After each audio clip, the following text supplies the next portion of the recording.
ลมก็บปัดสงัดหายซอยแสงเดือนมอย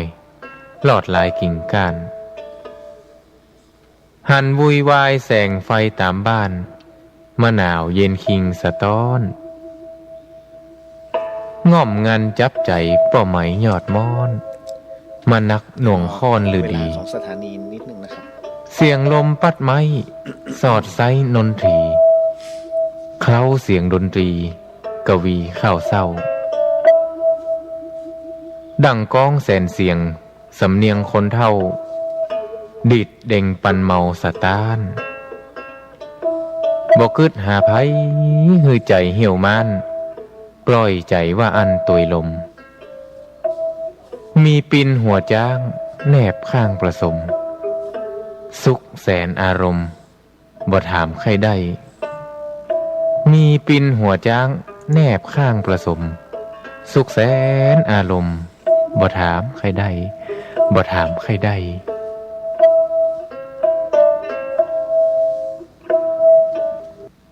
คุณกำลังฟังสถานีวิทยุเพื่อการศึกษาพระพุทธศาสนาและวัฒนธรรม FM 104.5 เมกะเฮิรตซ์เข้ารายการเลยอาจารย์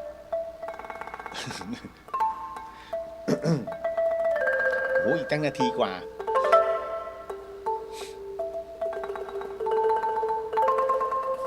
เข้าก่อนก็ได้ครับ รายการนี้ไม่เหมาะกับเด็กอายุต่ำกว่า15ปีและตุ๊กแต๋วที่แฝงตัวมาหากินในพระศาสนาผู้ปกครองหรือพระผู้ใหญ่ควรพิจารณาในการรับฟังคุณกำลังฟังสถานีวิทยุเพื่อการศึกษาพระพุทธศาสนาและวัฒนธรรม FM 104.5 เมกะเฮิรตซ์ You're listening to 104.5 Radio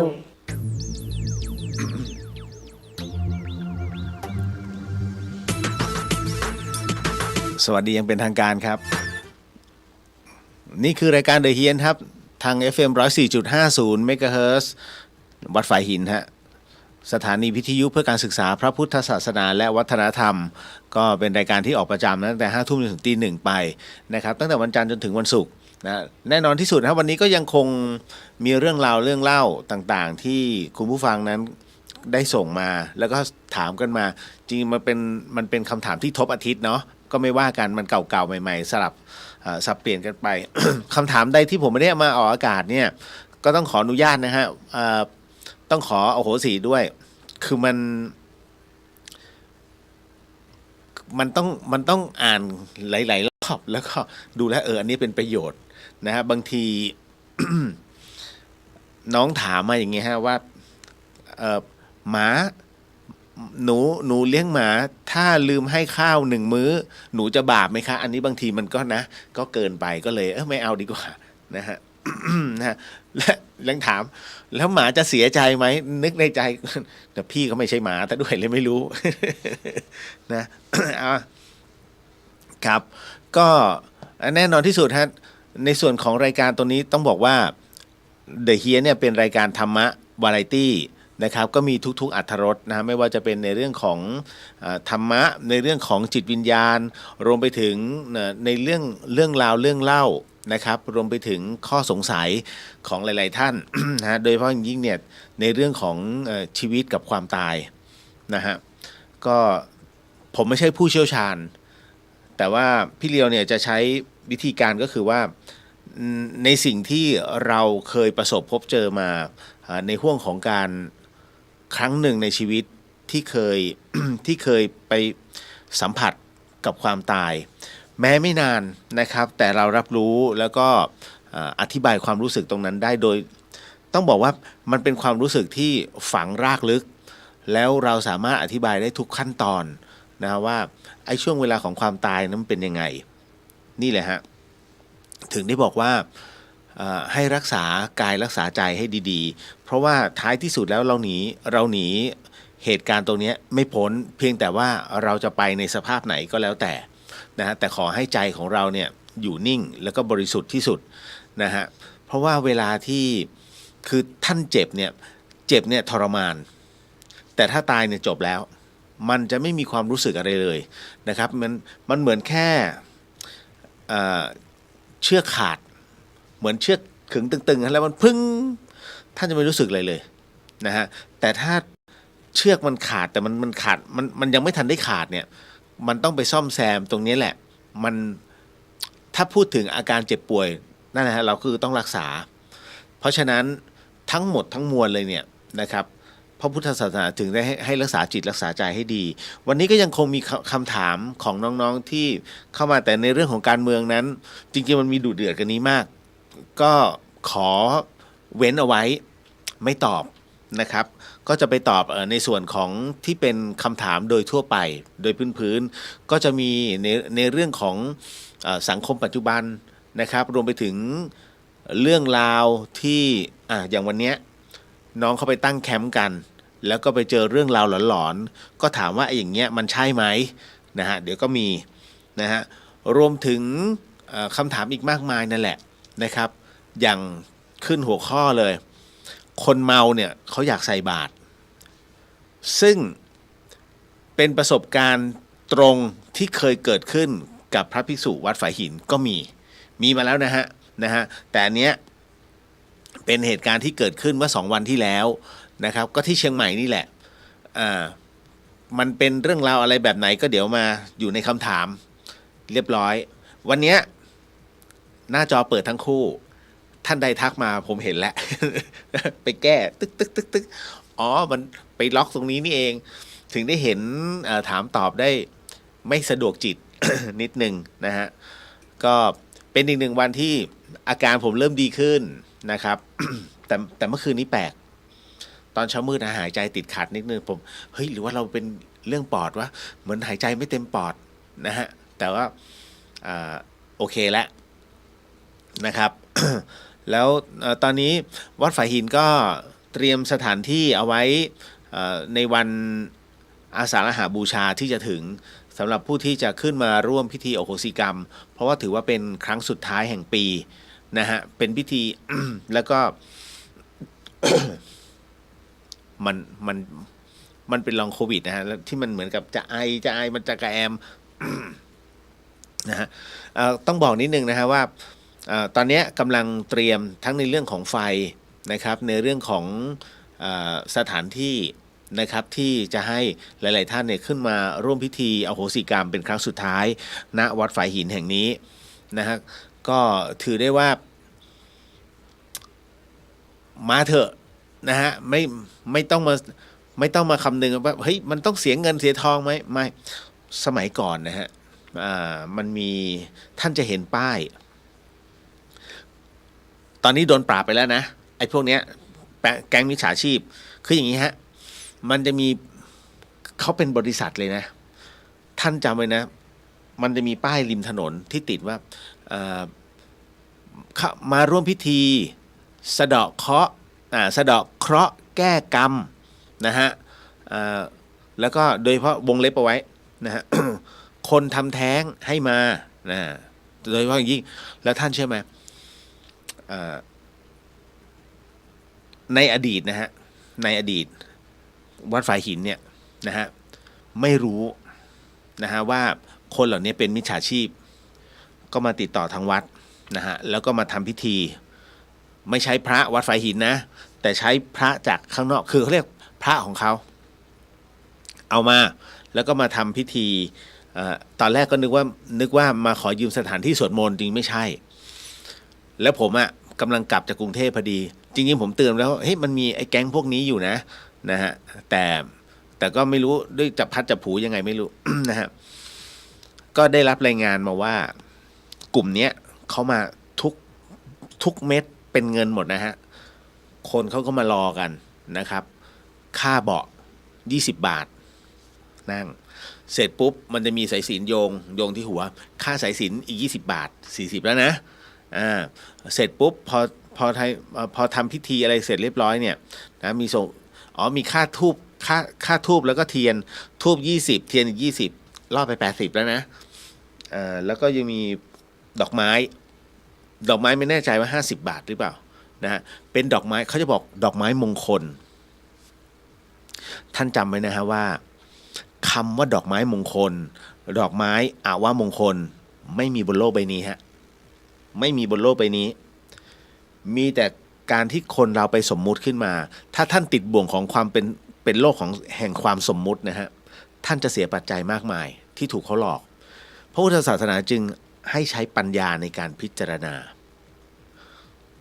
กรณีตรงนี้มีน้องถามมาว่าเขาไม่เข้าใจการที่เอาข้าวไปตั้งหน้าโลงศพแล้วก็เคาะป๊อกป๊อกป๊อกป๊อกเหมือนกับเรียกให้มากินนะฮะวันนี้ก็จะอธิบายให้ฟังนะครับเขาก็ส่งเรื่องถามว่าน่าสนใจไหมมันดูเหมือนพื้นๆนะแต่เอาจริงๆระดับด็อกเตอร์ระดับเรียกว่าเป็นศาสตราจารย์นะฮะผู้ช่วยศาสตราจารย์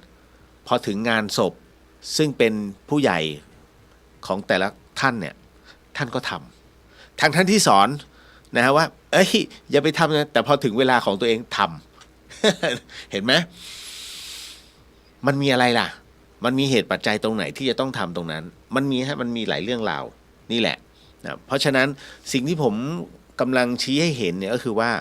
การใช้ปัญญาในการพิจารณาทุกๆเรื่องราวเนี่ยนี่คือสิ่งที่องค์พระสัมมาสัมพุทธเจ้าท่านได้ตรัสไว้ตลอดนะอย่าประมาทกับทุกๆสิ่งมันสอดคล้องกันหมดเลยนะในสังคมปัจจุบันนะวันนี้หลายๆท่านเครียดใช่ไหมฮะจำคำที่ผมพูดเมื่อต้นปีได้ไหมว่าปีนี้ให้เก็บเงินสดเอาไว้ดีๆพยายามอย่าเป็นเงินที่เป็นเอาง่ายๆที่ท่านใช้แอปอ่ะนะฮะเพราะมันมีการเขาเรียกค่าเงินมันผันผวนมากแล้วแว่วๆว่าการทำลายขออภัยไม่จะบอกว่าทำลายสกุลบาทก็คงจะไม่ใช่เขาจะปรับให้เป็นระบบเป็นบิตคอยอันตรายมากนะฮะอันตรายมากไม่อยากให้เกิดขึ้นถ้าเป็นจริงๆนะไม่อยากให้เกิดขึ้นฮะเพราะว่าบิตคอยต้องไปซื้อ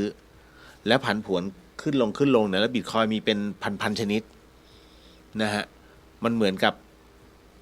เสี่ยงไว้เรื่อยเสี่ยงยังไง นะครับก็ไม่อยากให้มันเกิดขึ้นจำได้ใช่ไหมที่ผมบอกว่าให้เก็บเงินสดเพราะตอนนี้มันเริ่มมีอะไรหลายๆอย่างแล้วทางโหราศาสตร์ทั้งหลายเนี่ยก็รู้สึกทักรุนแรงมากขึ้นนะครับมันก็ไม่รู้นะ เพราะฉะนั้นอันนี้ก็เลยต้องบอกไว้ก่อนว่าในวันที่10นะครับวันที่10เนี่ยซึ่งเป็นวันพฤหัสวันครูพอดีนะครับวันที่10เนี่ยก็จะเป็นอาสาฬหบูชาก็ขอเชิญชาวเชียงใหม่นะครับที่ฟังรายการของ FM 104.50 เมกะเฮิรตซ์ก็บอกต่อๆกันแล้วกันคือผมมี มีพระที่ได้รับความเมตตาจากหลวงปู่ศิลานะฮะเอามาแจกให้ผมมีแค่100 องค์แต่ผมจะแฮปไป10 องค์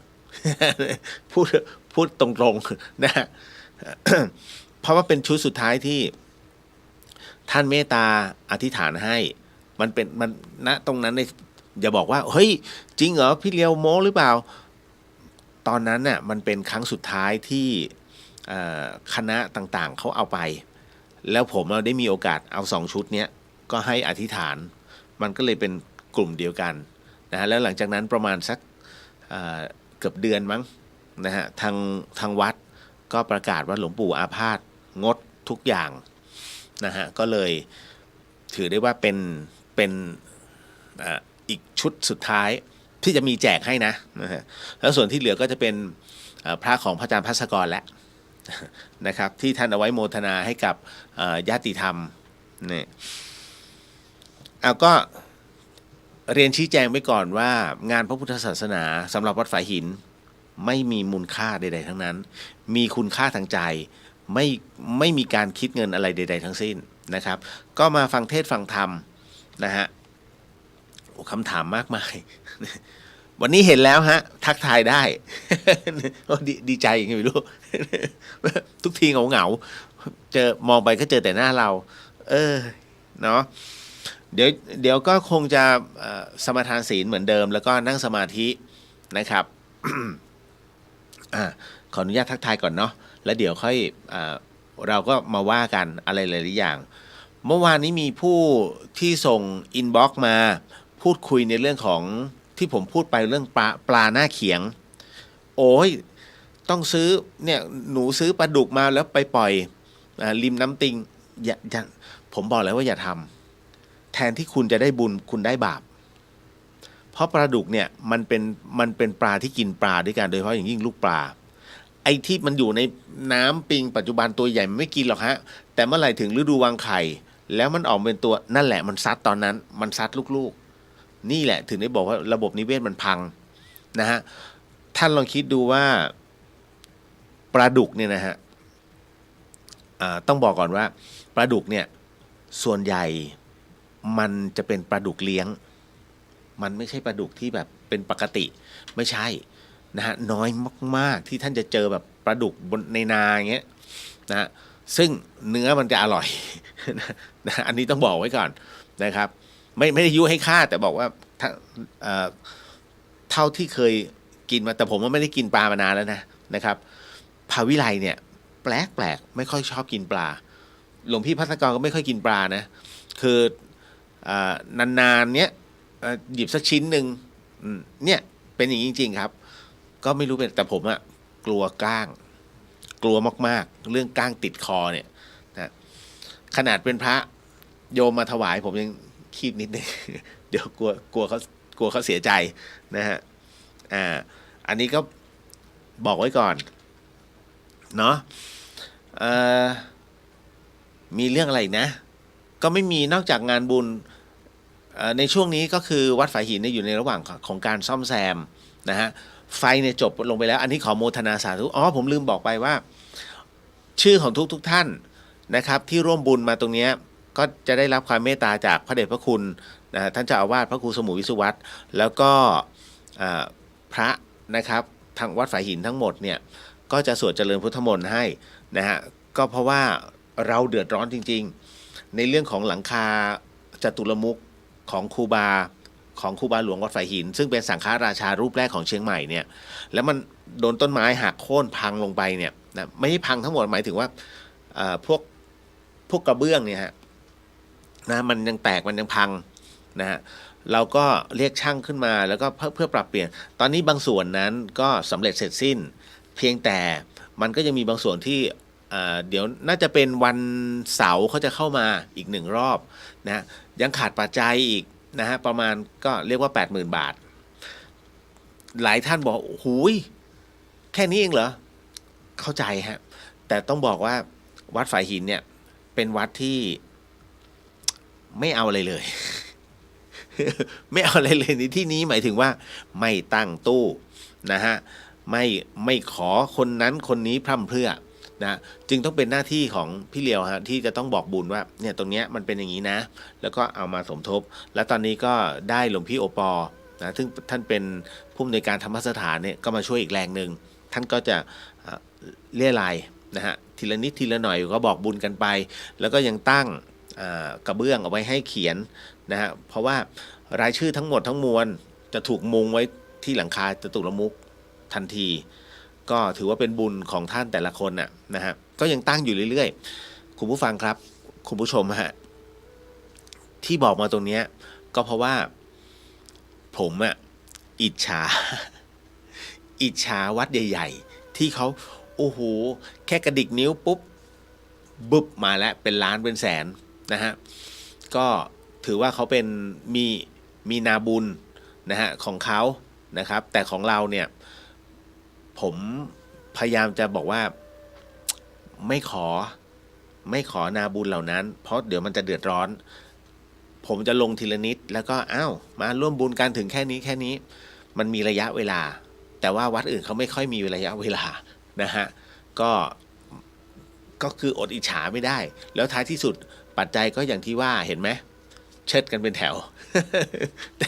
แต่อันเนี้ยกว่าจะได้มาแต่ละอันนะฮะมันต้องปิดแค่นี้แล้วก็ทำพอจบแล้วผมก็จะถ่ายรูปผมลืมบอกไปวันนี้ติดชื่อทุกท่านที่ร่วมบุญหน้าต่างเป็นที่เรียบร้อยแล้วเดี๋ยวจะถ่ายแล้วก็ลง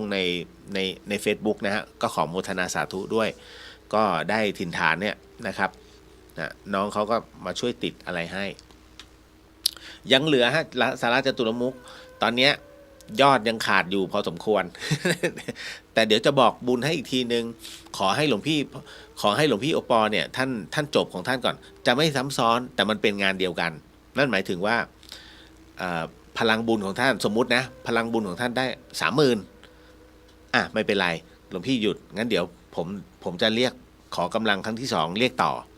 พอเรียกต่อเสร็จปุ๊บเนี่ยถ้ามันได้ตามจำนวนปุ๊บหยุดแต่ถ้ายังไม่ได้มันขาดงี้ก็จะดูเงินวัดก่อนเงินวัดเหลือมากน้อยแค่ไหนเงินวัดฝายหินที่เป็นเงินสำรองเนี่ยไม่ได้มีมากนะฮะมีเต็มที่150,000 แค่นั้นจริงนะก็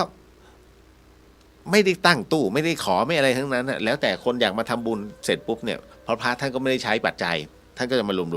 วมนะฮะแล้วก็เป็นเงินสมทบของวัดเวลามีอะไรพังก็มันอยู่ท่ามกลางธรรมชาตินะฮะก็ทุกครั้งเวลาผมเห็นคอมเมนต์นะฮะที่ญาติธรรมท่านอาจจะเป็นผู้คิด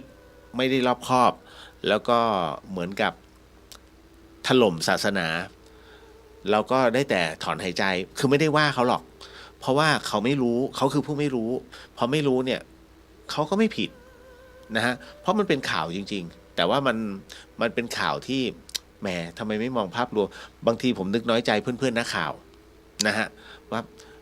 เข้าใจที่แกเล่นข่าวกันอย่างเงี้ยแต่บางทีมันก็เกินไปแล้วกรรมตัวเนี้ยมันจะเข้าไปในตัวพวกแกนั่นแหละมันเป็นอะไรที่มันเป็นมันเป็นครบเลยนะฮะองค์แห่งกรรมเนี่ยครบมากนะฮะ ไม่ว่าจะเป็นในเรื่องของระบบความคิดนะฮะ ระบบจิตใจและระบบการกระทำที่เขียนไปนะฮะกายกรรมวจีกรรมมโนกรรมมันครบทันทีแล้วกรรมตัวเนี้ยพอมีผลทางพระศาสนาปุ๊บมันตีกลับที่ไหนสำนักพิมพ์โรงพิมพ์แล้วตอนนี้ทั้งหมดทั้งมวลเห็นไหมเงินเดือนบางที่ไม่จ่ายแล้วมันมีเหตุฮะนะครับของฟรีจึงไม่มีในโลกของอะไรที่มันโจมตีโดยที่ไม่ใช่ความเป็นจริงเนี่ยหรือว่าเป็นจริงไม่ทั้งหมดมันก็จะย้อนกลับไปนะก็แถลงแจ้งเหตุเป็นที่เรียบร้อย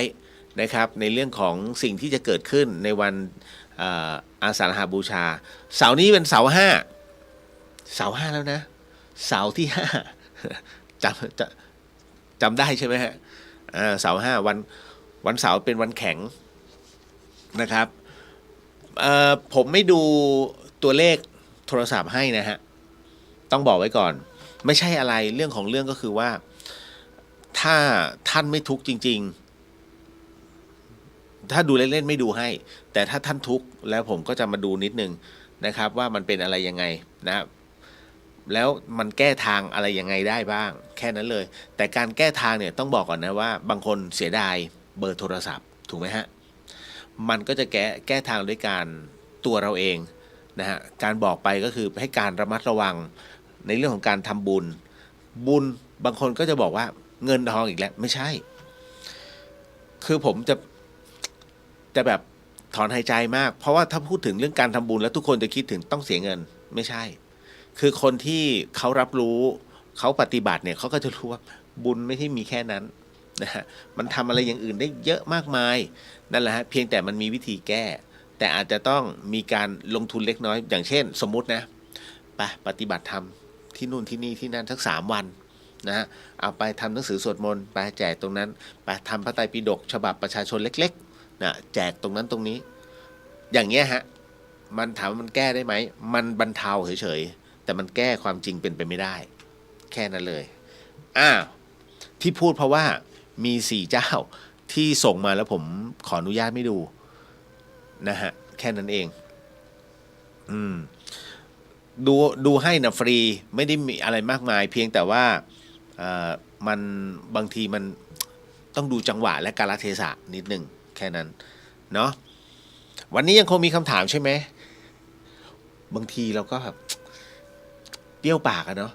โอ้โหหยุดจัดไปเรียก3 สัปดาห์เดือนนึงจัดอยู่วัน2 วันอย่างเงี้ยนะฮะมันสุขภาพจริงนะไม่ใช่อะไรมากมายนะครับเดี๋ยวขออนุญาตทักทายก่อนพี่สุวรรณยาสวัสดีค่ะสวัสดีครับพี่ฮะพี่กลับมาไทยหรือยัง นะฮะแล้วก็มาถึงคุณแพมสวัส รายงานตัวคุณเลียวแล้วก็ชาวเดอะเฮียนค่ะสวัสดีฮะเห็นไหมพอเห็นแล้วเฟรช นะฮะอืมคุณวิดาสวัสดีค่ะคุณเลียวสวัสดีครับนะฮะแล้วก็มาถึงพี่จันจรัสมาแล้วรายการสาระธรรมยามดึก โอ้ถ้าสาระมันจะเครียดไปป่ะนะฮะ ติดตามวิทยุฝายหินโมทนาสาธุครับนะฮะเดี๋ยว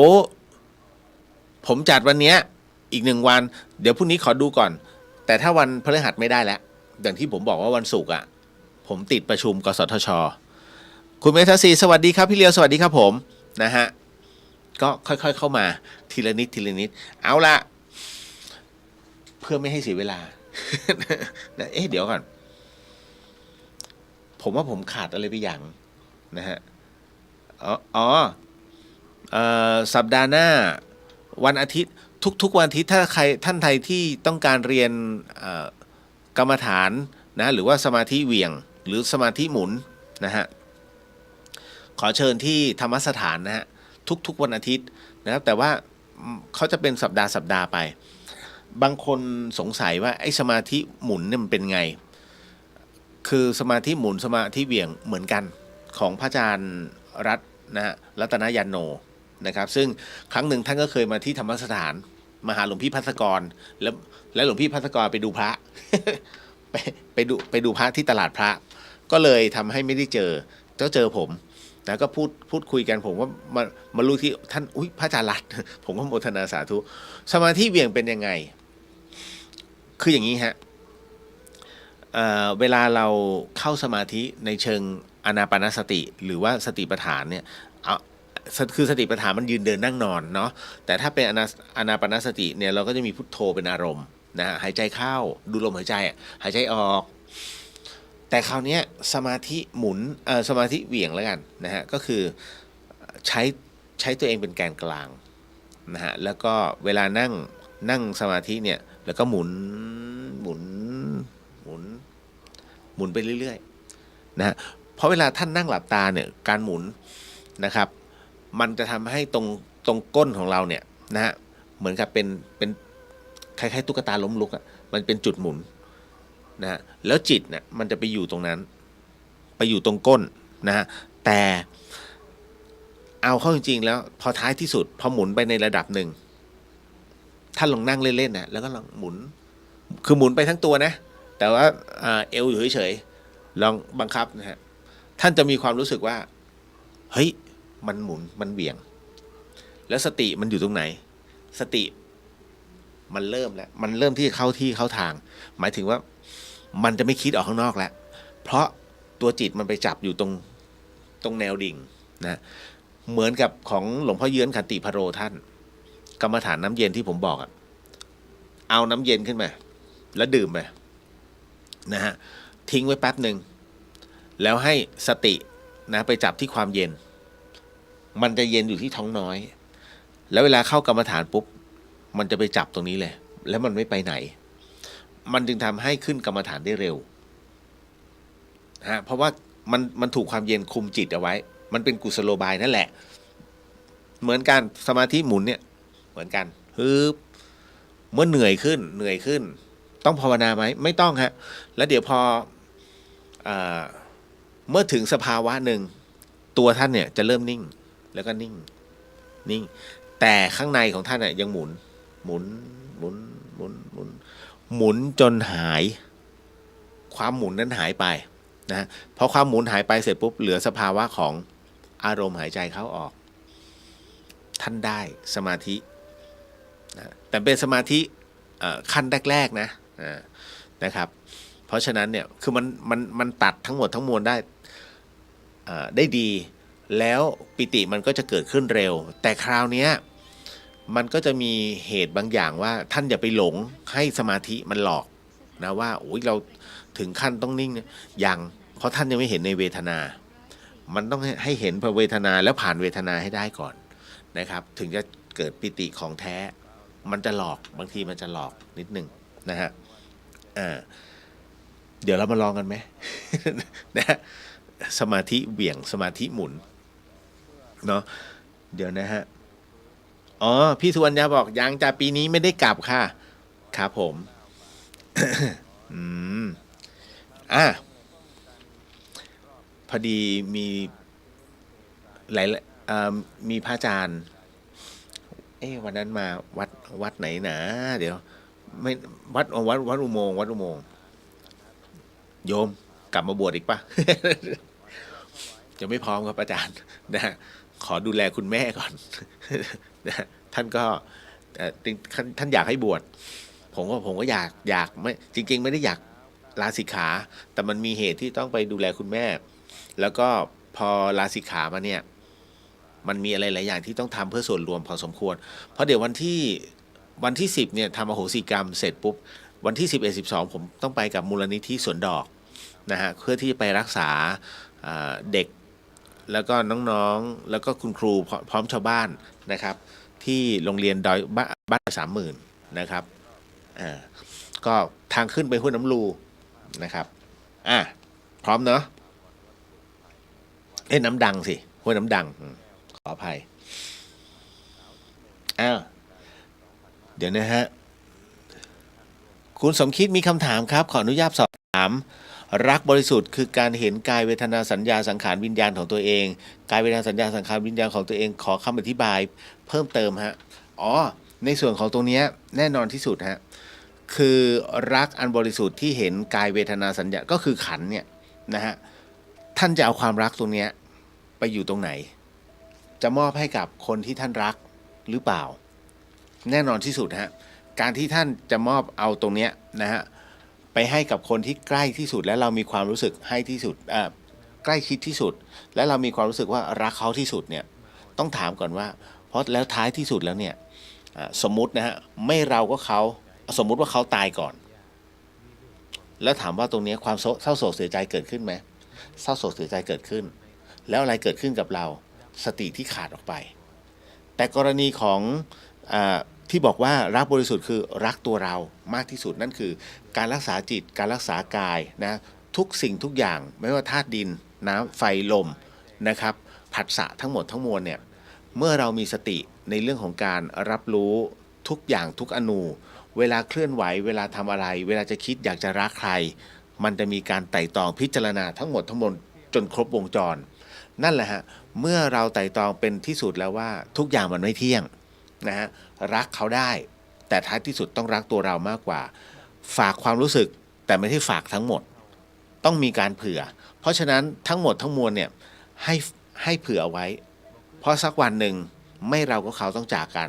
ความเศร้าโศกเสียใจมันต้องเกิดขึ้นแต่ความเศร้าโศกเสียใจของเรานั้นเนี่ยมันหักห้ามด้วยสิ่งที่เราเตรียมเอาไว้แล้วนะฮะถึงได้บอกว่าเวลามันเกิดอะไรขึ้นมาเนี่ยนะฮะมันทำให้ตัวเราเนี่ยรองรับได้นะครับแล้วความผิดหวังอะไรต่างๆนานาเนี่ยมันแทบจะไม่มีหรือมันมีกระทบแป๊บเดียวแล้วก็มันก็หายไป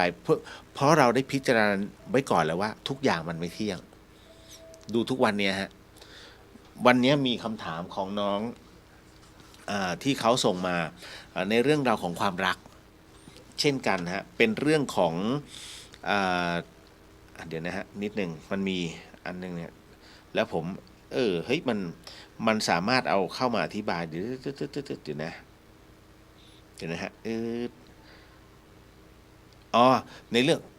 มันเป็นคำถามที่ว่าการที่พ่อแม่ไม่พร้อมมีบุตรแต่เมื่อลูกเกิดมาแล้วเนี่ยเด็กจะมีปมด้อยไหมคะณตรงเนี้ยมันจะอธิบายให้ถึงในเรื่องของความรักด้วยนะครับเพราะว่าปัจจุบันเนี้ยท่านสังเกตไหมมันเป็นความรักที่จริงจังไหมมันใช่ไหมฮะ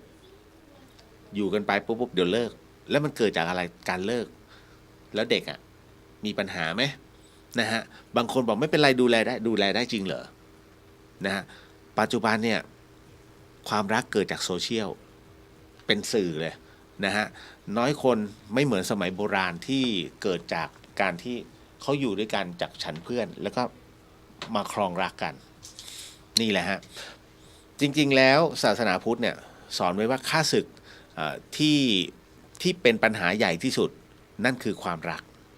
เพราะความรักมันคือความห่วงหาอาทรมันเป็นบ่วงนะมันเป็นบ่วงมันเป็นตัวถ่วง ไม่ให้เราเจริญในเรื่องของสมาธิ หรือว่าในเรื่องของการปฏิบัติทั้งหมดทั้งมวลนะฮะเพราะฉะนั้นเนี่ยถึงได้บอกว่า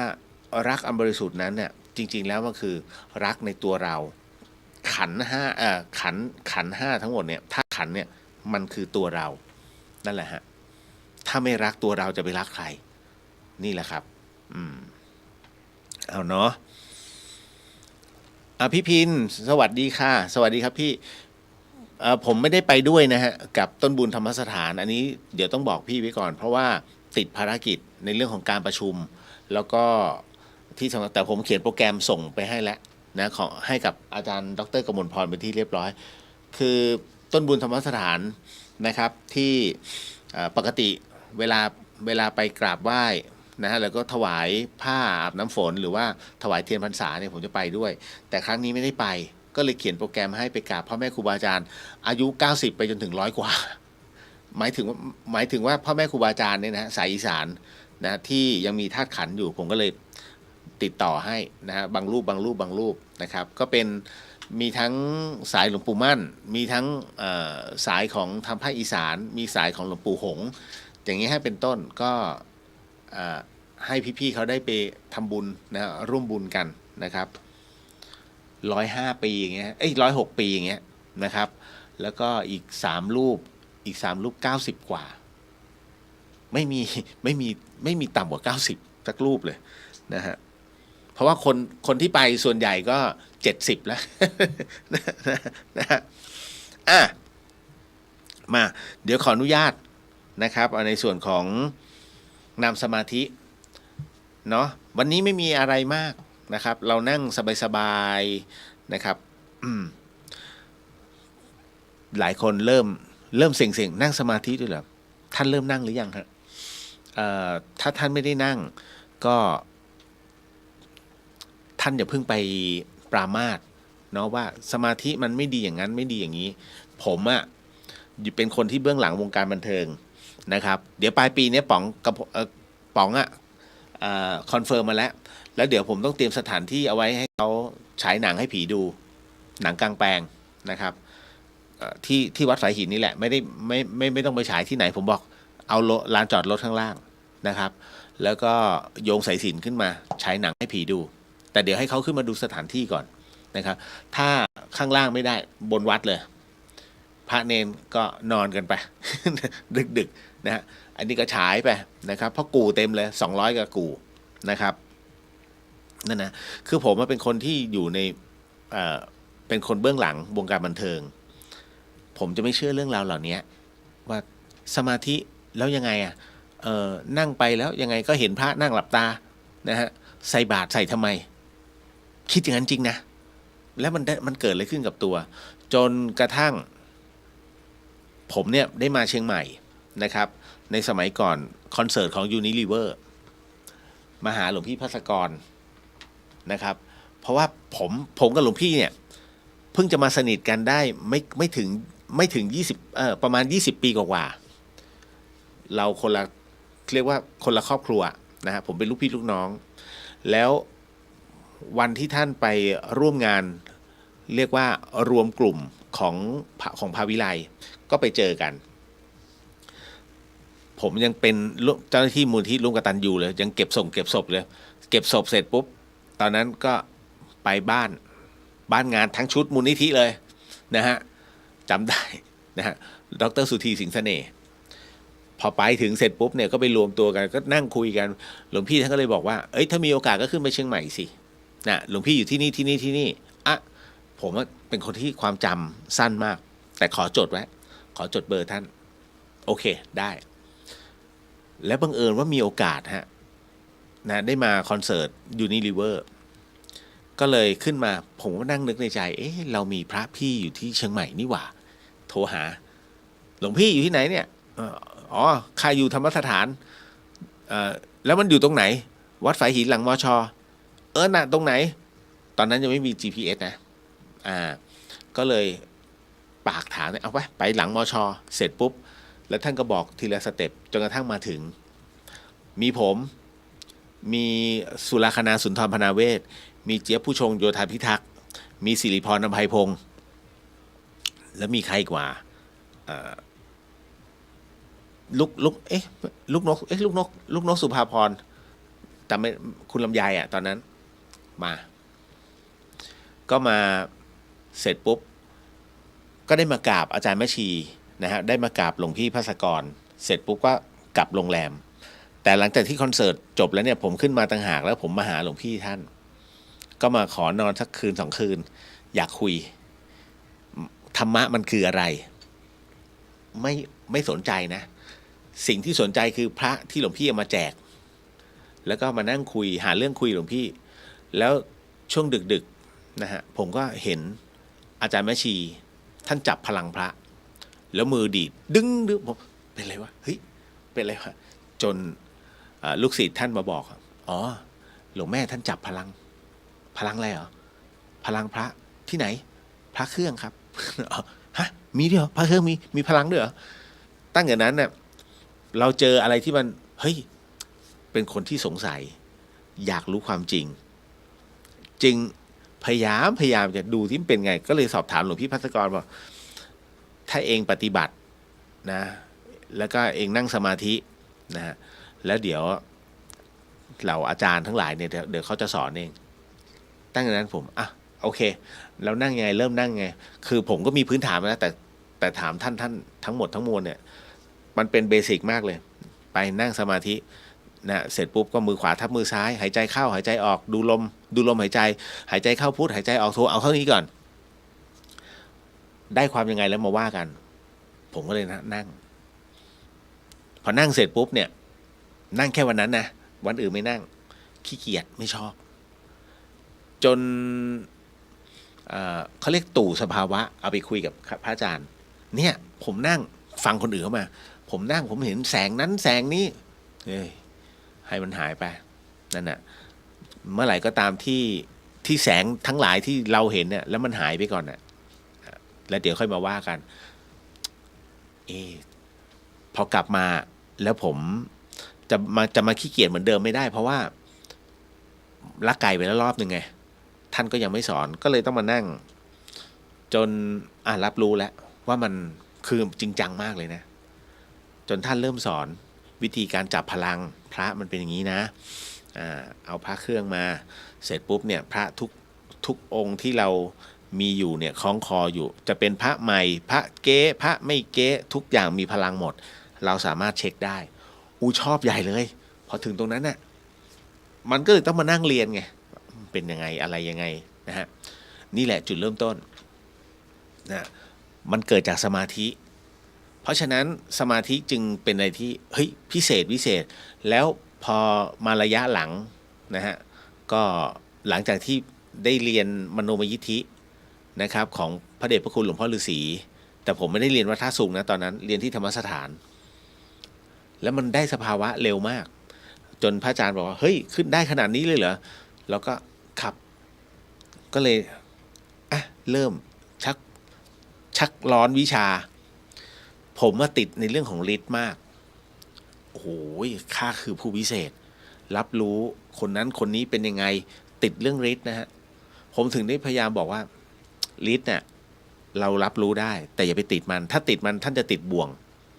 ไม่ก้าวหน้าเลยเพราะเราผ่านมาก่อนไงถึงได้กล้าที่จะทำกสิณก็ต้องเรียนนะฮะมีคนอยากจะมาเรียนกสิณผมไม่สอนผมบอกว่าไปที่วัดนี้ไปหาหลวงพี่รูปนี้ท่านจะสอนให้แต่กับผมไม่สอนให้ถ้าจะมาเรียนไม่สอนฮะเพราะว่ามันเป็นปัจจตังรู้เฉพาะตนแค่นั้นเลยนะฮะพี่วิดาบอกผีชอบดูหนังเหมือนคนเหรอคะไม่ใช่ครับคืออย่างนี้ฮะกระพลทองพลับเนี่ยเขาจะมีอันหนึ่งก็คือว่าเวลาเขาจะมีเขาเรียกโต๊ะจีนผีนะฮะแล้วก็ฉายหนังให้ผีดูเรื่องของเรื่องเนี่ยเหมือนกับตอบแทนบุญคุณวิญญาณทั้งหลายทั้งปวงนั่นหมายถึงว่าเขาเนี่ยดังด้วยวิญญาณช่วยเพราะกระพลจะเป็นเรื่องของเดอะช็อคนะฮะมันก็จะดังเรื่องผีเอาเรื่องเล่าทั้งหลายเนี่ยมันดังเพราะตรงนั้นเพราะฉะนั้นกระพลจึงตอบแทนสังคมด้วยในเรื่องของการทำบุญลงศพ นะฮะฉายหนังให้ผีดูเลี้ยงโต๊ะจีนผีนะฮะแล้วก็นำปัจจัยบริจาคมูลนิธิต่างๆที่ช่วยเหลือผู้คนนะฮะมันก็เกื้อหนุนซึ่งกันและกันมันเป็นการเริ่มบุญตรงนั้นไม่ใช่ผีมาชอบดูหนังนะฮะไม่ใช่นะฮะมันเหมือนกับถ้าดูเรื่องผีจ้างหนังคำชะโนดสมัยก่อนไม่ใช่สมัยนี้นะฮะก็อารมณ์นั้นนะฉายหนังนะให้เราสัพพวิญญาณที่คำชะโนดได้ดูนั่นแหละอารมณ์เดียวกันนะฮะอ้าวต่อมาเดี๋ยวขออนุญาตนะครับคุณสิทธิศาสตร์สวัสดีครับนะฮะขออนุญาตมาเดี๋ยวนั่งสมาธินิดนึงเดี๋ยวผิดครู นะท่านใดที่ขี้เกียจนะฮะไม่เป็นไรมันจะเป็นรายการเดียวที่ออกอากาศแบบสดๆแล้วก็นั่งสมาธินะ104.50นะฮะเดี๋ยวผมขออนุญาตเป็นผู้นำในเรื่องของการเรียกว่าบูชาสิ่งศักดิ์สิทธิ์เนาะทั้ง4ทิศนะครับแล้วจากนั้นก็จะเป็นการอัญเชิญเทวดาแล้วในส่วนของการสมาทานศีล5ในฉบับหลวงพี่ภัสกรนั้นเดี๋ยวผมจะนำและท่านตามแล้วกันเนาะนะท่านใดที่ไม่สะดวกใจก็ให้น้อมจิตน้อมใจนะฮะพอนะน้อมจิตตามเนาะสาธุครับ นะโมตัสสะภะคะวะโตอะระหะโตสัมมาสัมพุทธัสสะนะโมตัสสะภะคะวะโตอะระหะโตสัมมาสัมพุทธัสสะนะโมตัสสะภะคะวะโตอะระหะโตสัมมาสัมพุทธัสสะ ปุริมันจติสังราชาตตระโทปัสสสติคัตถพานังอธิปติมหาราชาจัสสิโสปุตตปิตัสสะภะโวธัมมานามหาพลายทิมันโตชุติมันโตวันโตยสัทธิโนโมธัมมานาทังสุทาขีนันจติสังราชาวิรุโหตปัสสสติกุมภทานังอธิปติมหาราชาจัสสิโสปุตตปิตัสสะภะโวธัมมานามหาพลายทิมันโตชุติมันโตวันโตยสัทธิโนโมธัมมานาทังสุปัจฉิมันจติสังราชาวิรูปโคปัสสสตินาคานังอธิปติมหาราชาจัสสิโสปุตตปิตัสสะภะโวธัมมานามหาพลายทิมันโตชุติมันโตวันโตยสัทธิโนโมธัมมานาทังสุอุตรัญจติสังราชากุเวโรตปัสสสติยาคานังอธิปติมหาราชาจัสสิโสปุตตปิตัสสะภะโวธัมมานามหาพลายทิมันโตชุติมันโตวันโตยสัทธิโนโมธัมมานาทังสุปุริมาทิสังทัตตระโททักขิเนนาวิรุหโกมปัจฉิเมนาวิรูปโคกุเวโรตรังทิสังจัตตารโรเตมหาราชาสมันตาจตุโรทิสาทัตถลมานาทังสุสเคกาเมจรุเปคิริสิครตเตจันตริเควิมาเนทีเปรเทจคาเมตรุวนาคาเนเคหาวทุมหิเขเตภุมมาจะตุเทวาชลทลวิสเมยคาขันธพนาคาติทันตาสันติเกยังมุนีวรวจนังสาทโวเมสุนันตุธรรมสวนากาโรอยัมพัทันตาธรรมสวนากาโรอยัมพัทันตาธรรมสวนากาโรอยัมพัทันตาต่อไปนะครับก็เป็นการสมาทานศีล5เนาะเดี๋ยวผมนำให้แล้วก็ท่านก็ว่าตามแล้วกันสาธุสาธุสาธุเริ่มเนาะพุทโธธัมโม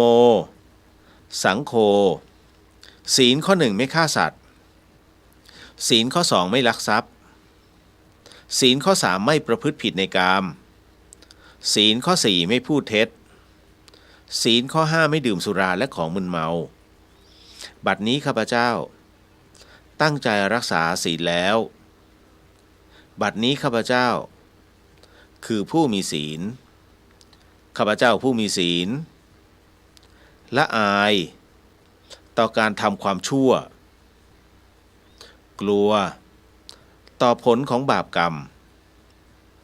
ข้าพเจ้าผู้มีศีลมีหิริโอตตัปปะมีกายเป็นมนุษย์มีใจเป็นเทวดาเป็นมนุษย์เทโวผู้เข้าถึงความเป็นสหายกับเหล่าเทวดาทั้งหลายณบัดนี้ข้าพเจ้าทั้งหลายขออดโทษลดกรรมที่ข้าพเจ้าประมาทพลาดพลั้งในช่วงวันนี้ลงในฉับพลันและขอให้กรรมดี ที่ข้าพเจ้า หรือเหล่ากัลยาณมิตร ได้ทำไว้นั้น ขอจงมาแทรกส่งผลบุญนี้ ให้ข้าพเจ้า ได้มีความสุข และประสบผลสำเร็จ ตลอดไปเทินสาธุสาธุสาธุต่อไปเป็นกรรมฐานนะครับ อิมัง วิปัสสนากรรมฐานัง ปูเชมิ ทุติยัมปิ อิมัง วิปัสสนากรรมฐานัง ปูเชมิ ตาติยัมปิ อิมัง วิปัสสนากรรมฐานัง ปูเชมิสาธุเอาละฮะต่อไปก็เป็นการนั่งสมาธิกัน เรานั่งกันสั้นๆเนาะแค่ช่วงเวลาไฟแดงเปลี่ยนนะฮะ2 นาที 2 นาทีครึ่งประมาณเนี้ยเนาะนะฮะโดยที่นั่งสบายๆนะฮะเวลานั่งสมาธินะครับมือขวาทับมือซ้ายก็ได้หรือว่าจะเหยียดตรงๆเอาไว้หน้าขาเราที่นั่งขัดสมาธิก็ได้แต่ตัวละตรงฮะหลังให้ตรงเข้าไว้สูดลมหายใจลึกๆเข้านะฮะระลึกคำว่าพุทธผ่อนลมหายใจออกยาวๆระลึกคำว่าโพระลึกคำว่าโทนะฮะพุทธกับโทแค่นั้นเองนะแล้วก็เราก็จะค่อยๆหลับตาแล้วหลังจากนั้นก็ใช้สตินั้นตามลมหายใจตลอดเวลานะหากสติมันหลุดไปวอกแวกไปในสิ่งที่เป็นสิ่งรอบข้างนะฮะอันเนี้ยเราก็ปล่อยมันไปนะแล้วเดี๋ยวมันจะกลับมาเพราะว่าจิตมันมีหน้าที่เมื่อมันเข้าไปแล้วเนี่ยมันมีหน้าที่ของมันว่าอ๋อต้องตามลมหายใจสติมันจะตามทันทีนะฮะสิ่งหนึ่งที่ท่านจะโดนหลอกก็คือว่าอากัปกิริยาอาการทั้งหลายทั้งปวงนะฮะก็มีอะไรบ้างนั้นก็เดี๋ยวในขณะที่ท่านนั่งสมาธิผมจะขออนุญาตนั่งบรรยายไปด้วยเนื่องจากว่าตรงนี้เป็นรายการวิทยุและเป็นรายการสดผมไม่สามารถจะปล่อยให้สถานีนั้นเดดแอร์ได้ก็เลยขออนุญาตในการบรรยายทำไปในตัวนะฮะเพราะฉะนั้นถ้าพร้อมแล้วก็เอามือขวาทับมือซ้ายเนาะนะแล้วก็นั่งตัวตรงนะครับหรือไม่เอาตามสบายของท่านนะครับแล้วก็ค่อยๆหลับตาลงหายใจลึกๆหายใจเข้าลึกๆแล้วก็หายใจออกหายใจเข้าหายใจออกหายใจเข้าหายใจออกในเรื่องของการนั่งสมาธิโดยมีจิตนั้นเป็นที่ตั้งลมหายใจนั้นเปรียบเสมือนเครื่องจักรในการดำเนินให้สมาธินั้นมั่นคงหายใจเข้าระลึกพุทธหายใจออกยาวๆให้ระลึกโทนะเมื่อเราเดินพลังตรงนี้แล้วทั้งพุทธและโทไปเรื่อยๆพอถึงจังหวะใดจังหวะหนึ่งนั้นตัวพุทโธนั้นตัวบริกรรมนั้นก็จะเริ่มหายไปจะเหลือแต่อาการของลมหายใจที่ตัวเราเท่านั้นที่จะรับรู้สมาธินั้นให้จดจ่ออยู่ที่ลมหายใจหากมีสิ่งหนึ่งสิ่งใดที่วิ่งผ่านหรือแปลกปลอมทำให้เรานั้นจิตเรานั้นคล้อยตามเขาเรียกว่ารับรู้ชั่วขณะคือการส่งจิตออกด้านนอกแต่มันเข้าไปครั้งเดียวเมื่อออกไปครั้งเดียวนั้นแล้วเดี๋ยวมันก็จะกลับเข้ามาตามสู่เหตุปกตินั่นหมายถึงว่าลมหายใจก็จะกลับมาอยู่ภายในร่างกายของเราใหม่ตัวจิตนั้นก็ยังตามลมหายใจอยู่เรื่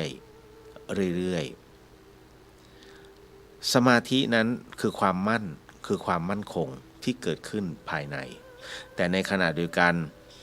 ตัวที่เป็นมารและมักจะหลอกสมาธิเสมอคืออากัปกิริยาที่จะเกิดขึ้นกับทุกๆท่านโดยเฉพาะอย่างยิ่งอาการที่คันโดยไม่มีเหตุผลคันแบบไหนคันอย่างไรทั้งที่เราอยู่ในห้องที่ไม่มียุงแต่ตัวจิตนั้นจะสร้างตัวอุปาทานขึ้นมามันจะทำให้เกิดแมลงหวี่เป็นแมลงหวี่ทิพย์ที่มาตอมหูบ้างมาตอมแก้มบ้างมาให้คันให้รำคาญบ้างเพื่อที่จะให้เรานั้นเก่าการสลับอากัปกิริยาจากการนั่งสมาธิและไปเกานั้นนั่นหมายถึงว่าสมาธิของท่านนั้นหลุดเป็นที่เรียบร้อยเราก็ต้องกลับมา เริ่มต้นใหม่นะตัวมารตัวนี้มันจะมาในรูปแบบทั้งกลิ่นทั้งเสียงทั้งรูปทั้งหมดทั้งมวลนะฮะแม้กระทั่งการสัมผัสให้เรารับรู้สึกนะฮะในเรื่องผัสสะทั้งหมดทั้งมวลนั้นนะฮะมันมาเพื่อหลอกเราโดยเฉพาะดังนั้นพ่อแม่ครูบาอาจารย์มักจะพูดเสมอว่าหากเกิดอะไรขึ้นนั้นขอให้ก้าวข้ามผ่านให้ใช้ขันติในการอดทนให้ใช้ขันติในการพิจารณาท่านอย่าตั้งนิวรณ์เอาไว้ล่วงหน้านั่นหมายถึงว่าสงสัยเสมอว่านั่งไปเพื่ออะไรหรือว่าสงสัยแล้วว่าทำไปแล้วจะเกิดอะไรไม่ต้องนะตรงนี้นะฮะเมื่อท่านทำไปแล้วนะทำได้เรื่อยๆทำอยู่เรื่อยๆรับรู้ลมหายใจว่าตอนนี้ลมหายใจของท่านนั้นอยู่ตรงไหนอยู่ด้านนอกหรืออยู่ด้านในนะฮะตัวจิตตัวนี้เพราะฉะนั้นตัวเราเท่านั้นที่จะบอกได้ว่าบัดนี้จิตของเรานั้นได้ตามลมหายใจเข้าไปและได้สำรวจอยู่ภายในร่างกายของเราเป็นที่เรียบร้อยแล้วนั่นหมายถึงว่าท่านเป็นผู้ชนะกิเลสไปแล้วยกแรกนั่นเองการดำเนินลมหายใจนั้นนะยังคงดำเนินอยู่ไปเรื่อยๆไปเรื่อยๆไปจนกระทั่งเราคิดว่าลมหายใจนั้นแทบจะไม่มีลมเลยนะฮะนั่นเข้าสู่ในสภาวะนะของการเดินจิตเดินกำลังก็ถือได้ว่าเป็น2 นาทีพอสมควรแล้วเนาะเอาละก็ค่อยๆขยับแข้งขยับขาขยับเนื้อขยับตัวนะฮะแล้วก็ค่อยๆลืมตาขึ้นมาค่อยๆลืมตาขึ้นมาเป็นการถอนสมาธิเนาะเอาละฮะก็ขอโมทนาสาธุกับทุกท่านนะครับในโอกาสนี้นะก็น่าจะเป็นรายการเดียวแหละที่นั่งสมาธิออกอากาศกันนะครับก็ให้ทุกท่านทางบ้านนั้นได้มีการนั่งกรรมฐานด้วยเพราะว่า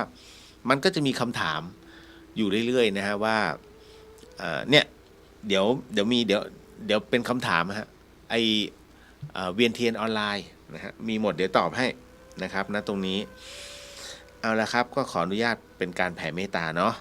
นะผมจะนำก่อนแล้วก็ให้ท่านว่าตามนะฮะพร้อมเนาะ อิทังเมมาตาปิตุนังโหตุ สุขิตาโหนตุมาตาปิตโรขอส่วนบุญนี้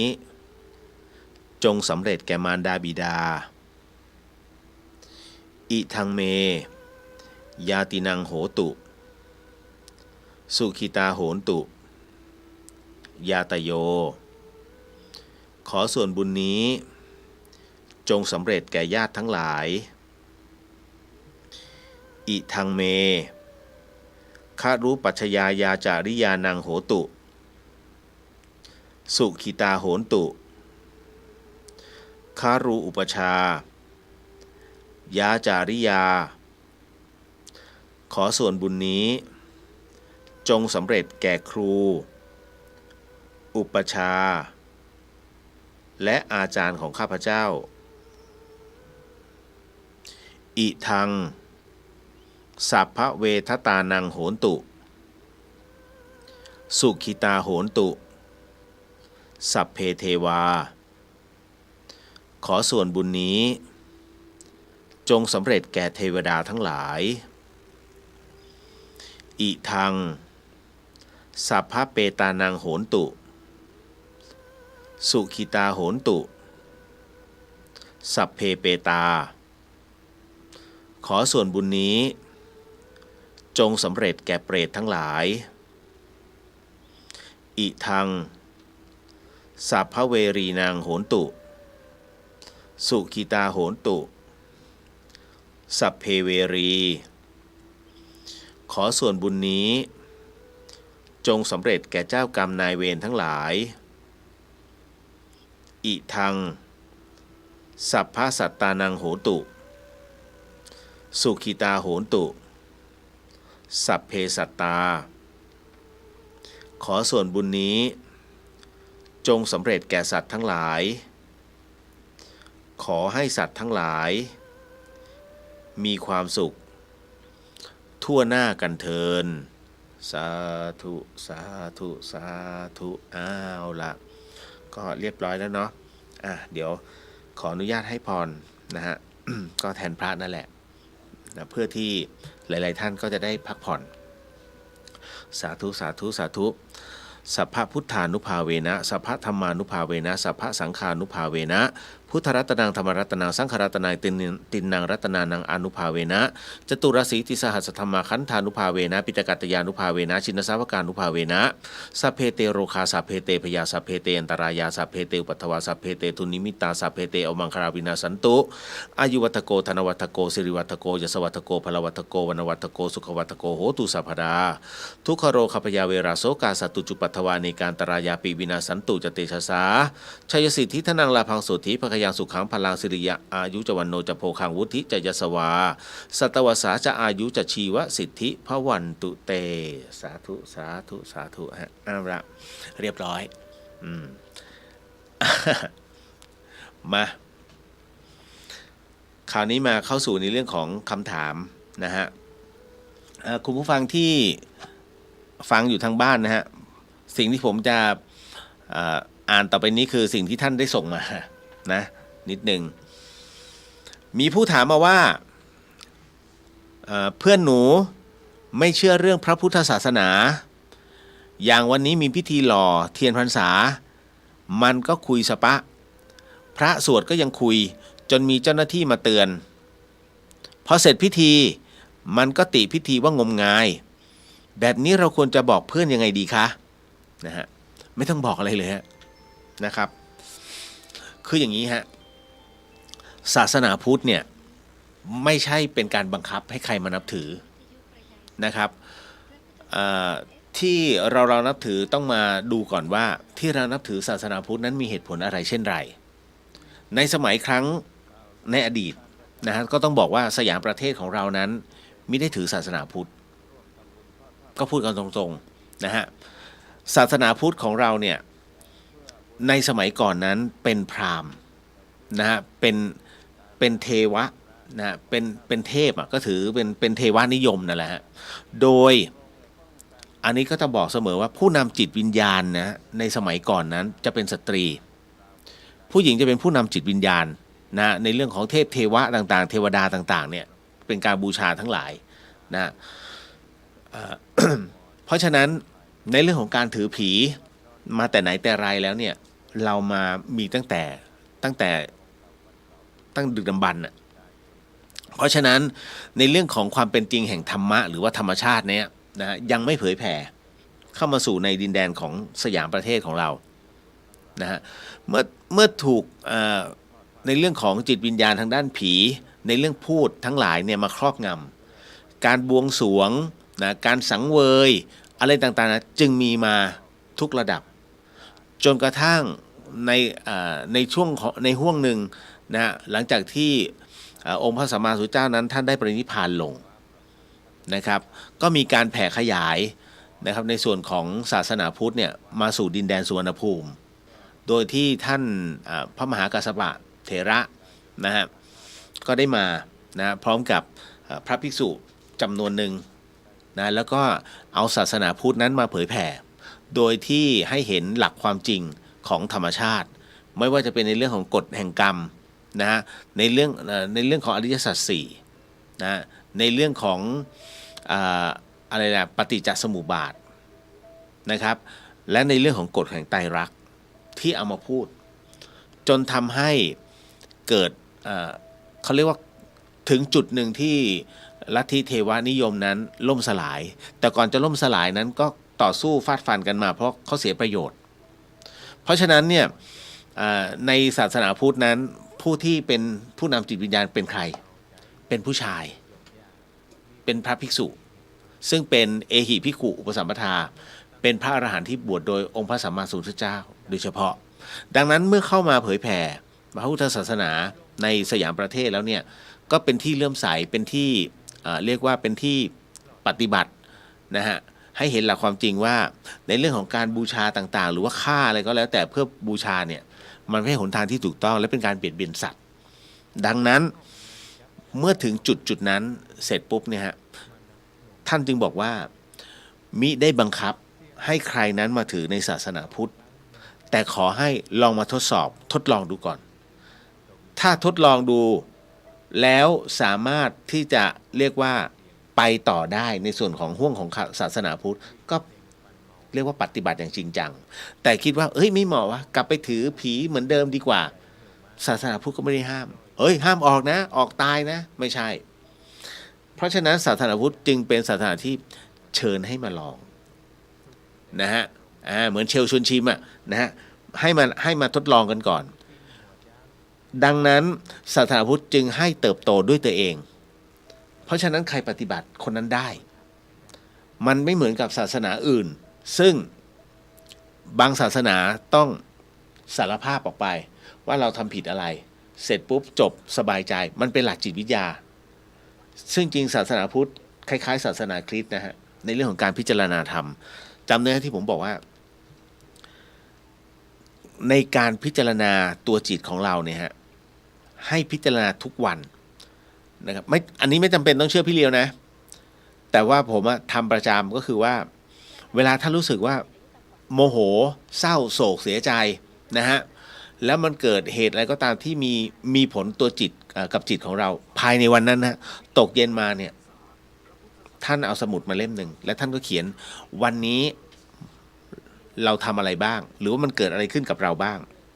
คำว่าเกิดอะไรขึ้นหมายถึงว่าเกิดสภาวะอะไรกับจิตโกรธใครโกรธนายกโกรธนางขอเพราะอะไรแล้วมันหายไปตอนช่วงเวลาไหนทำไมถึงหายไปอะไรเป็นเหตุปัจจัยที่ทำให้หายพอเขียนตรงนี้เสร็จปุ๊บเนี่ยท่านจะเข้าใจสภาวะของตัวเองนี่ฮะพอถึงตรงนี้เสร็จปุ๊บเนี่ยแล้วสุดท้ายใครได้คนรอบข้างได้เปล่าไม่ใช่ฮะตัวเราได้เพราะฉะนั้นศาสนาพุทธจึงเป็นศาสนาที่บอกหลักการแล้วให้ไปเรียนรู้ด้วยตัวเองไม่ใช่ต้องให้พระมาบอกนะฮะก็เหมือนกับความรักถูกไหมฮะความรักคุณรู้ว่าลูกคุณเนี่ยรักกับไอ้คนเนี้ยคุณจะห้ามลูกไม่ให้รักได้ไหมไม่ได้ห้ามไปชอบมันนะห้ามเด็ดขาดนะคุณห้ามไม่ได้ฮะมันเป็นเรื่องของดวงจิตเมื่อดวงจิตนั้นมีความผูกสมัครรักใคร่จบแล้วฮะมีแต่ท่านต้องประคองแล้วเตือนนะฮะห้ามตัวได้ห้ามใจไม่ได้แล้วมันก็จะหาทางหนี นี่ฮะหรือไม่จริงเกิดจากอะไรเกิดจากการบังคับเพราะฉะนั้นศาสนาพุทธจึงไม่บังคับแต่อีกบางศาสนาหนึ่งนะฮะถ้าออกไปแล้วตายไปพบพระเจ้าแต่ถ้าไปแล้วไม่ตายกลับมานี่รู้สึกผิดหวัง เพราะเขาถือว่า บางพวกเหมือนแบบว่าถ้าไปแล้วไปบูชาพระเจ้านะฮะทำประโยชน์เพื่อพระเจ้าครอบครัวก็จะขึ้นสวรรค์ด้วยนี่ฮะมันก็จะมีเหล่าศาสนาอะไรแบบนี้ซึ่งศาสนาพุทธไม่ใช่ศาสนาพุทธชี้ให้เห็นหลักความจริงแค่นั้นเลยฮะถูกไหมใครก็ตามที่สนใจในเรื่องของอวิชชาตัวนี้คือการพิจารณาสิ่งที่มันเป็นตัวมอมเมาแล้วมันจะเป็นตัวโยงใยไปเรื่อยๆอิทัปปัจจยตาเป็นกฎของปฏิจจสมุปบาทอวิชชาเป็นตัวก่อกำเนิดเกิดขึ้นมานะในเรื่องของสิ่งที่มัวหมองแล้วมันก็จะโยงใยไปเรื่อยๆนะฮะนี่คืออีกหนึ่งกฎแน่นอนที่สุดฮะศาสนาพุทธก็จะสอนในเรื่องของทำดีได้ดีทำชั่วได้ชั่วทำชั่วได้ดีถูกไหมมีถมไปทำดีได้ดีมีที่ไหนทำชั่วได้ดีมีถมไปจำคำนี้กันอยู่เสมอใช่ไหมนะฮะเป็นคำพูดที่ประเภทขี้น้อยใจจะใช้อยู่เสมอแต่ก็ต้องบอกก่อนเลยว่าเป็นความเชื่อที่ท่านต้องเตรียมตัวให้ดีเพราะกฎแห่งธรรมชาตินะฮะมันมีมาและมีมาอย่างยุติธรรมมันมีมาอย่างยาวนานแล้วกฎแห่งกรรมยุติธรรมเสมอทำดีแน่นอนความดีส่งผลแต่ส่งผลทันทีหรือเปล่าแล้วแต่หรือส่งผลในอนาคตก็ว่ากันไปถูกไหมเก็บกระเป๋าสตางค์ได้ในกระเป๋าสตางค์นั้นมีเงิน200,000นี่ฮะ เขาคงเดือดร้อนแน่ๆเลยเอาประกาศหาสุดท้ายนี่พอเจ้าของได้มาโอ้มันหาคนแบบนี้ยากว่ะไอ้คนซื่อสัตย์แบบเนี้ยป้าทำงานกันความดีทำงานทันทีฮะความดีส่งผลให้กับคนนี้ทันทีเห็นไหมอันนี้เขาเรียกบุญฉับพลันทำดีได้ดีนะแล้วถ้าทำชั่วล่ะมันก็ต้องได้ชั่วไอ้ทำชั่วได้ดีมีถมไปเดี๋ยวก่อนคำนี้ท่านไม่เคยเห็นเบื้องหลังของคนคนนั้นท่านจึงเห็นว่าโอ้โหมันโกงกินสารพัดแต่ทำไมมันรวยเอานะยิ่งใหญ่เอา ท่านเห็นแค่เนื้อข่าวหรือท่านเห็นแค่แวบๆแต่ท่านไม่ได้ไปเจาะลึกยันใต้เตียงเขาอาจจะมีบุญใหญ่ที่ทำอยู่สม่ำเสมอนะฮะเพราะฉะนั้นเนี่ยมันมีบุญที่คอยเกื้อหนุนค้ำจุนเขาอยู่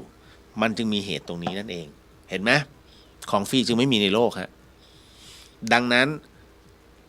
ทำชั่วได้ดีมีถมไปเนี่ยตัดออกไปได้เลยมันมีบางอย่างที่กำลังเสวยอยู่มันอาจจะเป็นบุญใหญ่ที่เขาเคยเสวยแต่หลังจากนั้นให้ดูตอนบั้นปลายฮะหนังดีต้องดูตอนจบแค่นั้นเลยนะครับอย่าเพิ่งไปสรุปนะฮะถ้าไปสรุปกลางเรื่องนั่นหมายถึงว่าท่านแค่ดูภาคประกอบต่อมาศาสนาพุทธนะฮะชี้ให้เห็นสิ่งที่เกิดขึ้นอย่างไม่เที่ยงไม่จีรังนั่นหมายถึงอะไรฮะนั่นหมายถึงว่าทุกสิ่งนั้นมันมีการเกิดขึ้นตั้งอยู่และดับไปไงกฎแห่งไตรลักษณ์ถูกไหมครับมีอะไรที่จีรังมั่งวันนี้ท่านอายุขนาดนี้อีกไม่นานท่านอายุกลางคนแล้วอีกไม่นานท่านก็จะแก่ลงแล้วก็แก่ลงสุดท้ายก็ตายเหมือนกันผมนั่งอยู่ตรงนี้แม้ผมจะเคยตายไปแล้ว1 รอบนะฮะแต่ถามว่ามันจะตายอีกกี่รอบมันคงไม่มีอีกรอบแล้วล่ะถ้าตายก็คือตายเลยมันคงไม่มีครั้งที่2มั้งเฮ้ยฟื้นมาอีกแล้วเหรอไม่หรอกครับผมไม่คงกระพันขนาดนั้นคำว่าคาถาคงกระพันหนังเหนียวมีจริงไหมท่านว่ามีจริงไหมสำหรับผมบอกเลยไม่มีจริงทำไมนะ ในเรื่องของความเป็นคงกระพันหรือว่าอมตะไม่มีฮะถ้ามีจริงนะคนที่เป็นเจ้าของพระคาถาเนี่ยจะต้องมีชีวิตอยู่จนปัจจุบันไม่ใช่เอาไปเราฝากด้วยปุ๊บตายแล้วอ้าวไหนคงกระพันนะที่ตายเพราะอะไรฮะไส้ติ่งแตกอ้าวทำไมไส้ติ่งแตกหมอผ่าไม่ได้หนังเหนียว แล้วแตกอยู่ข้างในจบแล้วตายด้วยตัวเอง นะฮะอันนี้หยอกแต่ให้รับรู้ว่ากฎไตรลักษณ์การเกิดขึ้นตั้งอยู่ดับไปแน่นอนที่สุดเห็นไหมเพราะฉะนั้นถึงได้บอกว่าน้องไม่ต้องบอกให้เพื่อนนะเวลามันจะเป็นเครื่องพิสูจน์เองวันที่เขาพลาดขึ้นมาไม่เป็นการผิดหวังจากการสอบนะผิดหวังจากเพื่อนผิดหวังอะไรต่างๆทุกสิ่งทุกอย่างเนี่ยที่มันเฟลนะฮะมันจะทำให้เขามีความรู้สึกว่าทดท้อและท้อถอยถึงตรงนั้นเนี่ยเขาจะรู้ว่าอะไรที่เป็นสิ่งที่เขาควรจะเข้าหานะครับมันเป็นปกติวัยรุ่นเนาะต่อมาอันนี้หลายคนน่าจะฟังนะการบริจาคอวัยวะเห็นไหมมาอีกแล้วต้องรอเสียชีวิตก่อนหรือว่ายังมีชีวิตหรือยังมีชีวิตแล้วบุญที่ได้จะเป็นแบบไหนเห็นไหมท่านคิดว่าคนบริจาคอวัยวะเนี่ยเขาจะบริจาคอวัยวะเมื่อมีชีวิตหรือว่าเสียชีวิตแล้วผมเชื่อมั่นมันมีสองประเภทอยู่แล้วที่บอกต้องเสียชีวิตก่อนสิถึงจะเอาไปได้มันต้องมีชีวิตสินะ อวัยวะถึงจะใช้ได้คำตอบคือยังมีชีวิตอยู่ฮะนะฮะ เพราะฉะนั้นในกรณีอย่างผู้ที่บริจาคอวัยวะไว้แล้วเนี่ยฮะหากเกิดอุบัติเหตุนะครับแล้วท่านถ้าสมมุติว่าทางemergency เนี่ย เขาคีย์แล้วมันขึ้นว่าท่านเนี่ยได้บริจาคอวัยวะเอาไว้แล้วถ้าเขาตรวจว่าอวัยวะของท่านยังใช้ได้นะฮะแต่ท่านโอกาสรอดเนี่ยสูงมากเขาก็จะไม่วุ่นวายอวัยวะท่านแต่ถ้าโอกาสสมมุติว่าสมองตายเงี้ย อันเนี้ยโทรแจ้งญาติอ๋อพอดีผู้ป่วยได้ทำตรงนี้เอาไว้นะจะบริจาคไหมแค่นั้นเองแต่สุดท้ายก็ถ้าสมมุติกรณีสมองตายเขาก็เอาไปแต่ถ้าสมมุติว่าท่านตายในที่เกิดเหตุมันทำอะไรไม่ได้ฮะทำอะไรไม่ได้แล้วนะครับอวัยวะนั้นเสียหายไปแล้วก็จะไปต่อให้คนอื่นไม่ได้เพราะฉะนั้นต้องให้เฉพาะคนที่ยังมีชีวิตอยู่โดยเฉพาะยิ่งบุคคลซึ่งเรียกว่าอาการโคม่าในเรื่องของสมองตายโดยส่วนใหญ่เกือบ 100% นะฮะเพราะฉะนั้นอวัยวะทุกอย่างในร่างกายนะสามารถปลูกถ่ายได้มันก็มีให้ท่านเลือกอะระหว่างบริจาคร่างกายให้กับแพทย์นะฮะได้ศึกษานะครับกับประเภทที่บริจาคอวัยวะนะฮะให้ต่อชีวิตให้ต่อลมหายใจเลือกเอานะฮะส่วนใหญ่แล้วก็ จะเลือกบริจาคร่างกายนะให้เป็นอาจารย์ใหญ่จริงๆแล้วได้ทั้งสองอย่างและบุญที่ได้หมายถึงว่ามหาทานอันยิ่งใหญ่คือการเสียสละนะอวัยวะนะเพราะว่าณช่วงตรงนั้นเนี่ยท่านใช้อะไรไม่ได้แล้วคือท่านก็ไม่รู้เรื่องแล้วอะแล้วท่านก็ยอมที่จะบริจาคนะตรงนั้นนะในส่วนของอวัยวะเพื่อต่อชีวิตแล้วผมเชื่อมั่นว่าคนที่ได้รับอวัยวะเป็นคนดีทุกคนเพราะนั่นหมายถึงว่าเขากำลังฟื้นมาอีก1 ครั้งมีโอกาสแล้วแค่นั้นเลยนะฮะ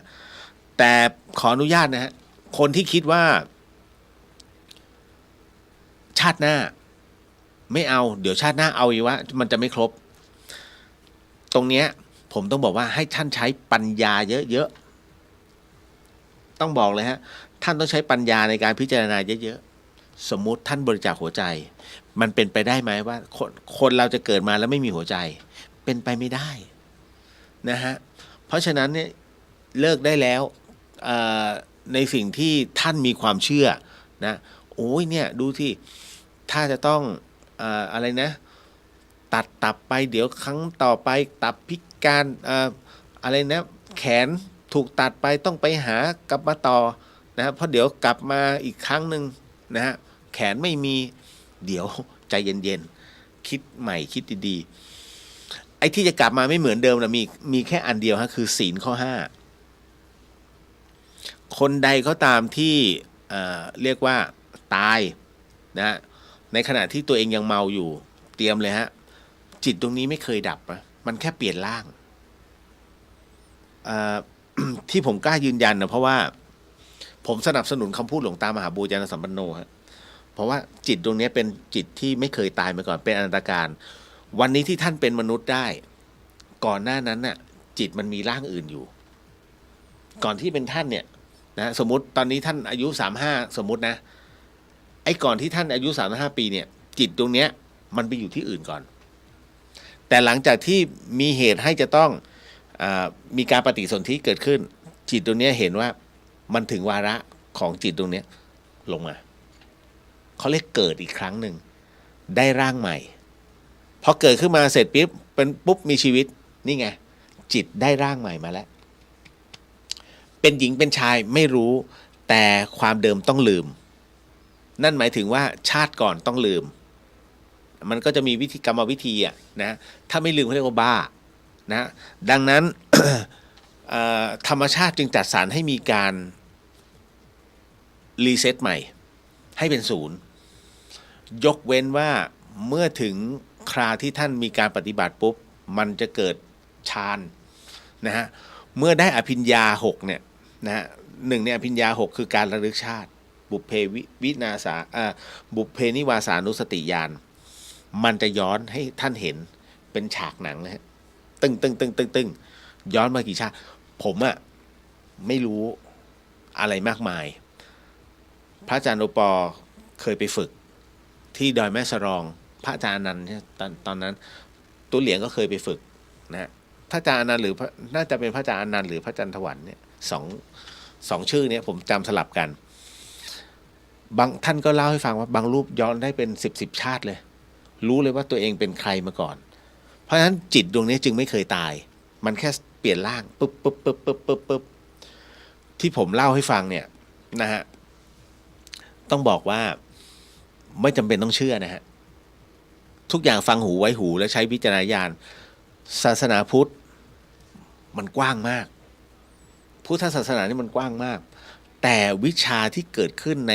ระบบของสมาธิเนี่ยมันมีไม่เยอะแต่ได้ผลทุกๆอันแล้วสามารถย้อนให้เป็นผู้วิเศษได้เลยแต่ต้องถามว่าท่านปฏิบัติหรือยังถ้าท่านคิดว่ามันเป็นเรื่องไม่จริงอย่าพึ่งใจเย็นท่านเรียน psychology ใช่ไหม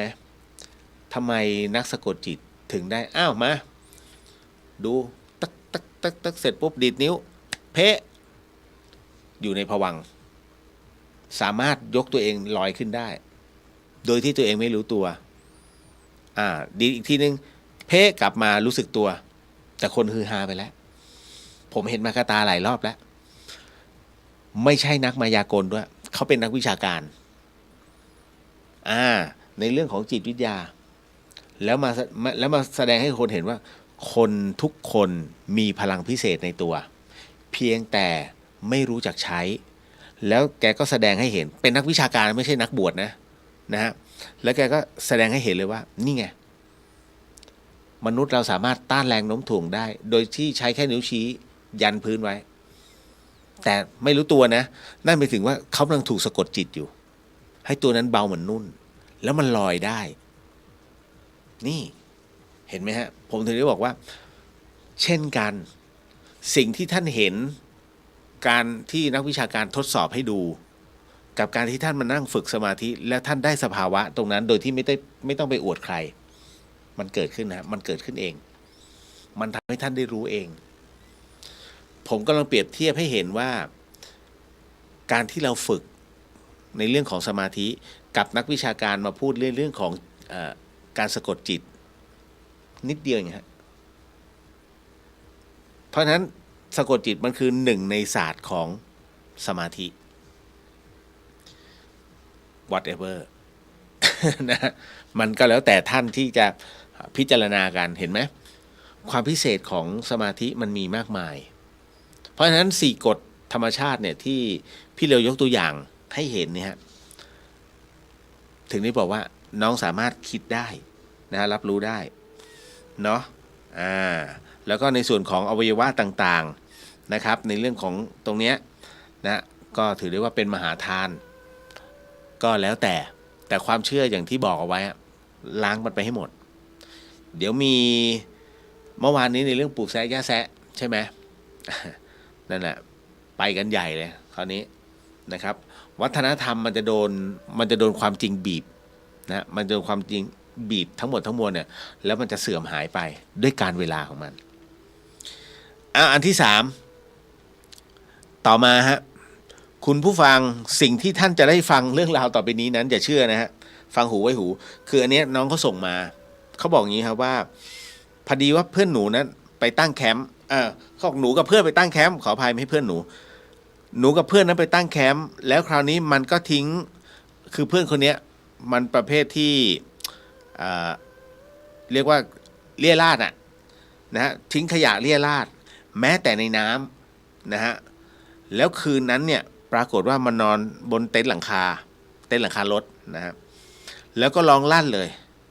อารมณ์ว่าเหมือนมีคนมาทำร้ายมันโบกเวกโวยวายนะตรงนั้นเนี่ยนี่ขนาดมันเมานะพี่เลียวนะครับแล้ว พวกหนูก็เลยขึ้นไปนะฮะก็เรียกว่าไปอยู่ขึ้นไปที่เต็นท์เขาแล้วมันก็เล่าให้ฟังว่ามีผู้ชายร่างกำยำอารมณ์นะรูปร่างตัวเนี่ยเหมือนนักเพาะกายตัวดำตาโตไม่สวมเสื้อมาบีบคอมันพอดิ้นหลุดจากมือเขาได้จึงตะโกนร้องให้ช่วยดังนั้นเนี่ยสิ่งที่หนูได้ยินก็คือณตอนนั้นเองหนูกับเพื่อนก็เลยรีบปีนขึ้นไปนะฮะไปเปิดเต็นท์ตกใจมากคือตอนที่ไปเนี่ยเพื่อนหนูเหลือแต่ตาขาวหมายถึงว่าตาดำมันกลับเข้าไปข้างในแล้วไงนะฮะก็มันเหลือแต่ตาขาวก็เลยต้องตบหน้ามันตบแบบตบให้ได้สตินะฮะตบหน้ามันแล้วเพื่อนอีกคนนึงก็เอาสร้อยพระนั้นมาคล้องคอให้จึงนอนต่อได้นี่ขนาดเมานะคะ พอรุ่งเช้าเนี่ยปรากฏว่ามันทำเหมือนไม่มีอะไรเกิดขึ้นเลย แต่ทุกคนก็ไม่ได้พูดอะไรนะคะ หนูเลยสงสัยว่าแบบนี้เพื่อนหนูนั้นถูกผีเล่นงานใช่ไหมพี่เหลียวคำตอบคือผมสรุปให้ฟังนะฮะไปทำเลอะเทอะนะฮะแล้วไม่เชื่อหรอกว่ามันมีเรื่องเจ้าที่นะฮะผมก็จะบอกว่าอันนี้เขาเรียกเจ้าป่าเจ้าเขานะฮะที่เล่นงานจำเรื่องเมื่อวานได้ไหมที่ผมอ่านให้ฟังนะที่หลวงปู่ชอบท่านบอกอะไรล่ะเทบอะไรนะเอาข้าวที่บิณฑบาตน่ะนะฮะแล้วก็เทลงน้ำพญานาคไม่พอใจนะเพราะว่าสกปรกอารมณ์เดียวกันแหละฮะเจ้าป่าเจ้าเขาเขาก็มีดังนั้นเนี่ยเขาก็ไม่ชอบหรอกไอ้คนทำแบบทิ้งขยะเรี่ยราดแล้วก็ทำลายน้ำนะทำให้น้ำสกปรกน้ำธรรมชาติเขาจะมีคือบางเผ่าชนเผ่าบางที่เขามีบูชาผีน้ำเช่นเดียวกันนะฮะที่บ้านฝายหินก็จะมีบูชาผีน้ำผีต้นน้ำผมไม่แน่ใจว่าสัปดาห์หน้าหรือเปล่าเขาจะมีเพราะมันเข้าหน้าฝนจะเป็นบูชาผีต้นน้ำนะเขาก็จะมีพิธีของเขานะเห็นไหมเป็นการขอเข้ามาเพราะเขาเชื่อว่ามันมีเจ้าป่าเจ้าเขาจริงๆซึ่งไม่ต้องเชื่อไม่เชื่ออย่างที่ผมบอกผีไม่มีหรอกงมงายแต่ตัวเองไปมูกับเทพผมก็ถึงได้ถามไงว่าแล้วเทพ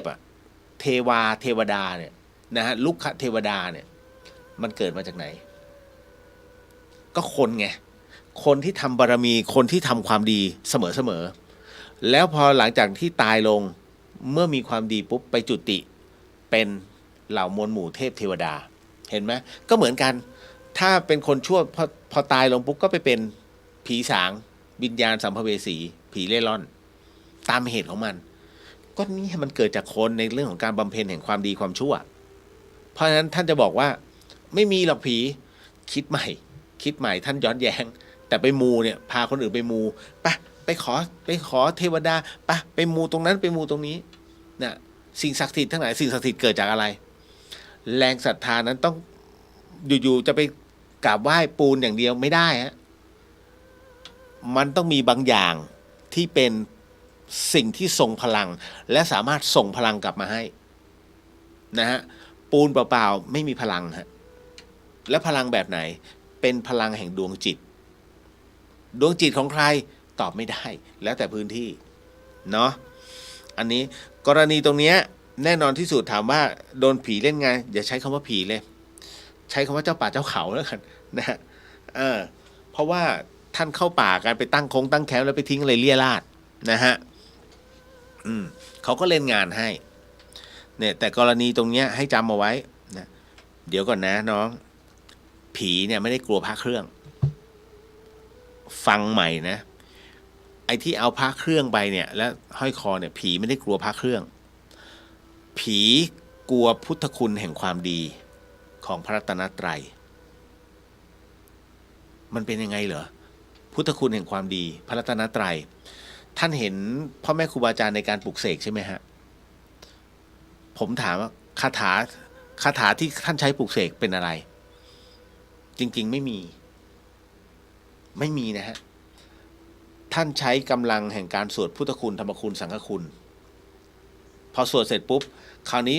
จะมีเขาเรียกนั่งปลก4ทิศจะใช้กำลังจิตเกิดจากกำลังสมาธิของแต่ละมุมแต่ละทิศพ่อแม่ครูบาอาจารย์จึงนั่งและอธิษฐานจิตขอพลังแห่งความดีในการปฏิบัติตามพระวินัยสิ่งที่ท่านได้ปฏิบัติมานะกำลังสมาธิแห่งความเมตตานั้นเพ่งลงไปที่ตัวองค์วัตถุนั่นหมายถึงว่าองค์พระทั้งหลายดังนั้นพระแต่ละรุ่นฟังไว้นะพระแต่ละรุ่นที่เขามาขายเนี่ยพลังเหมือนกันหมดจะเป็นรุ่นไหนก็แล้วแต่พลังเหมือนกันหมดมันใช้บทเดียวกันแล้วถ้าเป็นเกจิก็คนเดียวกันไม่มีอะไรแปลกใหม่แต่ชื่อรุ่นมหารวยยันโคตรรวยที่สุดรวยสุดอะไรอย่างเงี้ยเป็นต้นใครรวยคนขายรวย คนซื้อจนนะฮะเพราะฉะนั้นพิจารณาดี นะครับเก็ตนะตรงนี้ไอ้เพื่อนคนเนี้ยไปบอกนะมึงเลิกเหล้าได้ก็เลิกเถอะนะฮะมันไม่สมควรมันไม่เท่เลยการที่เมาแล้วให้เพื่อนแบบเอ็นดูเงี้ยไม่ใช่นะฮะแล้วก็ถือศีลได้ก็ไปถือศีลนะมีศีล 5เท่าไหร่ก็ดีแค่นั้นแหละฮะเวียนเทียนผ่านแอปพลิเคชันได้บุญไหมคะได้บุญไหมฮะเวียนเทียนผ่านแอปพลิเคชันไม่ได้นะไม่ได้1,000,000%นะฮะเพราะอะไรคือการเวียนเทียนหมายถึงว่าการเดินวนอุโบสถเนี่ยครบ3 รอบนะเพื่อเป็นพุทธบูชานะฮะธรรมบูชาสังฆบูชาแด่องค์พระรัตนตรัยนะการที่เอาจิตไปเดินถามว่าจิตท่านบริสุทธิ์ถึงสามารถถอดจิตไปเดินได้ไหมแต่ถ้าท่านถึงจุดในเรื่องของสมาธิและสามารถถอดจิตไปเดินได้อันนี้โมทนาสาธุอันนี้ได้ผลเพราะจิตท่านได้เดินแล้วเป็นที่เรียบร้อยนะฮะแต่ถ้าไม่ใช่เสียเปล่าเหมือนทำของเด็กเล่นนะฮะเพราะฉะนั้นไม่เหมือนกันนะฮะในเรื่องของการปลุกเสกพระนะครับบางคนบอกว่ามันบางทีมันก็ไม่จำเป็นอย่างกรณีของอโหสิกรรมเนี่ยบางคนก็บอกว่าเปิดของหลวงพี่ภัสกรเลยท่านเป็นต้นฉบับได้ผลไหมผมบอกได้เลยว่าได้ผลฮะแต่ได้ผลเฉพาะตัวท่านนะคนอื่นไม่ได้นะครับแต่ถามว่ามันสามารถเพิ่มกำลังให้ท่านได้เป็นกำลังใจให้ท่านหลวงพี่ภัสกรจะเป็นกำลังใจให้ท่านได้ที่เหลือเป็นหน้าที่ของท่านที่จะเขาเรียกว่าส่งเจ้ากรรมนายเวรกันไปเองเพราะอะไรรู้ไหมเพราะไม่งั้นเนี่ยไม่จำเป็นฮะถ้าสมมุติว่าเปิดของหลวงพี่ภัสกรได้การทำพุทธาภิเษกไม่ต้องนิมนต์เกจิเปิดเลยฮะบทพุทธาภิเษกเอาโทรศัพท์มือถือมาเปิดช่อง YouTube แล้วก็โยงไปที่พระจบแล้วฮะก็ทำได้สิไม่ต้องนิมนต์ถูกไหมฮะมันไม่เหมือนกันผมถึงได้บอกว่าเรื่องบางเรื่องเนี่ยมันต้องอยู่ในพื้นที่เรื่องบางเรื่องต้องดูแบบสดๆ ขอโมทนาแบบสดๆเงี้ยได้อย่างสมมุติว่า พระเดชพระคุณหลวงพ่ออินทวายท่านเดินรับบาตรตอนเช้าเราไม่มีโอกาสไปตรงนั้นก็ได้เปิดไลฟ์สดโมทนาสาธุกับหลวงพ่อกับผู้ที่ใส่บาตรท่านนะถามว่าตรงนี้ได้บุญไหมได้ครับคือความปิติมันเกิดขึ้นนะฮะเสร็จปุ๊บเมื่อเราเห็นทุกท่านได้มีโอกาสไปอยู่ตรงวัดป่านาคำน้อยเราก็อยากไปแต่มันไม่ว่างก็ขอโมทนาบุญนะตรงนี้บุญจึงเกิดสำเร็จเป็นที่เรียบร้อยแต่ผลกระทบกับทางโลกมีไหมไม่มีเพราะเราแค่โมทนานะครับแต่คนที่ไปอยู่นะตรงนั้นเนี่ยเขาได้เพราะเขามีผลกระทบทางโลกคือใส่บาตรท่านจบเห็นไหมมันไม่เหมือนกันนะตรงนั้นดังนั้นอโหสิกรรมนะครับที่จะมีในวันที่10เนี่ยผ่านช่องทางของ Facebook ได้ไหมได้นะฮะแล้วได้เหมือนกันมันต่างกันตรงเนี้ยเพราะอันเนี้ยไม่ได้มีผลกระทบทั้งทางโลกเพราะคนที่มาก็ไม่ได้ใส่บาตรพี่เลียวนะผู้ที่อยู่ทางบ้านก็ไม่ได้ใส่บาตรพี่เลียวแต่กล่าวเนี่ยด้วยการน้อมจิตน้อมใจมาด้วยกันไปพร้อมกันได้เห็นไหมเห็นความต่างกับใส่บาตรกับการน้อมจิตโมทนาไหมจึงไม่เหมือนกันนะอันนี้นะครับต่อมาการทำนายโชคชะตาของหมอดูนั้น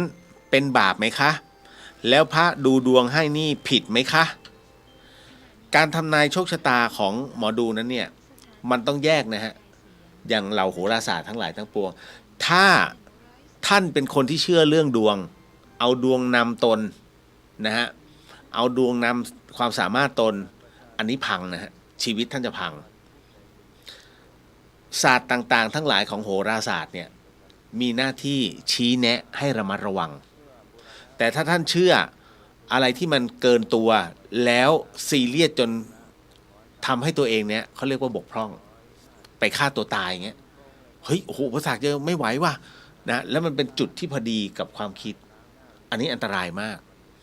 ถามว่ามันเป็นความผิดของโหราศาสตร์ไหมไม่เขาแค่ทักช่วงนี้ให้ระมัดระวังนะความเครียดนะคะแล้วก็ไป ทำบุญซะหน่อยไปรักษาศีลซะหน่อยอันนี้ไงฮะที่เขาจะมีการแนะนำเกิดขึ้นแต่อย่าไปโทษว่าเฮ้ยไปดูดวงตรงนั้นตรงนี้นะฮะแล้วโหราศาสตร์จะเป็นคนผิดไม่ใช่มันเป็นที่ตัวเราในส่วนของพระดูดวงนั้นผิดไหมไม่ผิดฮะเอาจริงนะไม่ผิดแต่หลายคนมักจะพูดว่าผิดทำไมผมถึงกล้าบอกว่าไม่ผิดอย่าลืมว่าองค์พระสัมมาสัมพุทธเจ้าท่านใช้คำว่าพยากรณ์ถูกไหมท่านพยากรณ์ไว้ว่าแล้วก็ท่านก็บอกว่าสัญญาเดิมขององคุริมานเป็นพญาเต่าในอดีตชาติท่านคือพญาเต่านั่นเองนะทำไมท่านจึงต้องฆ่าหลายๆคนเหตุของการฆ่าเกิดขึ้นเพราะว่าณตรงนี้มันเป็นกรรมที่ทุกคนนั้นต้องร่วมกันเพราะครั้นที่คนที่องคุลิมานไปฆ่าเนี่ยเป็นพันคนเนี่ยนั่นหมายถึงว่าคนที่ร่วมกันฆ่าองคุลิมานหรือว่าองค์ตัวพญาเต่ามาก่อนเพราะในขณะที่เรือกำลังจะล่มกลางทะเลที่บรรทุกคนมาประมาณ 1,000 คนนั้นกลางมหาสมุทรนะฮะในขณะนั้นเองเนี่ยปรากฏว่าพอเรือกำลังจะล่มนั้นพญาเต่าก็เข้ามาช่วยนะทุกคนก็เกาะอยู่หลังพญาเต่าจนกระทั่งพญาเต่านั้นพาไปถึงเกาะร้างแห่งหนึ่งซึ่งเกาะนั้นไม่มีทั้งน้ำและอาหารนะฮะแน่นอนที่สุดทุกคนดีใจขอบคุณพญาเต่าแต่ในที่สุดเพราะเกาะนั้นมันไม่มีน้ำและอาหารแล้วจะกินอะไรมองซ้ายมองขวาหาใครไม่เจอหาสัตว์ต่างๆไม่เจอแต่พญาเต่าทุกคนก็ร่วมกันลงมือฆ่าพญาเต่าเพื่อเอามาเป็นอาหารนะเห็นไหมและหนึ่งในนั้นก็จะมีผู้ที่เป็นแม่ขององคุริมานท่านร่วมอยู่ด้วย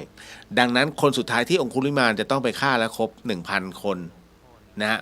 คือแม่แต่บังเอิญไปเจอองค์พระสัมมาสัมพุทธเจ้าซะก่อนพระพุทธเจ้านั้นเนี่ยท่านมีพระญาณเห็นไหมคำว่าพระญาณคือการรับรู้ตาที่3เห็นในเรื่องแล้วก็สามารถพยากรณ์ได้ พระพุทธเจ้านั้นท่านมีเรียกว่าพระญาณเล็งได้ว่าจอมโจรคนนี้ยังสามารถแก้ไขได้อย่าลืมนะพระพุทธเจ้าเนี่ยท่านไม่ได้สอนทั้งหมดทั้งมวลนะพระพุทธเจ้านั้นท่านจะดูแต่ละท่านแต่ละองค์ว่าใครนั้นสามารถที่จะเอามาบวชได้และเป็นประโยชน์ต่อไปหนึ่งในนั้นก็มีองคุลิมานท่านจึงว่าองคุลิมานเนี่ยยังสามารถกลับเนื้อกลับตัวได้ดังนั้นเนี่ยท่านจึงให้เห็นก่อนว่าท่านอยู่นะตรงนั้นองคุลิมานเห็นปุ๊บเนี่ยไม่ต้องถึงแม่แล้วพระพุทธเจ้านี่แหละนักบวชท่านนี้แหละจึงวิ่งตามแต่วิ่งตามเท่าไหร่ก็ตามไม่ทันฮะจนกระทั่งหยุดก่อนพระพุทธเจ้าจึงหยุดแล้วก็หันมาบอกเราหยุดแล้วแต่ท่านยังไม่หยุดในการเข็นฆ่ายังไม่หยุดในวัฏจักรแบบนี้นะท่านกำลังโดนอาจารย์หลอกให้ฆ่าคนนะองคุลิมานอยากเรียนวิชานะจากพราหมณ์นะซึ่งพราหมณ์นั้นเนี่ยถูกเป่าหูให้เกลียดชังองคุลิมานพราหมณ์ที่เป็นเหล่าวิชาตรงนั้นก็เลยบอกไปฆ่าคนให้เอานิ้วมาให้ครบ 1,000 เมื่อความรู้เนี่ยองคุลิมานเสียใจมากแล้วก็ขอบวชนะพระพุทธเจ้าแสดงธรรมให้เห็นไงแค่นั้นพอบวชออกมาแล้วได้เป็นเอหิภิกขุก็คือเป็นพระอรหันต์เศษกรรมในการที่ฆ่าคนนั้นยังมีอยู่เพราะฉะนั้นทุกครั้งที่องคุลิมานนั้นออกไปบิณฑบาตเนี่ยองคุลิมานก็จะเจอพวกมันจะเป็นกิ่งไม้หรือว่าก้อนหินเล็กๆน้อยๆที่เด็กๆเขาขว้างเล่นกันน่ะก็พลาดมาโดนตัวนะหัวล้างข้างแตกกับบริเวณที่พักทุกวันนั่นนะคือเศษกรรมนั่นคือทั้งหมดทั้งมวลเนาะเพราะฉะนั้นเนี่ยเรื่องของการทำนายโชคชะตาของหมอดูนั้นเนี่ยมันเป็นบาปไหมขึ้นอยู่กับตัวท่านเองแต่เขาเป็นผู้ที่ทำนายทายทักส่วนพระดูดวงนั้นผิดไหมผมก็เลยบอกว่าไม่ผิดถ้ามิใช่เป็นการเก็บเงินจากญาติโยมจะบอกว่าค่าครูไม่ได้ทั้งนั้นฮะไม่ดูดีกว่าเพราะฉะนั้นทำไมจึงไม่สามารถเก็บการเก็บเงินโยมนั้นนั่นหมายถึงว่าผิดนะฮะ แต่ผิดเนี่ยถ้าไม่สังฆาทิเศษก็เกือบจะปาราชิก4แต่ไม่ถึงปาราชิก4ผมว่าสังฆาทิเศษเพราะเป็นการขอเงินผู้ที่มิใช่ญาติตนนะฮะอันนี้ก็ไปปริวาสได้อยู่แต่ถ้าเดี๋ยวปริวาสอันเนี้ยท่านให้ปาราชิกได้เลยเพราะการทำผิดซ้ำๆไม่สมควรจะให้อภัยนะฮะที่ผมบอกตรงนี้แต่ว่าถ้าไม่เก็บเงินเนี่ยพระไม่ผิดเพราะพระพุทธเจ้าเองท่านก็ยังมีการพยากรณ์ว่าท่านรูปนี้ต้องไปตรงนี้ท่านไปตรงนี้ท่านนี้ไปตรงนี้นะและท่านในอนาคตการเนี่ยท่านจะเป็นพระพุทธเจ้าพระพญามารนี่จะเป็นพระปัจเจกพุทธเจ้าต่อไปมีพยากรณ์ให้พร้อมจบแต่กรณีของพระต่างๆเนี่ยฮะพระเกจิต่างๆที่บอกว่ารูปนี้จะเป็นพระพุทธเจ้าในภายภาคหน้าคำถามคือใครพยากรณ์ไอ้ที่ท่านเชื่อกันเนี่ยหลวงปู่หลวงตารูปนั้นเนี่ยเนี่ยท่านได้แล้วการพยากรณ์ว่าจะเป็นพระพุทธใครคนที่จะพยากรณ์นะฮะว่าจะเป็นพระเจ้าเนี่ยในกลับต่อไปหรือว่าในครั้งต่อไปมีแค่พระพุทธเจ้าด้วยกันนะคนอื่นไม่มีสิทธิ์เลยนะไม่มีสิทธิ์ฮะเพราะฉะนั้นผมถึงบางทีคันปากมากเลยเนี่ยว่าเนี่ยพอดีหลวงปู่ได้รับการพยากรณ์ว่าจะได้เป็นพระโพธิสัตว์แล้วจะเป็นพระพุทธเจ้าในครั้งต่อไปผมก็เลยอยากถามไงว่าใครพยากรณ์นะแต่บังเอิญเราคนไทยเป็นคนที่ไม่ชอบปะทะก็เลยไม่ค่อยชอบถามแต่ไม่ได้นะผมไม่ได้นะคือถ้าบางทีใช้คำไม่ดีแล้วกันสาธุขอโหสิถ้าผมหมั่นไส้ขึ้นผมก็ถามใครพยากรณ์ครับหลวงปู่รูปนั้นก็ไม่มีสิทธิ์พยากรณ์ท่านเก่งมาจากไหนต้องมาพยากรณ์จะเป็นพระพุทธเจ้านะครั้งต่อไปต้องพระพุทธเจ้ากับพระพุทธเจ้าเท่านั้นนะฮะอันนี้หลายท่านก็เริ่มดุเดือดขึ้น นะฮะต่อมาเมื่อเช้ามีคนเมาอะไรล่ะมีคนเมาเอาไวน์ใส่บาตรหมายถึงเช้าเมื่อวานมีคนเมาเอาไวน์มาใส่บาตรแล้วพระท่านนั้นไม่รับชายคนนั้นก็โวยวายว่าเขาจะใส่ นะแล้วก็เขาไม่รู้ว่าจะเอาอะไรมาถวายเพราะเขาเมาอยู่นะเขาอยากใส่บาตรมากเลยอยากรู้ค่ะว่าจริงๆแล้วเนี่ยคนเมาเนี่ยใส่บาตรได้ไหมท่านคิดว่าได้ไหมฮะที่ผมยกเอาคำถามนี้มาเนี่ยเฮ้ยมันดูเหมือนไม่มีอะไรแต่มันมีอะไรนะมันมีอะไรที่น่าสนใจมากครั้งหนึ่งท่านเขมนะฮะหรือว่าตู้คำจันเนี่ยที่ธรรมสถานเนี่ย เดินบาตรตอนเช้าเจอคนเมานะมาถวายเบียร์เอาเบียร์1 กระป๋องเนี่ยใส่บาตรเลย นะฮะแต่ท่านเขม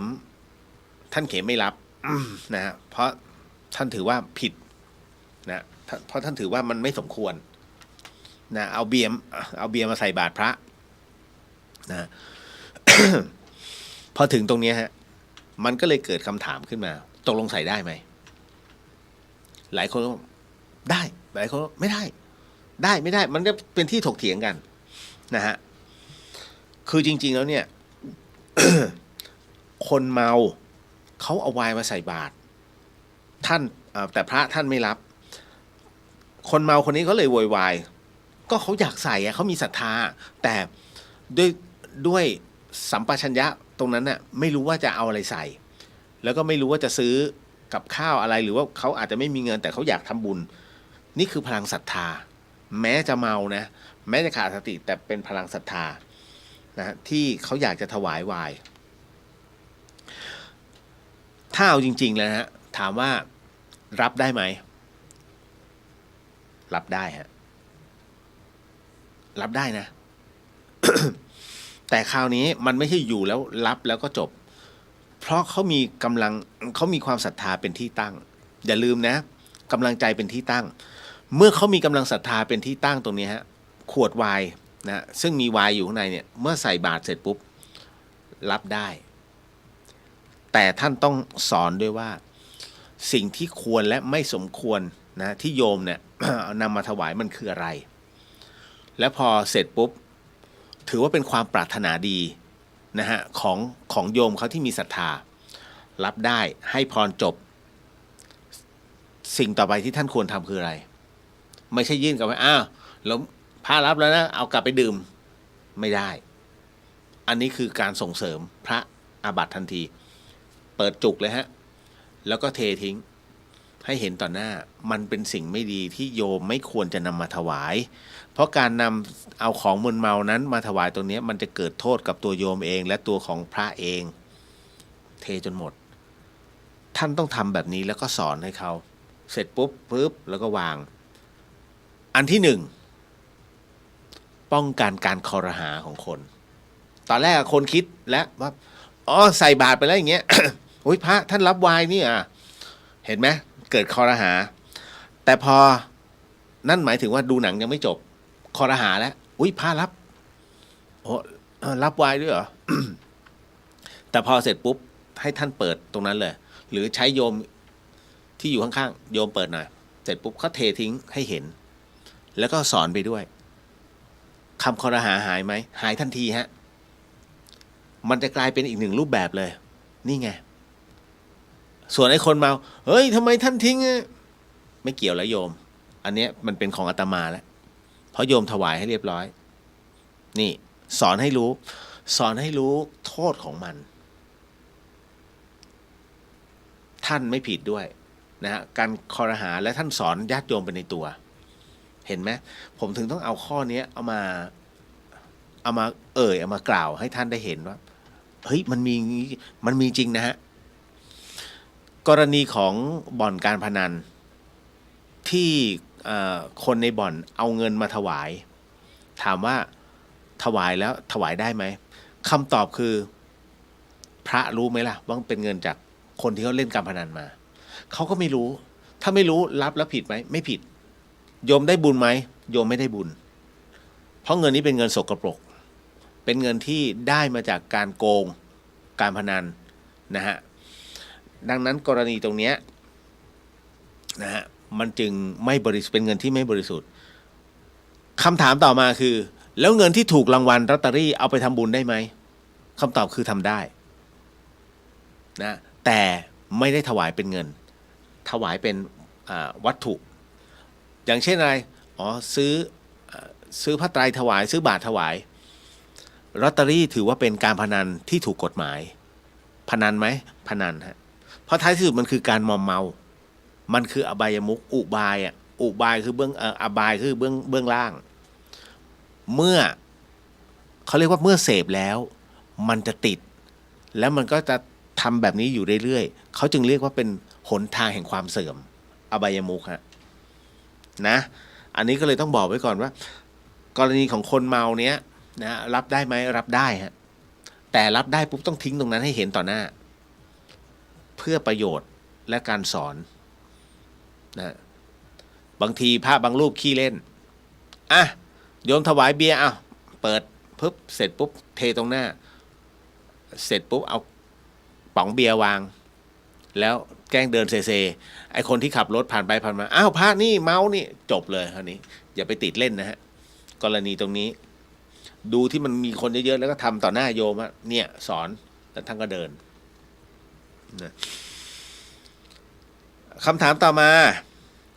มีพระผู้ใหญ่พร้อมลูกวัดออกเดินตรวจหมู่บ้านคือใครเล่นการพนันใครเสพยา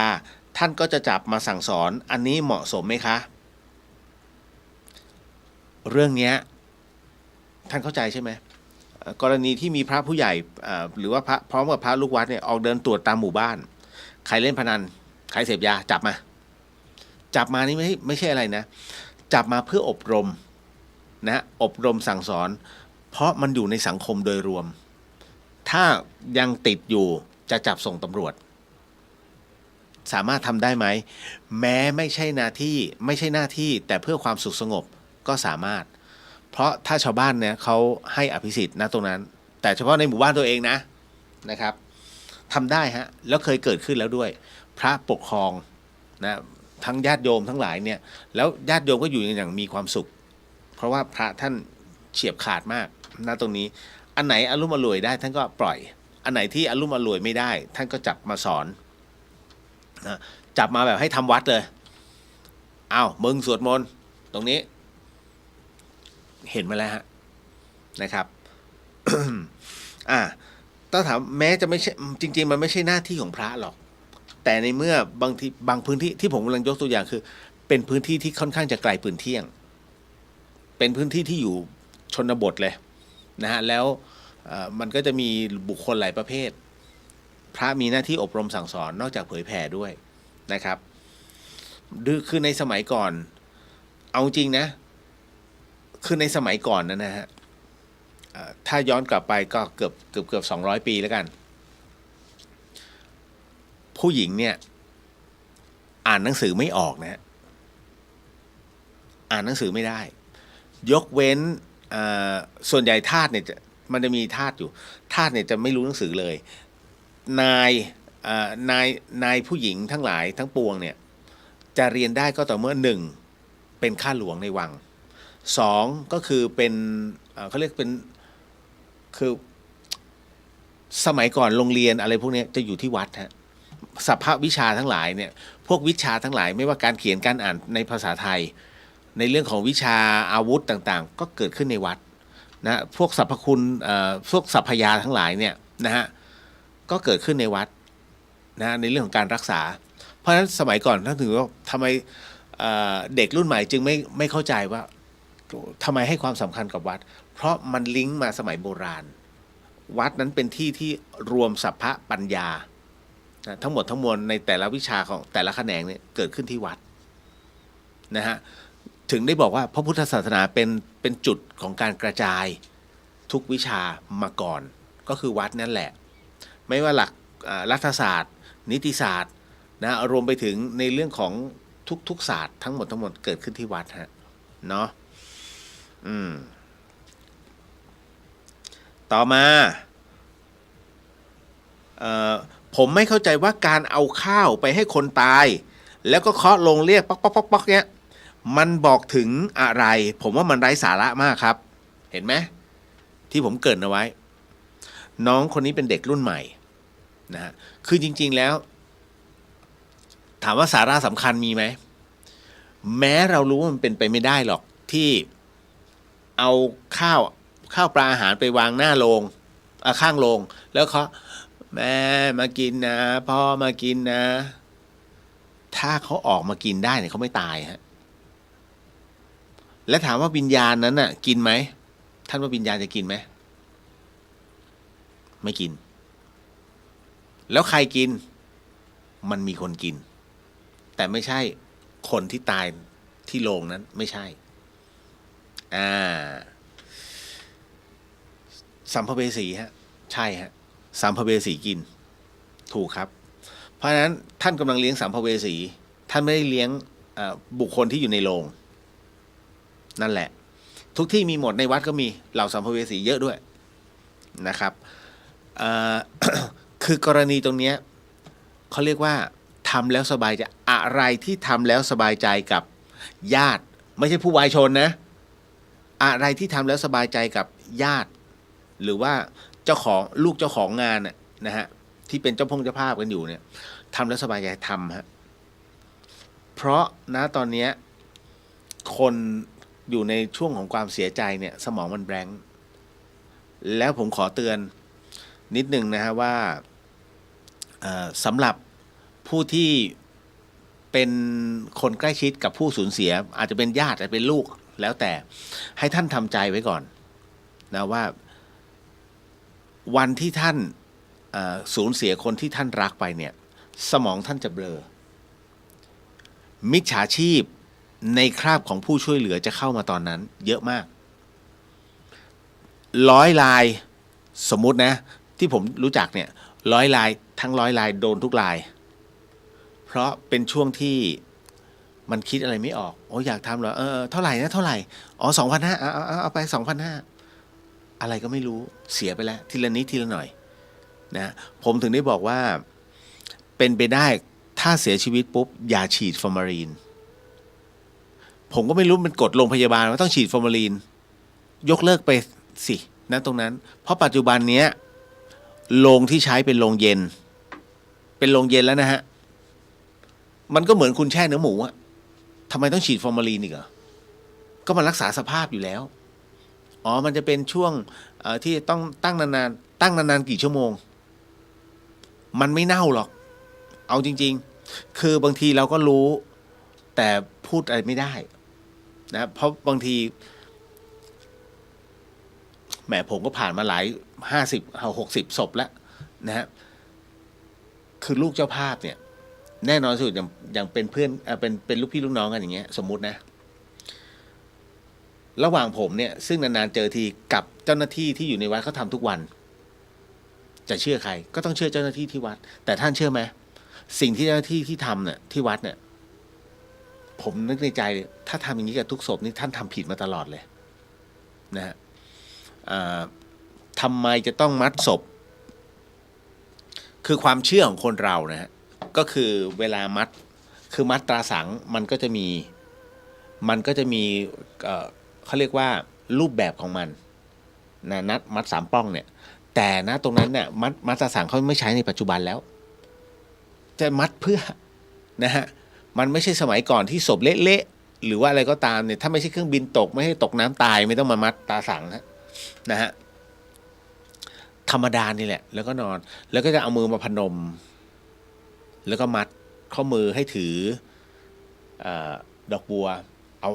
อันหนึ่งที่ผมไม่พอใจมากๆก็คือของหลวงพี่ภัสกรนะฮะอันนี้น่าเกลียดมากแต่ไม่รู้จะบอกเขายังไงนะเพราะเขาเป็นเจ้าหน้าที่อยู่โดยปกติแล้วเนี่ยสังขารของพระที่ท่านมรณภาพเนี่ยไม่จำเป็นจะต้องมายกมือไหว้พนมไปกราบเขามีความเชื่อว่าการที่เราเอาศพนั้นนะฮะเอาดอกบัวใส่มือนะแล้วก็มัดในท่าไหว้เนี่ยวิญญาณนั้นจะไปเอาดอกไม้นั้นไปกราบนมัสการองค์พระสัมมาสัมพุทธเจ้าที่ชั้นดาวดึงส์เดี๋ยวก่อนบุญถึงไหมแค่นั้นเลยฮะบุญถึงหรือเปล่านะฮะและที่สำคัญคือไหว้เนี่ยใครไหว้ล่างเนี่ยจะไปไหว้หรือเปล่าหรือถ้าวิญญาณไหว้ไม่จำเป็นต้องใส่มือนะฮะแค่นั้นเลยตรรกะแค่นี้ฮะแต่มันไปลบล้างในสิ่งพิธีกรรมตรงนั้นไม่ได้ซึ่งผมบอกไม่มีประโยชน์จริงๆคือแล้วแต่บุคคลที่เขาทำกรรมแบบไหนมา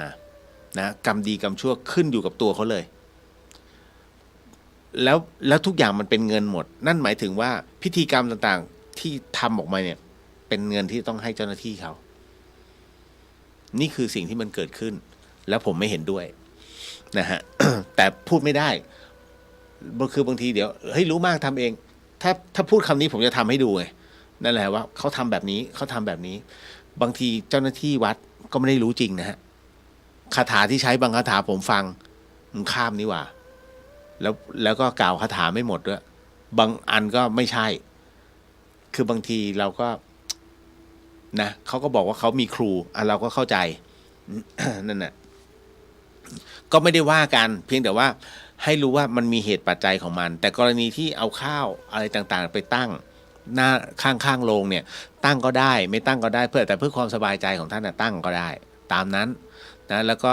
จงมีสติตลอดเวลาใครที่จะบอกนี่นู่นนั่นฟังรับรู้แต่ไม่รับเก็บอ๋อต้องทำแบบนั้นต้องทำแบบนี้สิมันจะมีประเภทเจ้าพิธีมั่วๆเข้ามาโดยเฉพาะอย่างยิ่งแบบโอ้โหเหมือนชำนาญนะแต่แบบมั่วมันจะเป็นอย่างเงี้ยและท่านก็จะเสียเงินประปายเพราะสมองท่านแบงค์อยู่ในขณะของความเสียใจคิดอะไรไม่ออกมัวแต่คิดถึงคนตายนี่แหละฮะผมถึงได้บอกว่าให้ระมัดระวังมิจฉาชีพจะเข้ามาช่วงเวลานี้นะครับผมบอกแล้ว100 คนโดนทั้ง100 คนไม่มีใครรอดสักคนนะฮะมิจฉาชีพมาในลักษณะของความช่วยเหลือ ฟังไว้เป็นความรู้นะฮะเพราะว่า ท่านลองนั่งเอาง่ายๆสัตว์เลี้ยงของเราเนี่ยเลี้ยงโอทนุถนอมพอมันตายลงเนี่ยท่านเคยคิดไหมว่ากูจะเผาดีหรือจะทิ้งถังขยะรักแทบตายหรือจะไปฝังที่ไหนดี เห็นไหมต้องทำพิธีไหมท่านคิดไม่ออกหรอกเพราะท่านเสียใจอยู่สุดท้ายทำแทบตายแลบทิ้งถังขยะมีนะโดยเฉพาะอย่างยิ่งคือผู้ที่อาศัยอยู่บนคอนโดแล้วพอเลี้ยงแมวเนี่ยพอมันตายลงไม่รู้จะเอาไปตรงไหนแลบนะฮะแลบกับบับเบิ้ลใส่กล่องแหมเหมือนจะส่งนะ นะแล้วจากนั้นก็ทิ้งถังขยะเขาใช้วิธีนี้กันซึ่งโอ้โหเลี้ยงแทบตายสุดท้ายอยู่ในกองขยะก็ถึงได้บอกว่าถ้าสมมุตินะสัตว์เลี้ยงของท่านต้องการจะให้ส่งให้สวดอะไรมาวัดฝายหินเดี๋ยวผมบอกกับพระอาจารย์นะพระอาจารย์มีโยมแมวเสียชีวิตให้พระท่านสวดให้ท่านก็สวดให้ไม่ต้องมาเสียอะไรมากมายนะฮะแค่นั้นน่ะแค่ท่านเอาสัตว์ไปใส่กล่องนะแล้วก็ให้พระท่านสวดให้เสร็จปุ๊บท่านไปหาที่ฝังเอาแล้วแถวเนี้ยง่ายป่ามันเยอะอุทยานฝังไปเถอะเป็นปุ๋ยไม่มีปัญหาหรอกอย่าหาว่าผมบอกนะ คือสงเคราะห์กันแค่นั้นเลยอันนี้รู้แล้วนะว่าจะต้องทำยังไงถ้าสมมุติว่าสัตว์เลี้ยงของท่านเสียชีวิตลงเมตตากันไปฮะอ่ะก็พอสมควรนะตามเหตุปัจจัยเนาะสำหรับในค่ำคืนนี้กระจายกันไปก็แล้วกัน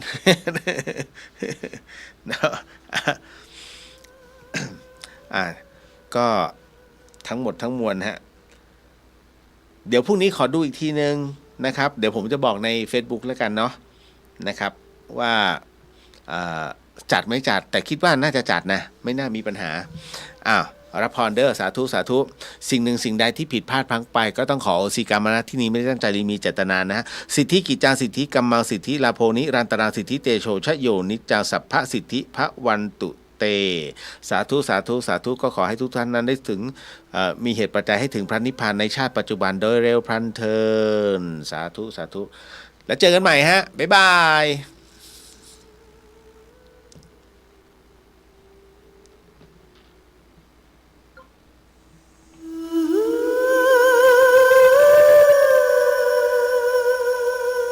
คุณกำลังฟังสถานีวิทยุเพื่อการศึกษาพระพุทธศาสนาและวัฒนธรรม FM 104.5 เมกะเฮิรตซ์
ขณะนี้ท่านกำลังฟังสถานีวิทยุกระจายเสียง FM 104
ศัพท์มือถือระบบ Android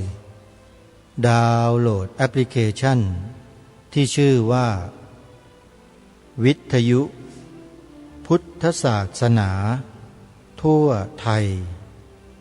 เพื่อติดตามรับฟังรายการธรรมะสาระดีๆจากสถานีวิทยุพระพุทธศาสนาแห่งชาติที่รวมกันอยู่ในที่เดียวกัน48สถานีทุกภูมิภาคของประเทศไทยฟังได้ตลอด24ชั่วโมงรายการคดีโลกคดีธรรมนั้นออกอากาศผ่านแอปพลิเคชันนี้วันละ6เวลาท่านสามารถติดตามรับฟังได้ทั้ง6เวลาที่ออก6เวลานั้นหมายความว่าสถานีวิทยุต่างๆนำไปออกอากาศต่างเวลากัน9 นาฬิกาเริ่มต้นออกทางสถานีวิทยุพระพุทธศาสนาวัดหนองกายอำเภอแม่แตงจังหวัดเชียงใหม่คลื่น FM 99.75 เมกะเฮิรตซ์และวัดอารามมงคลอำเภอยางตลาดจังหวัดกาฬสินธุ์ FM 89 เมกะเฮิรตซ์2 สถานีนี้ออกรายการเวลา 9 นาฬิกาพอถึงเวลา 10 นาฬิกาท่านสามารถรับฟังได้พร้อมกัน3 สถานีคือวัดป่าจริยธรรมอำเภอนาด้วงจังหวัดเลย FM 96.50 เมกะเฮิรตซ์วัดศรีอุดมวงศ์อำเภอวังสะพุงจังหวัดเลย FM 101.75 เมกะเฮิรตซ์วัดสามชุกอำเภอสามชุกจังหวัดสุพรรณบุรี FM 100.25 เมกะเฮิรตซ์จากนั้นเวลา 11 นาฬิการับฟังได้อีกครั้งหนึ่งทางสถานีวิทยุวัดฝายหินอำเภอเมืองจังหวัดเชียงใหม่คลื่น FM 104.50 เมกะเฮิรตซ์ต่อจากนั้นเวลา 13 นาฬิกาหรือบ่ายโมงตรงรับฟังอีกครั้งหนึ่งทางสถานีวิทยุวัดบ้านปลาคูนอำเภอโพนทรายจังหวัด101คลื่น FM 104.50 เมกะเฮิรตซ์จากนั้นเวลาตอนเย็น 17 นาฬิกาหรือ5 โมงเย็นรับฟังได้อีกครั้งหนึ่งทางสถานีวิทยุวัดฝายหินอำเภอเมืองจังหวัดเชียงใหม่คลื่น FM 104.50 เมกะเฮิรตซ์และในช่วงเวลากลางดึกเที่ยงคืนหรือตีหนึ่งท่านสามารถรับฟังได้อีกครั้งทางสถานีวิทยุวัดฝายหินอำเภอเมืองจังหวัดเชียงใหม่คลื่น FM 104.50 เมกะเฮิรตซ์นอกจากนี้ยังสามารถรับฟัง ทาง YouTube ได้อีก2 ช่องคือช่องวัดฝายหินและช่องธรรมะภาคเหนือทั้ง2 ช่องนี้นำรายการคดีโลกคดีธรรมไปตัดต่อเป็นคลิปวิดีโอแล้วถ่ายทอดทาง YouTube ท่านพิมพ์ชื่อรายการคดีโลกคดีธรรมเข้าไปก็จะพบคลิปรายการอยู่ในช่อง YouTube เต็มไปหมดเลยท่านผู้ฟังขอกราบขอบพระคุณผู้อำนวยการสถานีวิทยุพระพุทธศาสนาคลื่นต่างๆที่นำรายการนี้เผยแพร่ออกอากาศทางสถานีวิทยุทำให้พี่น้องประชาชนคนไทยผู้นับถือพระพุทธศาสนาก็ดีหรือคนที่ไม่ได้นับถือก็ตามได้ฟังรายการนี้แล้วได้รู้ได้ทราบเรื่องราวต่างๆที่ทางรายการได้นำมาเสนอในรายการซึ่งบางเรื่องเป็นสิ่งที่ไม่ควรจะเกิดขึ้นในบ้านเมืองไทยของเราแต่มันก็เกิดขึ้นโดยที่พี่น้องคนไทยเราไม่ทราบเรื่องทางรายการเมื่อทราบจึงนำมาเปิดเผยนำมาบอกให้พวกเราได้ทราบกันเพราะทุกวันนี้ประชาชนคนไทยของเราส่วนมากไม่ได้ศึกษาไม่ได้เล่าเรียนหลักธรรมคำสอนของพระสัมมาสัมพุทธเจ้า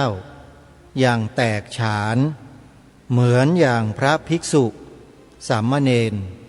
แม่ชีทีนี้เมื่อไม่มีความรู้ที่แตกฉานพอมีคนไปแอบอ้างคำสอนของพระสัมมาสัมพุทธเจ้าแล้วก็นำไปใช้ในทางที่ไม่ถูกต้องในทางที่ไม่เหมาะสมในทางที่ไม่ควรเช่นนำไปกล่าวโจทย์พระภิกษุว่าเป็นมหาโจรบ้างนำไปกล่าวตู่คณะสงฆ์ของเราบ้างนำไปบิดเบือนพระธรรมวินัยของพระสัมมาสัมพุทธเจ้าบ้างโดยที่ประชาชนส่วนมากไม่ทราบเพราะไม่รู้ว่าหลักธรรมคำสอนที่แท้จริงของพระสัมมาสัมพุทธเจ้านั้นเป็นอย่างไรพอไปได้ยินได้ฟังคนเหล่านั้นเข้าก็หลงเชื่อพอหลงเชื่อก็หลงผิดพอหลงผิดก็เกลียดพระสงฆ์ไม่พอใจพระสงฆ์รำคาญพระสงฆ์นั่นแหละคืออาการที่มันเป็นผลที่เกิดขึ้นจากคนเหล่านั้นที่กล่าวที่พูดที่แสดงจนพี่น้องคนไทยเราเกลียดพระขอให้เราได้รับทราบกันไว้ว่าอาการรังเกียจพระสงฆ์ในสมัยโบราณไม่เคยมีเลยหรือถ้ามีก็มีเพียงน้อยนิดเท่านั้นเองไม่สามารถที่จะมาทำลายในวงกว้างได้แต่ในยุคปัจจุบันนี้มีสื่อเทคโนโลยีที่ทันสมัยหลายรูปแบบฝ่ายศัตรูนำเทคโนโลยีเหล่านี้มาใช้ในการทำลายพระพุทธศาสนาของเราได้อย่างง่ายดายบวกกับชาวพุทธในประเทศไทยเราไม่เข้าใจหลักธรรมคำสอนของพระพุทธศาสนาดีพอก็ไปถูกคนเหล่านั้นหลอกลวงอ้างเป็นคำสอนของพระพุทธเจ้าแล้วก็ไปหลงเชื่อจนในที่สุดก็เกลียดพระสงฆ์ด่าว่าพระสงฆ์อยู่ในโลกโซเชียลทุกวันนี้เต็มไปหมดเลยนี่แหละคือสิ่งที่เกิดขึ้นแล้วพี่น้องประชาชนคนไทยเราไม่รู้เท่าทันสิ่งเหล่านี้รายการคดีโลกคดีธรรม ก็เลยขันอาสามาพูดจามาบอกกล่าวเล่าแจ้งให้พวกเราได้รู้ได้ทราบเพื่อรู้เท่ารู้ทันรู้กันแล้วก็รู้แก้สิ่งเหล่านี้ไม่ให้เราได้หลงไหลไปตามกระแสเหล่านั้นที่ผิดแล้วก็กลายมาเป็นบุคคลทำลายศาสนาของตนเองอันนี้รายการทำหน้าที่ส่วนใครชอบใครไม่ชอบมันเป็นเรื่องของท่านผู้ฟังไม่ใช่เรื่องของผู้ดำเนินรายการผู้ดำเนินรายการมีหน้าที่นำข้อเท็จจริงมาบอกมากล่าวมาเล่ามารณรงค์ให้พวกเราได้รู้ทราบและปฏิบัติให้ถูกตรงเท่านั้นเองส่วนใครจะเชื่อหรือไม่เชื่อจะปฏิบัติหรือไม่ปฏิบัติจะปฏิเสธจะคัดค้านจะต่อต้านอันนั้นแล้วแต่ไม่ได้ห้ามเพราะต่างคนต่างใจต่างความคิดทางรายการมีหน้าที่นำสิ่งที่ถูกต้องมานำเสนอให้พวกเราได้ช่วยกันพระพุทธศาสนาเป็นศาสนาประจำชาติไทยของเรานี้เป็นความถูกต้องของชาติบ้านเมืองของเรารายการนี้ก็มารณรงค์ให้พวกเราได้กล่าวคำนี้ประโยคนี้ด้วยกันคือย้ำความถูกต้องให้กับชาติบ้านเมืองสีขาวในธงชาติไทยหมายถึงพระพุทธศาสนาเท่านั้นนี่ก็เป็นความหมายพระราชทานจากองค์พระมหากษัตริย์ทางรายการก็อัญเชิญมาให้พวกเราได้แปลความหมายสีขาวในธงชาติไทยให้ถูกต้องตรงกับที่พระองค์พระราชทานไว้ไม่ได้ทำอะไรผิดทำแต่สิ่งที่ถูกต้องและยังมีกรณีอื่นๆอีกหลายๆกรณีที่นำมาเผยแพร่นำมาบอกมากล่าวให้พวกเราได้ร่วมด้วยช่วยกันระวังและป้องกันไม่ให้สิ่งเหล่านั้นมาทำลายหลักธรรมคำสอนของพระสัมมาสัมพุทธเจ้าที่ถูกต้องของเราอย่างเมื่อวานและเมื่อวันซืน2 วันที่ผ่านมาได้นำคลิปเสียงของพระอาจารย์วิทยากิจจวิชโชที่ท่านได้ปรารภและพูดไว้ในคลิปมาเปิดออกอากาศให้พวกเราได้ฟังกันอีกครั้งหนึ่งเพื่อเป็นการย้ำเตือนสติพวกเราคนไทยว่าให้พวกเราได้สำนึกในความดีในคุณของครูบาอาจารย์ที่ท่านได้พร่ำได้สอนได้บอกได้แนะแนวทางปฏิบัติให้เราดูได้รู้ได้เห็นได้เป็นกันให้เราสำนึกในบุญคุณของครูบาอาจารย์ท่านพระอาจารย์วิทยาก็เลยต้องมาบอกกับพวกเราว่าทุกวันนี้มันมีลักษณะคำสอนที่เป็นไปอย่างนี้อย่างนี้อย่างนี้และมันอันตรายแบบนี้แบบนี้แบบนี้สิ่งที่ถูกต้องควรจะเป็นอย่างนี้อย่างนี้ท่านก็มาปรารภมาอธิบายให้เราได้ฟังกันจบไปแล้วสำหรับในวันนี้จะเป็นบทธรรมบรรยายของท่านเจ้าประคุณสมเด็จพระพุทธโฆษาจารย์ปอ.ประยุตโตซึ่งมีบุคคลนำข้อมูลของท่านเนี่ยมาอ่านแทนเสียงของท่านซึ่งก็ถือว่าเป็นเสียงที่ชัดเจนแล้วก็ตรงตามอักขระได้วรรคได้ตอนดีฟังแล้วเข้าใจง่ายจึงนำมาเปิดให้พวกเราได้ฟังอีกหนึ่งกรณีเป็นกรณีของบุคคลที่อ้างตัวว่าเป็นพระภิกษุในพระพุทธศาสนาของเรานี่แหละไปทำอะไรต่อไม่อะไรกับพระไตรปิฎกปฏิเสธอัตถกถาปฏิเสธฎีกาปฏิเสธพระอภิธรรม ปฏิเสธปาติโมกข์227 ข้อแล้วก็ถือเพียงแค่150 ข้อแล้วก็ไปทำหนังสือขายจนร่ำรวยมหาศาลอะไรต่างๆเหล่านี้อันนั้นเราก็ไม่พูดหรอกมันเป็นเรื่องของเขาไม่ได้อิจฉาทำได้ทำไปแต่ถ้าทำแล้วไม่ถูกต้องตรงพระธรรมวินัยเนี่ยท่านเจ้าพระคุณสมเด็จพระพุทธโฆษาจารย์ก็ต้องออกมาปรามมาชี้แจงแสดงข้อสงสัยให้แก่ผู้คนในสังคมให้เราได้รับรู้รับทราบว่าอะไรที่ควรอะไรที่ไม่ควรอะไรที่ถูกต้องอะไรที่ไม่ถูกต้องในกรณีดังกล่าวนั้น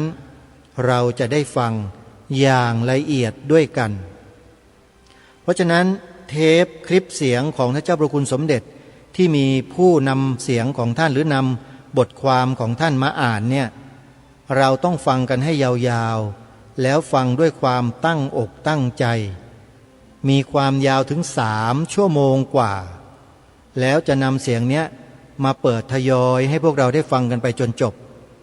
นะเพราะฉะนั้นก่อนที่เราจะไปฟังนั้นทางรายการก็ต้องขอประกาศเชิญชวนงานบุญกุศลให้พวกเรามีส่วนร่วมกันสักนิดหนึ่งญาติโยมที่จังหวัดเลยนะวัดศรีอุดมวงศ์ตำบลศรีสงคราม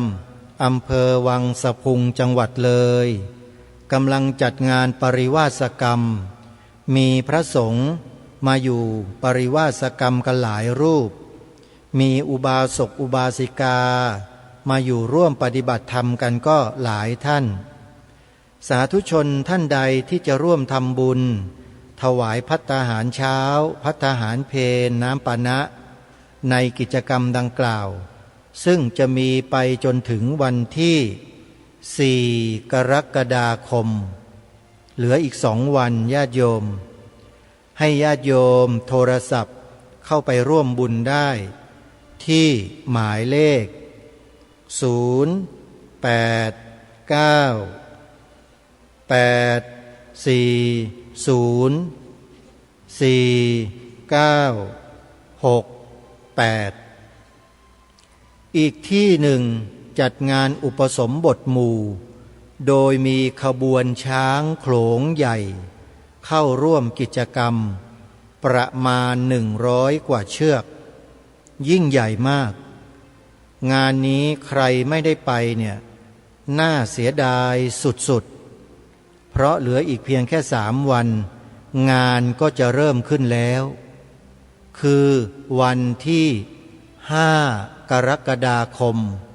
ตรงกับวันเสาร์ญาติโยมวันเสาร์ที่5 กรกฎาคมพิธีอุปสมบทหมู่หรือบุญโหลมเจียม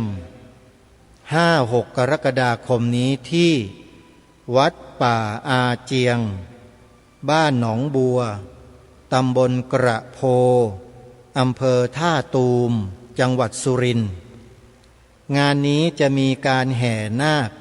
ด้วยขบวนช้างโขลงใหญ่ในวันที่5 กรกฎาคม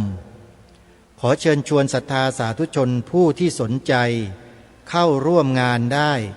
โดยไม่เสียมูลค่าใดๆทั้งสิ้นยกเว้นญาติโยมท่านใดต้องการรับเป็นเจ้าภาพอุปสมบทพระในครั้งนี้ติดต่อสอบถามรายละเอียดได้ที่หมายเลขโทรศัพท์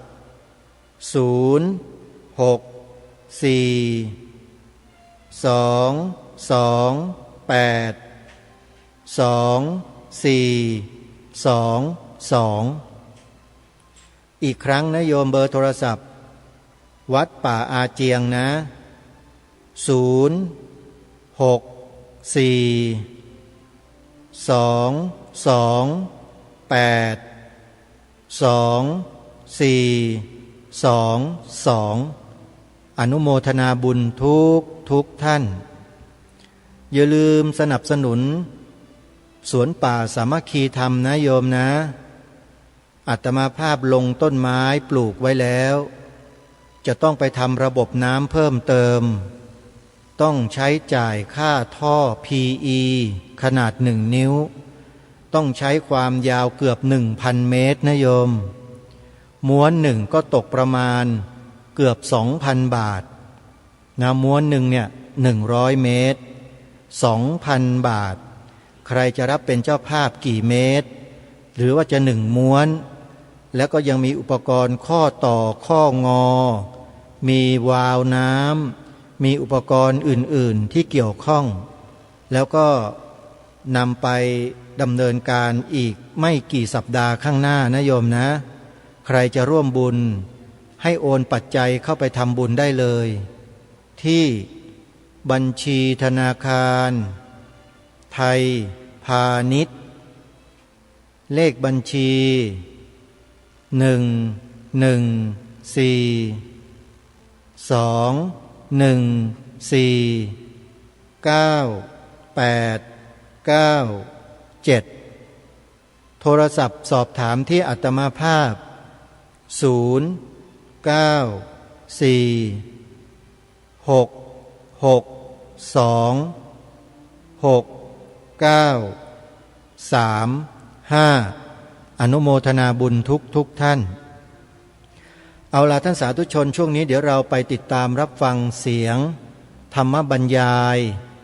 โดยท่านเจ้าประคุณสมเด็จพระพุทธโฆษาจารย์ปอ.ประยุตโตถือว่าเป็นครูบาอาจารย์ในระดับแนวหน้าของสังคมไทยของเราท่านได้ปรารภถึงบุคคลกลุ่มหนึ่งที่ทำอะไรออกมาแล้วดูท่าทางจะไม่ค่อยจะปกติไม่ปกติอย่างไรนั้นในเนื้อหาของคลิปนี้บอกพวกเราไว้หมดเลยไปติดตามรับฟังพร้อมๆกันได้ณบัดนี้เสียงอ่านหนังสือรู้จักพระไตรปิฎกให้ชัดให้ตรงกรณีพระคึกฤทธิ์โดยพระพรหมคุณาภรณ์ปอ.ประยุตโตหรือปัจจุบันสมเด็จพระพุทธโฆษาจารย์ประยุตโตเสียงอ่านโดยชมรมผลดีธรรมทานเพื่อการศึกษาธรรมมีนาคมพุทธศักราช 2558 ปรารภหนังสือนี้ถือว่าเขียนพอเสร็จให้อ่านไปพลางก่อนเพราะเรื่องที่ปรารภเกิดขึ้นนานแล้วจึงทราบควรเร่งให้ความรู้กันไปขั้นหนึ่งก่อนไม่ให้เป็นความประมาทเมื่อใดทราบเรื่องราวที่เป็นไปละเอียดขึ้นถ้าเวลาอำนวยและร่างกายยังไหวอาจจะได้ต่อได้เติมเรื่องราวจำพวกปัญหาที่เกิดทยอยมาระยะนี้แสดงชัดถึงสภาพของพุทธบริษัทที่คนไทยเหินห่างจากเนื้อตัวของพระพุทธศาสนาขาดความรู้หลักธรรมวินัยไม่รู้จักคำพระคำวัดที่พูดจาคุ้นกันมาจนกลายเป็นคำพูดสามัญในสังคมไทยมีแต่ความเข้าใจผิดพลาดเพี้ยนกันไปเมื่อมีเรื่องจำพวกปัญหาเกิดขึ้นถ้าไม่ถึงกับหลงไปตามเขาก็มองไม่ออกตัดสินไม่ได้จำเป็นต้องรีบตื่นกันขึ้นมาก็สำคัญที่สุดอยู่ที่ต้องให้ความรู้เข้าใจที่ถูกต้องคือต้องศึกษาเมื่อรู้เข้าใจเพียงพอแล้วมีอะไรเกิดขึ้นมาก็สามารถพิจารณามองออกและบอกได้ทันทีหนังสือรู้จักพระไตรปิฎกให้ชัดให้ตรงนี้มิใช่จะตอบโต้ใครแต่มุ่งรักษาประโยชน์ของคนส่วนใหญ่อย่างน้อยให้ปลอดพ้นความรู้ผิดเข้าใจพลาดที่เป็นภัยสำคัญหลายอย่างคงจะยากสักหน่อยแต่ว่าด้วยเรื่องที่จำเป็นต้องรู้เพื่อมีคุณสมบัติสมกับที่ได้นับถือพระพุทธศาสนาจึงพึงอดทนศึกษาเหมือนเป็นเครื่องพิสูจน์ความเป็นพุทธศาสนิกชนลงชื่อผู้เขียนในที่นี้คือสมเด็จพระพุทธโฆษาจารย์ประยุตโตนะครับ12 มีนาคมพุทธศักราช 2558 รู้จักพระไตรปิฎกให้ชัดให้ตรงเท้าเรื่องเท้าความเมื่อกลางปีพุทธศักราช 2552 เกิดมีกรณีที่ทราบคร่าวๆว่าพระคึกฤทธิ์โสติพโลวัดนาป่าพงได้นำพระในวัดของท่านสวดปาติโมกข์ลดจาก227ข้อเหลือ150ข้อมา8ปีแล้วในฐานะที่พระคึกฤทธิ์โสติพโลอยู่ในสายของวัดหนองป่าพงพระสงฆ์สายวัดหนองป่าพง เมื่อประชุมกันประจำปีได้ทราบเรื่องนี้ก็ได้มีมติให้พระคึกฤทธิ์ละเลิกการปฏิบัติของตนแต่พระคึกฤทธิ์ไม่ยอมแม้จะให้เวลา1 ปีที่จะกลับเข้ามาถือปฏิบัติตามมติสงฆ์ก็ไม่ทำตามจึงถูกตัดออกไปจากสายวัดหนองป่าพงความที่ว่านี้เล่าไปตามที่ทราบมาถ้ามีอะไรไม่แม่นยำท่านที่เป็นเจ้าของเรื่องหรืออยู่ในเรื่องโดยตรงอาจช่วยทำให้ชัดยิ่งขึ้นหลังจากเกิดกรณีนั้นในกลางปีพุทธศักราช 2552 แล้วราว1 เดือนอาตมาได้ทราบเรื่องจากพระอาจารย์บางท่านในสายวัดหนองป่าพงเมื่อได้อ่านเอกสารของทางวัดหนองป่าพงก็เห็นว่าประสงค์สายวัดหนองป่าพงได้สืบค้นหลักฐานข้อมูลทางคัมภีร์และตรวจสอบคำแปลไม่อย่างเพียงพอและมั่นใจแล้วว่าพุทธพจน์ในพระไตรปิฎกมิใช่กล่าวว่าสิกขาบทในพระปาติโมกข์มีเพียง150 ข้อแต่มีเกินกว่านั้นท่านจึงได้มีมติดังที่ว่าข้างต้นเมื่อเรื่องมีขึ้นควรเข้าใจให้โล่งการที่พระคึกฤทธิ์สวดปาติโมกข์ลดจาก227 ข้อเหลือ150 ข้อนั้นท่านว่าเป็นพุทธวจนะโดยอ้างว่าพระพุทธเจ้าตรัสไว้มาในพระไตรปิฎกฉบับสยามรัฐแต่ที่พระคึกฤทธิ์อ้างนั้นที่จริงไม่ใช่พระไตรปิฎกฉบับสยามรัฐแต่เป็นคำแปลภาษาไทยในพระไตรปิฎกภาษาไทยที่แปลออกมาจากพระไตรปิฎกบาลีฉบับสยามรัฐอีกทอดหนึ่งไม่ใช่ตัวจริงของเดิมในพระไตรปิฎกฉบับสยามรัฐเมื่อตรวจสอบดูพุทธวจนะในพระไตรปิฎกบาลีฉบับสยามรัฐหรือไม่ว่าฉบับใด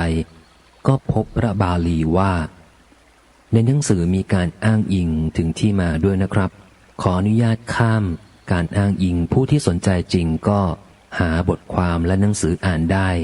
ปัจจุบันมีเผยแพร่ให้ดาวน์โหลดฟรีในอินเทอร์เน็ตด้วยนะครับ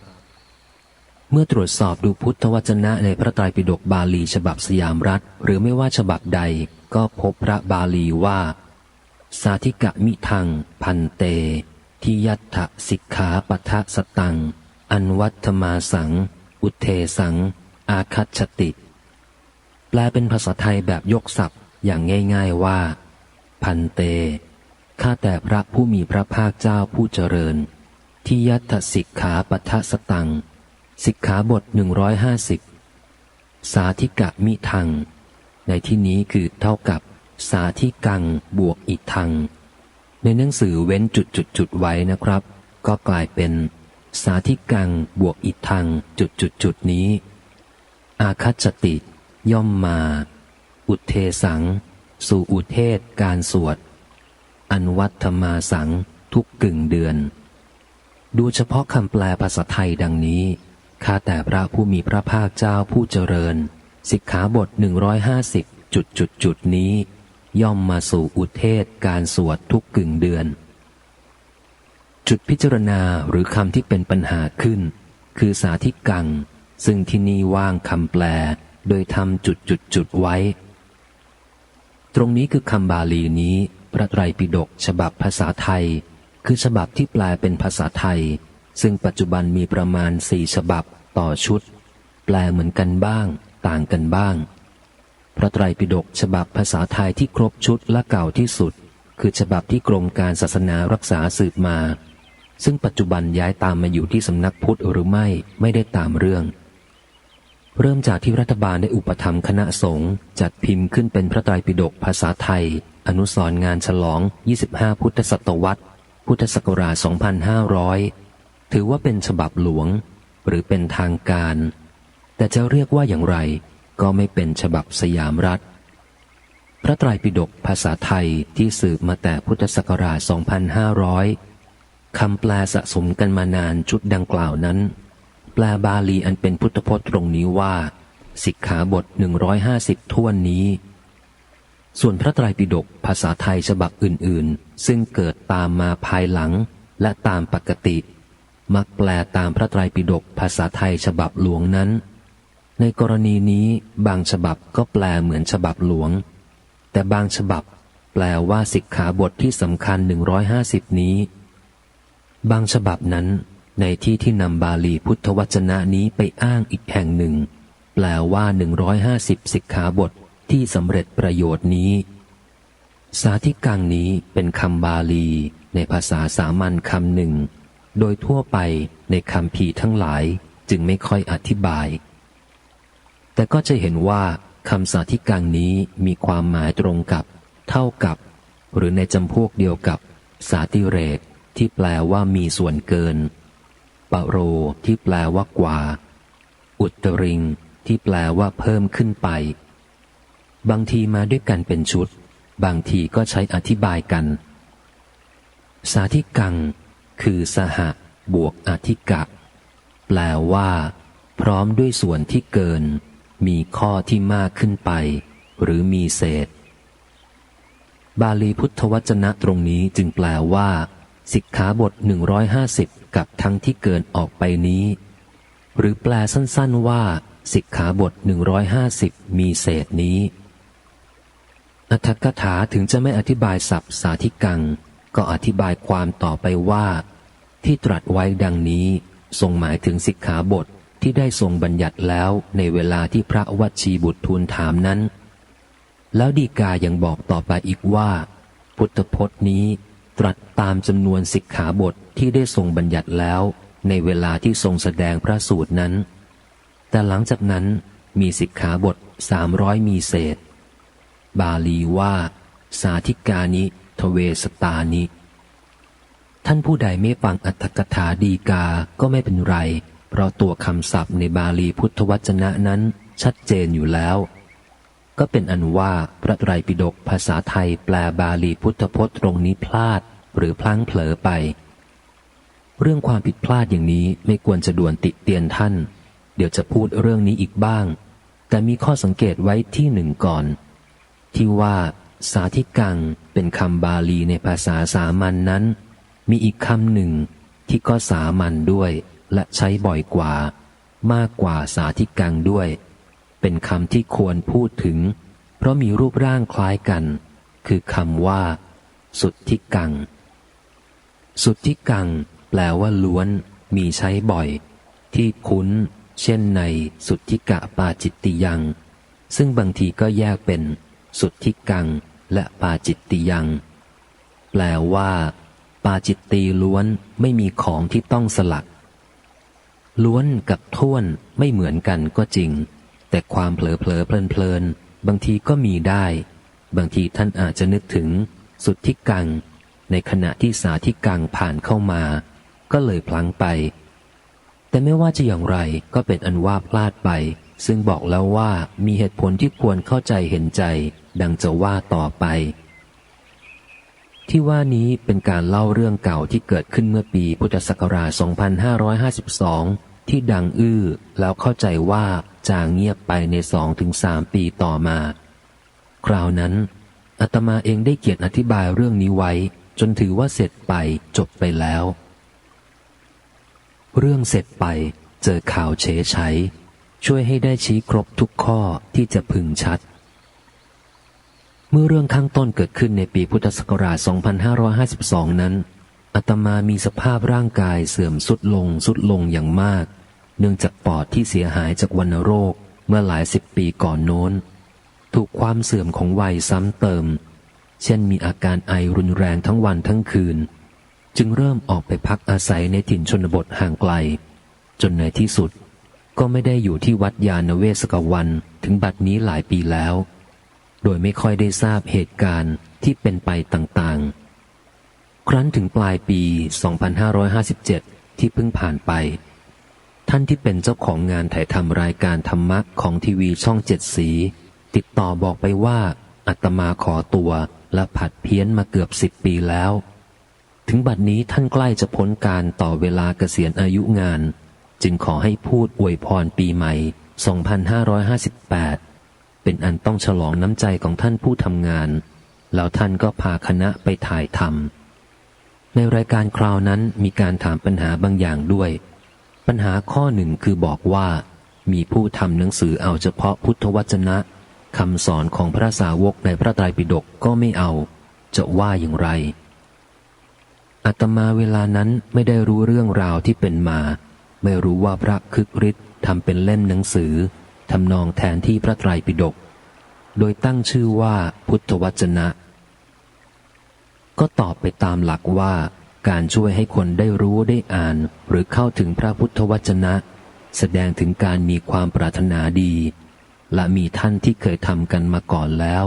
ทั้งในเมืองไทยและในต่างประเทศนอกจากมีความปรารถนาดีนั้นแล้วในการทำงานที่ว่านั้นก็ต้องมีความรู้ความเข้าใจและทำตามวิธีปฏิบัติที่ถูกต้องด้วยวันนั้นได้ตอบและอธิบายยกตัวอย่างไปตามสมควรในแนวที่ว่านี้และพุทธศักราช 2558 ก็มาถึงคำอวยพรปีใหม่ก็ออกไปเวลาผ่านมาขึ้นเดือนกุมภาพันธ์วันหนึ่งอาตมาไปลงโบสถ์ที่วัดพระรูปหนึ่งนำเอกสารมาให้มีซีดีแผ่นหนึ่งด้วยเป็นเรื่องพระคึกฤทธิ์ท่านว่ามีญาติโยมฝากถวายและว่าญาติโยมเป็นห่วงเรื่องนี้มากแม้ว่าอาตมาไม่มีเวลาสะดวกที่จะอ่านจะฟังเรื่องที่ญาติโยมผู้หวังดีฝากถวายให้จริงจังจนจบแต่ได้ดูบ้างเป็นตัวอย่างเอกสารที่ไม่มากนั้นมีหนังสือเล่มเล็กๆเล่มหนึ่งแนบมาด้วยวันหนึ่งอ่านพบในหนังสือเล่มเล็กนั้นชื่อว่าบทความเพื่อพุทธวจนะหน้า122ถึง123พระมหาอุเทนปัญญาปริทัศน์เขียนเล่าเรื่องว่าพระคึกฤทธิ์โสธิพโลพูดถึงอาตมาท่านคัดคำพูดของพระคึกฤทธิ์จากเสียงในคลิปวิดีโอนั้นมาลงพิมพ์ไว้ว่าดังนี้แล้วที่อัดเราไว้น่วมล่ะไม่มาขอโทษกันบ้างเลยในวงเล็บเสียงหัวเราะชอบใจและหนองป่าพงก็ยังเชื่อท่านประยุทธ์อยู่ถ้าหนองป่าพงเชื่อท่านประยุทธ์หนองป่าพงก็เปลี่ยนความเชื่อด้วยนะหนองป่าพงต้องเปลี่ยนความเชื่อตามท่านประยุทธ์ใหม่ในตัวพุทธธรรมล่าสุดด้วยใช่ไหมอ้าวถ้าเชื่อแล้วว่าท่านถูกก็ต้องเปลี่ยนไปเปลี่ยนมาตามท่านนะในวงเล็บทำท่าทางประกอบมือพลิกไปพลิกมาเปลี่ยนไปเรื่อยๆตามท่านอย่างนี้ขออนุโมทนาท่านเจ้าของบทความในหนังสือข้างต้นกับทางอุบาสิกาบริษัทผู้รวบรวมบทความธรรมะไว้ที่ช่วยให้ได้ทราบว่าเรื่องยังไม่สงบยังไม่จบและพอจะรู้ว่ายังมีอะไรเป็นไปอย่างไรอย่างน้อยในช่วงเวลาหนึ่งตามคำที่พระคึกฤทธิ์พูดในคลิปข้างต้นนี้เข้าใจได้ว่าท่านหมายถึงเรื่องพุทธวจนะที่ตรัสถึงสิกขาบทเกิน150ที่ท่านได้ถือตามคำแปลที่ผิดพลาดไปว่า150ถ้วนซึ่งได้เล่าเรื่องไว้ข้างต้นแล้วเรื่องก็ยุติจบไปตามหลักด้วยดีแล้วแต่พระคึกฤทธิ์คงยังไม่ชัดในความยุติตามหลักที่ว่านั้นกลายเป็นเข้าใจว่ามีการเปลี่ยนแปลงอะไรอีกในเรื่องนี้อีกข้อหนึ่งอันสำคัญซึ่งควรย้ำให้ชัดไว้ที่นี่อีกครั้งหนึ่งด้วยคือมติของพระสงฆ์วัดหนองป่าพงอย่างที่เล่าแล้วตั้งแต่เริ่มเรื่องว่าทางวัดหนองป่าพงนั้นพระสงฆ์ท่านสืบค้นตรวจสอบหลักฐานคำแปลจำนวนสิกขาบทที่ถูกต้องได้ไว้แล้วและท่านก็ได้มีมติต่อพระคึกฤทธิ์เสร็จไปแล้วก่อนที่ท่านได้พบกับอาตมาการที่พระสงฆ์วัดหนองป่าพงพบปะไถ่ถามกับอาตมาหรือกับท่านผู้อื่นใดก็ตามหลังจากนั้นก็คือเป็นการทำกระบวนการตรวจสอบให้รอบคอบเป็นที่มั่นใจมิใช่เป็นการที่ท่านจะต้องไปเชื่อไปทำตามหรือไปเปลี่ยนตามอาตมาหรือตามผู้ใดที่ท่านพบปะไถ่ถามซึ่งอยู่ข้างนอกแต่อย่างใดเรื่องนี้ชัดอยู่แล้วเป็นการดีที่ได้รู้คำพูดของพระคึกฤทธิ์ในคลิปนี้มิใช่เพียงช่วยให้ได้รู้ข่าวคราวความเป็นไปแต่ที่สำคัญอยู่ที่ทำให้ทราบว่าพระคึกฤทธิ์ยังคงเข้าใจเรื่องคลุมเครือไขว้เขวอยู่เป็นโอกาสที่จะได้ทบทวนความเข้าใจและบอกเล่าให้รู้เข้าใจเรื่องราวชัดเจนแจ่มแจ้งโดยเฉพาะในเรื่องความเปลี่ยนแปลงต่างๆก็จะได้ทราบว่าเป็นความเปลี่ยนแปลงที่มีแต่ดีๆชัดเจนเป็นไปพร้อมด้วยเหตุผลทั้งนี้มิใช่เพียงทบทวนความเข้าใจแก่พระคึกฤทธิ์แต่ที่ดีแท้แน่จริงคือ เป็นความรู้พระธรรมวินัยเข้าใจหลักพระพุทธศาสนาที่จะเป็นประโยชน์แก่ประชาชนข้อนี้คือจุดหมายฉะนั้นการที่เขียนหนังสือนี้จึงเป็นส่วนหนึ่งของการเผยแพร่ให้ความรู้ความเข้าใจแก่พุทธบริษัทและประชาชนเมื่อประชาชนมีความรู้เข้าใจดีแล้วก็จะมองออกมองเห็นตลอดจนวินิจฉัยได้ด้วยตนเองว่าอะไรเป็นอะไรและสำหรับกรณีนี้เรื่องก็ไม่ยากนักต้องชัดแก่ตนตั้งแต่ก่อนเริ่มต้นว่าจะถือเป็นมาตรฐานตัดสินได้จริงต้องใช้พระไตรปิฎกบาลีผู้ที่ทำงานเผยแผ่พระพุทธศาสนาสั่งสอนพระธรรมวินัยควรรู้จักแหล่งอันเป็นที่มาของพระธรรมวินัยตลอดจนของพระพุทธศาสนาทั้งหมดคือพระไตรปิฎกยิ่งทำงานในขั้นที่ถึงพุทธพจน์โดยตรงจะเอาพุทธวจนะต้องรู้จักพระไตรปิฎกจริงๆไม่ใช่รู้แค่ว่านี่พระไตรปิฎกแต่รู้จักอย่างชัดเจนว่าพระไตรปิฎกฉบับไหนคือแค่ไหนเป็นอย่างไรอย่างน้อยเรารู้เห็นกันอยู่ว่าในประเทศไทยมีพระไตรปิฎกที่พิมพ์ที่ใช้กันอยู่สองอย่างคือพระไตรปิฎกภาษาบาลีมักเรียกสั้นๆให้ง่ายว่าพระไตรปิฎกบาลี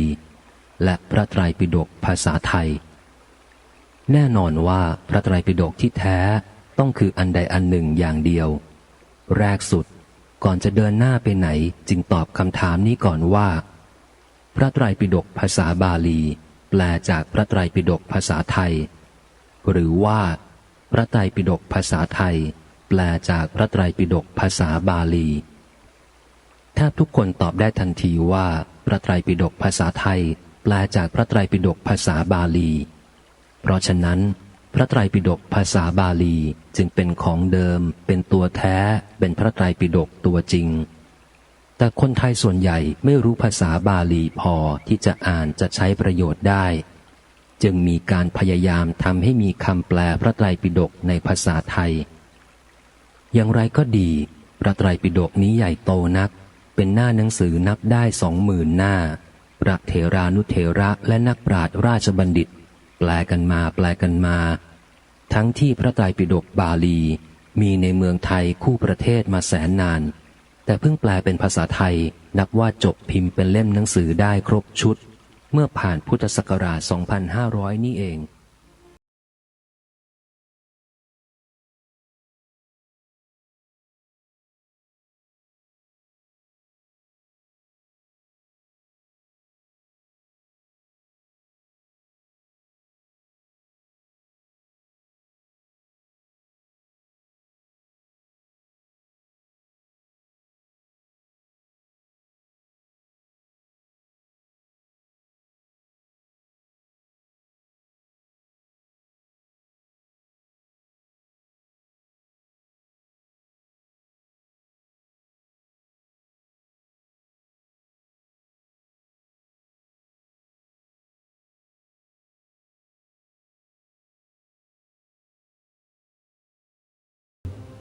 คือภาษาบาลี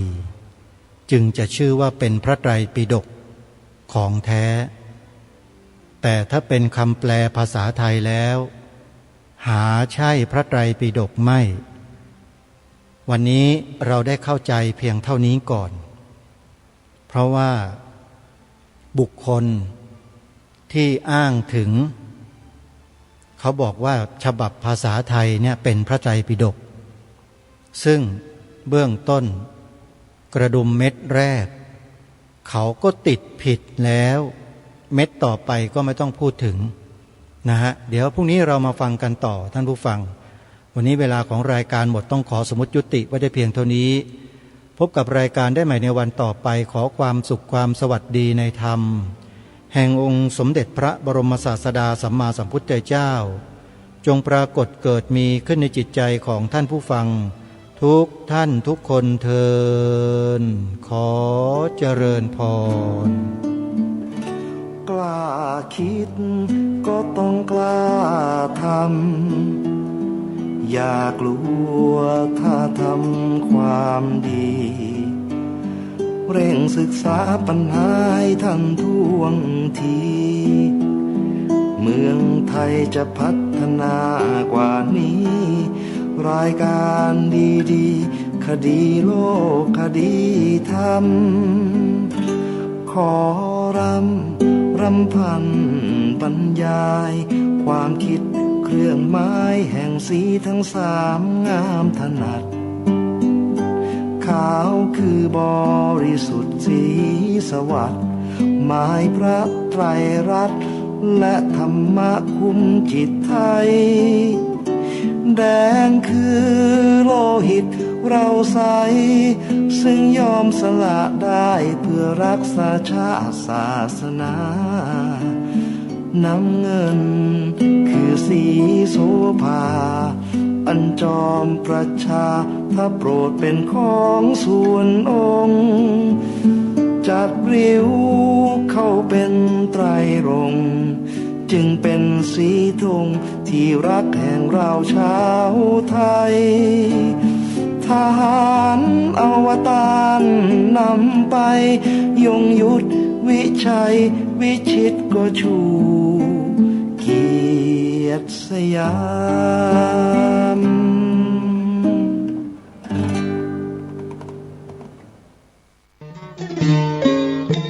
ข่าวสารเพื่อการประชาสัมพันธ์ขอเชิญชวนผู้ใจบุญใจกุศลร่วมทำบุญทอดผ้าป่าสามัคคีประจำปีพุทธศักราช 2568 เพื่อบูรณะวิหารปูพื้นกระเบื้องไวนิลตารางเมตรละ 699 บาทจำนวน 150 ตารางเมตรทำโครงเหล็กป้องกันนกรอบวิหารราดพื้นเททรายล้างหน้าวิหารราวบันไดเหล็กสแตนเลสทาสี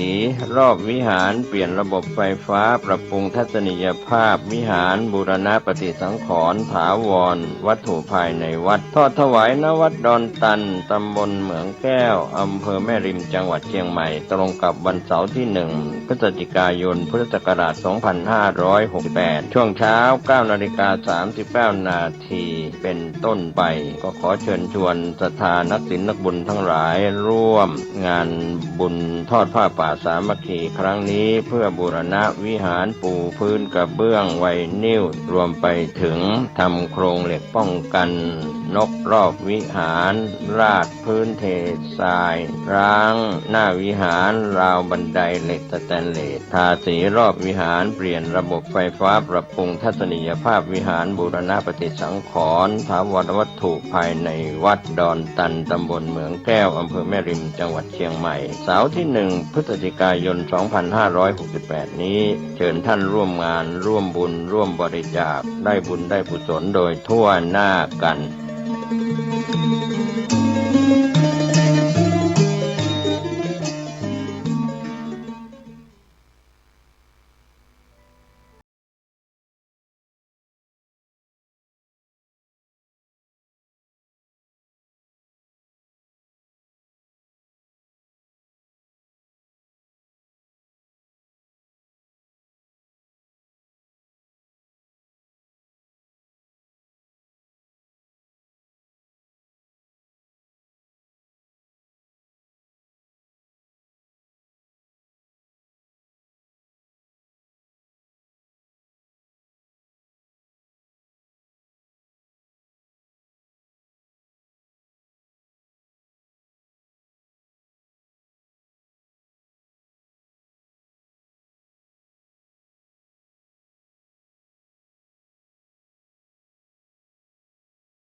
บ่ได้มันก็ลงมากันนะครับเนาะลงจากบนฟ้าลงมาครับนะสูดลงมายังที่อันพื้นแผ่นดินกันนะครับเนาะอันที่พื้นแผ่นดินอันที่ตัวของปูยักษ์มาลงนี่นะครับเนาะมันซ้ำเป็นที่อยู่ของพวกฤาษีธรรมะนะครับมีพวกฤาษีอยู่ตนหนึ่งนะครับเนาะอันอยู่ในแถบที่ปูยักษ์นี่มันมาลงนี่นะอันพวกฤาษีตัวนี้เป็นตนที่มีอิทธิฤทธิ์เนอนะครับเนาะปะโถหมู่ยักษ์อันอย่างทั้งหลายนี่กลัวขนาดนะครับเพราะว่าอันอิทธิฤทธิ์ของเปิ้นนี่นะครับเนาะหมู่ยักษ์จนได้มาเฝ้ามาปอมากอยนะเพราะถ้าได้เปิ้นได้สาบกานะครับเนาะได้อันว่าอันอย่างฮื้อนี่นะครับเนาะตึงบ่ได้นะครับเนาะทีนี้เสียงของอีลาให้อยู่ว้ายอยู่หั่นนะครับเนาะขนาดปูยักษ์มันเอาลงมาทั้งลุ่มแล้วนะครับเนาะอุ้มมาทั้งลุ่มแต่ว่ายังบ่ได้สวะเตื้อนะครับเนาะยังอดใจอุ้มเอาไว้อยู่นั่นนะเพราะมันกลัวลูกสวะแล้วกลัวมันจะโลดนะครับเนาะอันนั้นก็ไว้อยู่หั่นนะครับเนาะพ่อฤาษีได้ยินใส่กะพอพ่อฤาษีได้ยินใส่เนี่ยนะครับเนาะจากที่ศาลาที่เปิ้นอยู่นี่นะเปิ้นก็ติวมากะนะครับกำไม้เต้าของเปิ้นติวมาโลมันมีเสียงไว้มาตะนี่เสียงให้เสียงฮ้องตรงนี้มาน่ะก็มาหันใส่ปูยักษ์เนี่ยครับเนาะอันมันอุ้มเอาตัวของอีไลอันอยู่โน่นนะครับเนาะพอหันใส่อันพ่อฤาษีก็เลยใส่กาดนะครับเนาะถามดีๆเนี่ยนะครับ ก็อันใส่กันอย่างนั้นหายนะปะโถพอปุญญกวายมาหันใส่พ่อฤาษีเนี่ยอย่างหันหาแต่อันนั้นนะครับเนาะมันกลัวลูกนะครับกลัวพ่อฤาษีขนาดนักนะครับเนาะยอบลงนั่งกับหันกันนะครับยอบลงนั่งมันยอบนั่งไม่ได้แล้วนะครับเนาะสวะตัวของอีล่ากันนะครับเนาะยกมือไหว้พ่อฤาษีลูกนะครับเสร็จเรียบร้อยแล้วยกไหว้แล้วเนี่ยบัดตันได้อู้ได้จ่าสักกรรมแล้วไหว้นะได้กันล่นกันนะครับเนาะเข้าแพะเข้าปลาได้กันล่นไปแล้วนะครับเนาะโอ้มันอยู่สู้หน้าพ่อฤาษีถึงมันได้หรอกอันอีล่ากันนะครับเนาะพ่อฤาษีพอมาหันใส่อันแล้วเนี่ยนะครับพ่อฤาษีก็เลยถามกันอยู่ที่ไหนเป็นจะได้อันอย่างตั้งหลายอย่างได้นะครับอันนี้สั่นยงตอนอยู่กับปุญญักนะแต่พอหันใส่พ่อฤาษีแล้วใจมันดีใจจื่นใจบ้านมาได้ลูกบัดตายแล้วเฮ้ยกูเฮ้ยนะ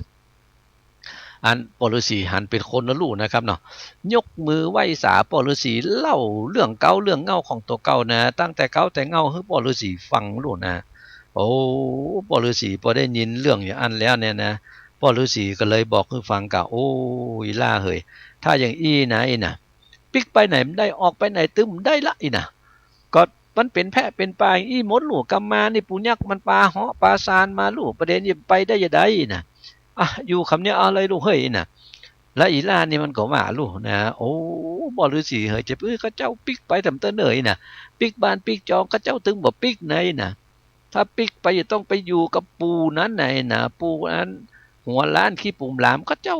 ตึงมาเอาอยู่ในแพะในปลานี่ดีกว่านะอันพ่อฤาษีก็ว่าจะได้นะครับเนาะนะอันเตียวไปได้สักหน่อยหนึ่งพ่อฤาษีก็เอาไม้เต้าของตัวเก่าเนี่ยครับเนาะจี้ตัดสองหน้าหรอกพอไม้เต้าจี้สองหน้าก็เลยได้ศาลาขึ้นมาหลังกันนะครับเนาะเพราะพ่อฤาษีนี่เปิ้นจบเป็ดอภิญญาลูกนะครับนี่ละมิดเอาศาลาขึ้นมาอยู่อันก็เอามาละไว้ปุ่นนะครับตั้งหลังศาลาของตัวเก่าไปจัดการยุ่มกันนะครับน่าจะมาละไว้ใกล้เนื้อหัวคนมาปะมาหันใจกันนะครับเอามาละไว้ปุ่นกันนะครับเนาะตัวของอีล่าก็เลยได้อยู่ในศาลานั่นครับในแพะในป่ามันตึงบ่มีอย่างมันตึงบ่มีคนพดมาหาลูกเหยอยู่ไปเตอะนะแล้วบัดถ้าหัวมีอย่างนี้ป้อตึงหูนะก็ป้อฤาษีเปิ้นได้อภิญญาเนี่ยนะครับเนาะหูติบตาติบลูกนะครับถ้าจะหูมันตึงหูนะเพราะจะอันเนี่ยนะครับเนาะเปิ้นบอกคือเนาะเอาไปอยู่ในศาลาให้กันแล้วกันเตอะไปนะบอกเฮ้ยลาไปอยู่ในศาลากับนวลคำก็เลยได้อยู่ในศาลาหลังนั้นกันนะครับเนาะทีนี้ตัวของนวลคำเนี่ยนะครับเนาะก็อยู่ในศาลานั้นไปแล้วตึงวันเนี่ยนะครับเนาะก็จะมาปัดปัวพ่อฤาษีนี่กะมาอย่างพ่องยามเมื่อเจ้ามาเนี่ยนะก็จะไปเก็บหน่วยไม้หัวมันอันอย่างตั้งหลายเนี่ยนะครับเนาะเอามาอันตานให้พ่อฤาษีดูนะครับให้พ่อฤาษีได้กินกันนะครับเนาะเมื่อค่ำเมื่อแรงมาก็ไปเก็บเอาดอกไม้อย่างตั้งหลายมาให้พ่อฤาษีเพื่อพ่อฤาษีจะได้ไหว้ได้สายนะครับเนี่ยอยู่อย่างเงี้ยตึงมือตึงวันครับตัวของอันนี้นะครับตัวของอีล่านี่นะโอ้อันอย่างมาดีแต่ดีว่าแต่เนอนะครับเนาะท ทีนี้ก็อันจะมากึดเติงหาบ้านหาจองของตัวเก่ากำใหม่ๆก็ป้อกึดเติงหาอีป่ออีแม่อยู่แต่ว่าปิกไปแล้วจะได้ไปแต่งกระปูนั่นขี้ปูมลามนั่นใจมันก่อนไม่ไปกำหนึ่งบ่ใครปิกอะไอ้นะแต่พอกึดเติงหาอีป่ออีแม่ก็ใครปิกแต่มะไอ้นะนะครับเนาะ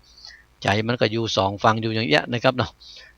ตัดใจของตัวเก่าจะปิกก็ตึงปิกไม่ได้แล้วอยู่ตัวเนี้ยก็แล้วกันเถอะไอ้นะก็อยู่อัน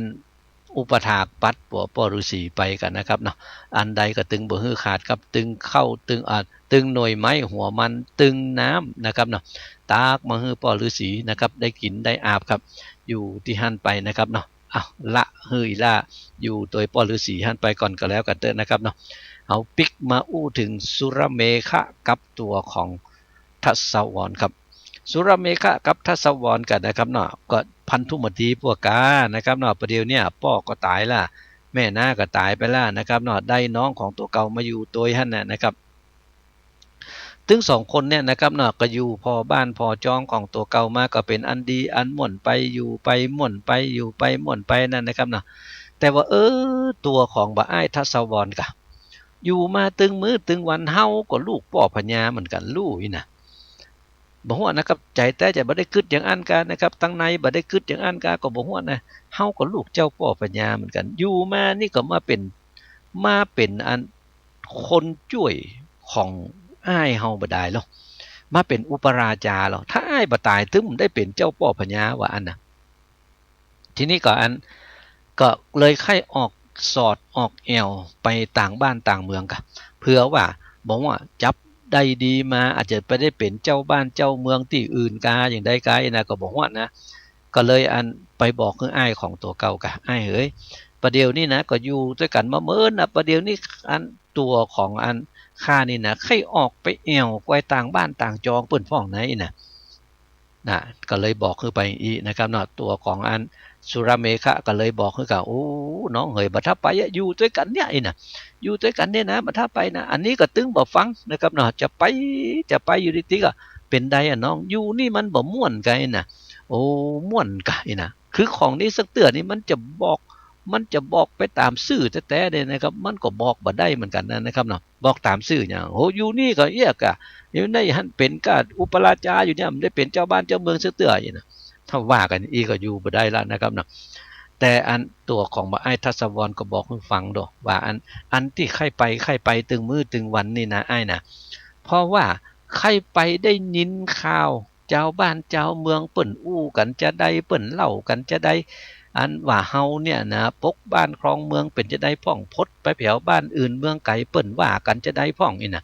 เพราะว่าอยู่มาตึงมือตึงวันเนี่ยนะมีก้ามุงทหารตั้งหลายนะลูกมาบอกมากล่าวสองหน้าสองตายกมือไหว้สาโอ้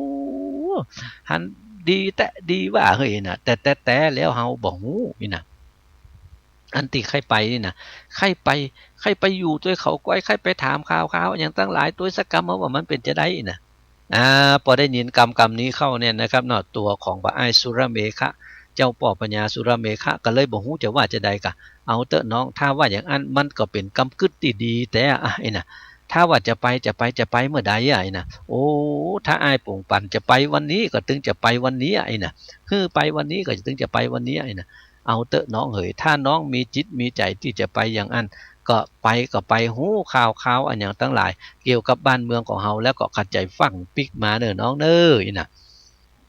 ก็เลยบอกกล่าวอันไปกับครับเนาะตัวของบ่อ้ายก็เลยอันมาเอาเสื้อเอาผ้ากันนะครับเนาะมาเปลี่ยนลุคนะครับเนาะ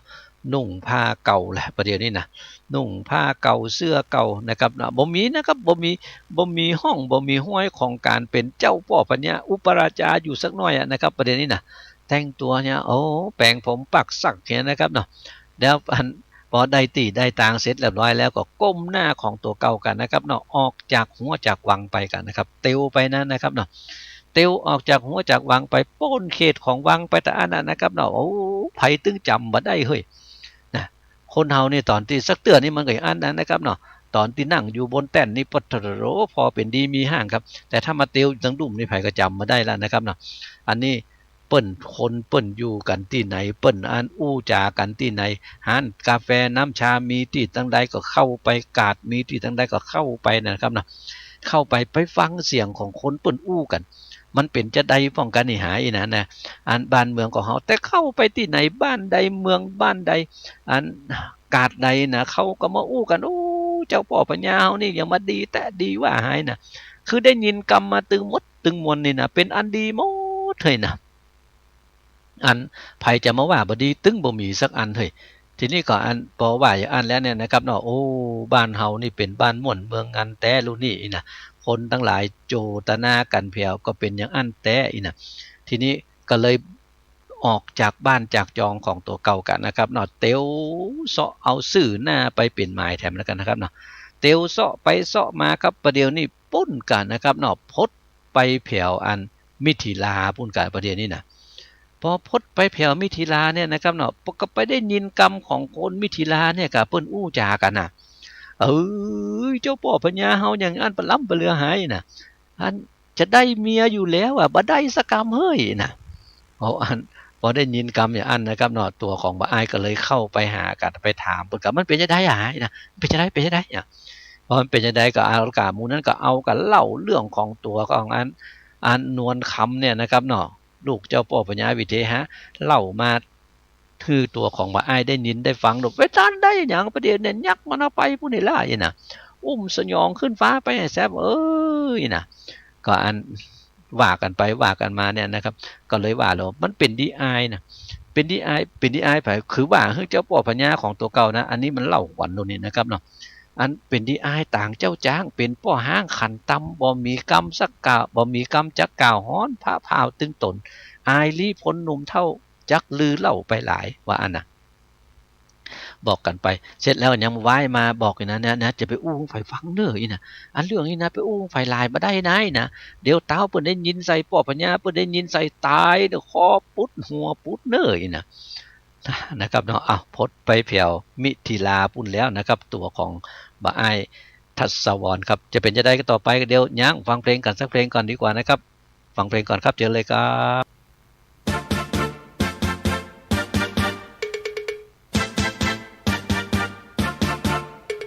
จะอู้จะเอ่ยไปให้เกินเลยตัวเก่ากำอู้คนเฮานั้นมีหลายแบบหลายปลายอู้ดีปากม้วนจะหวานอู้พานสับปะลีลวดลายอู้ถ่อมอู้สูงเสียดดอยอู้ปล่อยก้าวร้าวหยาบคายอู้นักเลงอู้เบ่งอู้หายอู้มาดใหญ่คุยโมโห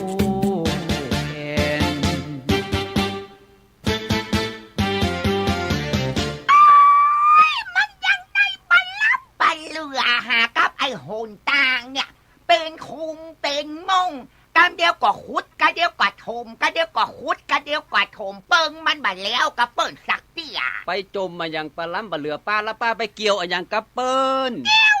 กะก็กับรถกับลายอะกะป้าจะจ้างรถแมคโครสัก3 กันรถผสมปูนไงแถมสักกันหนึ่งจะเอามาให้อย่างป้าเอามาให้อย่างป้าจะเอามาแต่งงานลูกสาวรถแมคโครถึง3 กันจะเอามาเยอะใหญ่กันเล็กนะจะให้เจ้าบ่าวเจ้าสาวมานั่งในโอโลของรถกกงกให้ไงแล้วหาวขึ้นไปตังบนไปอวยพรแขกแล้วกันที่2แล้วป้ากันที่2กะกันที่2ก็จะเอากกงกเนี่ยกะกกงกของรถแมคโครเนี่ยเอากุดของกินแล้วเอาไปเสิร์ฟเพื่อแขกกันที่3แห่งการเราป้าเอาไว้ยังไงกันที่3ป้าจะเอาไว้นอกหัวถ้าแขกคนไหนมันเมาเหล้ามันยุ่งในงานนี่นะจะเอาคูมันแล้วขว้างออกไปนอกหัวปุ่นโอ้ยิ่งใหญ่แต่แล้วรถผสมปูนเรามาจะได้ปะรถผสมปูนจ้ะครับจะเอามายำกินลาบคือมันเข้าพริกเข้าเกลือกันดีงานใหญ่อย่างอีป้าจะจัดที่ไหนปะล้ำปะเหลือนี่สนามกีฬาเทศบาลนครเชียงใหม่ล้ำไปป้าล้ำไปป้านี่ตอแหลขนาดแต่ตอแหลนิดแล้วมันผิดตรงไหนล่ะคะ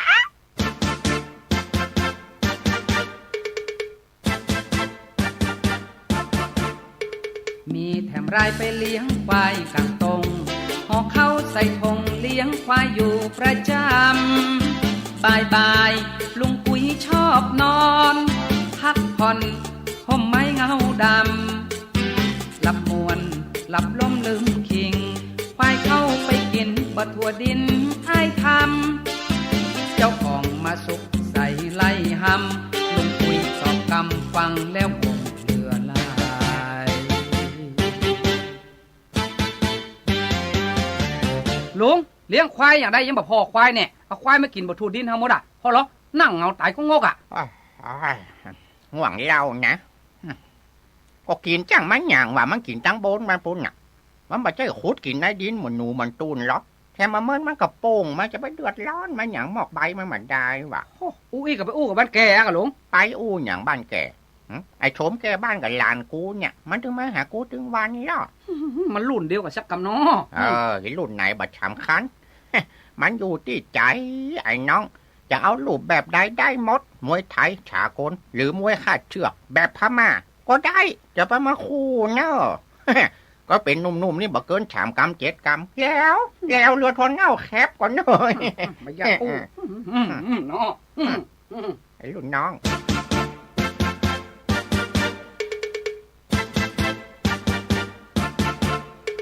เงิดคนเฮาเท่าแล้วยังเผลอปากอู้จาปากตักบ่ค่อยเข้าหลักเข้าประเด็นบางรายได้ป่วยนอนหงยาเฮาปาลาทำใจกล้าปากเน้นถึงเวลายังบ่ยอมรับยอมนอนนั่งงม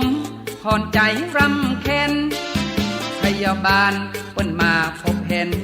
ถามไขประเด็นซ้ำยังทะเล่นต่อตาม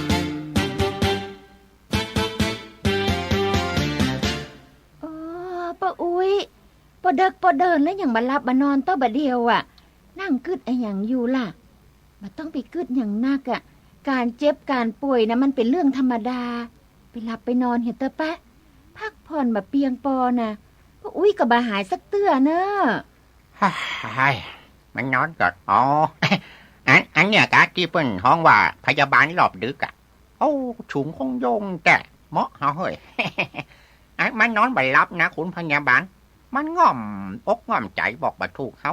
เวลานี้มันเป็นเวลาของมันรู้เนี่ยก็ฝืนใจรับเหี่ยกับเจ้าก็เดี๋ยวเจ้าออกเวรแล้วอ่ะเจ้าก็จะไปรับไปนอนเหมือนกันเหรอไปนอนอันกะอันลุงขอไปนอนชุนพระตวบชะโคนเนาะลุงนี่อ้อเป็นกรรมอย่างใดเนี่ยฮะก็อู้อย่างเอี้ยความหมายมันตรงตัวดีลูกเธอปูเท่าหัวงอ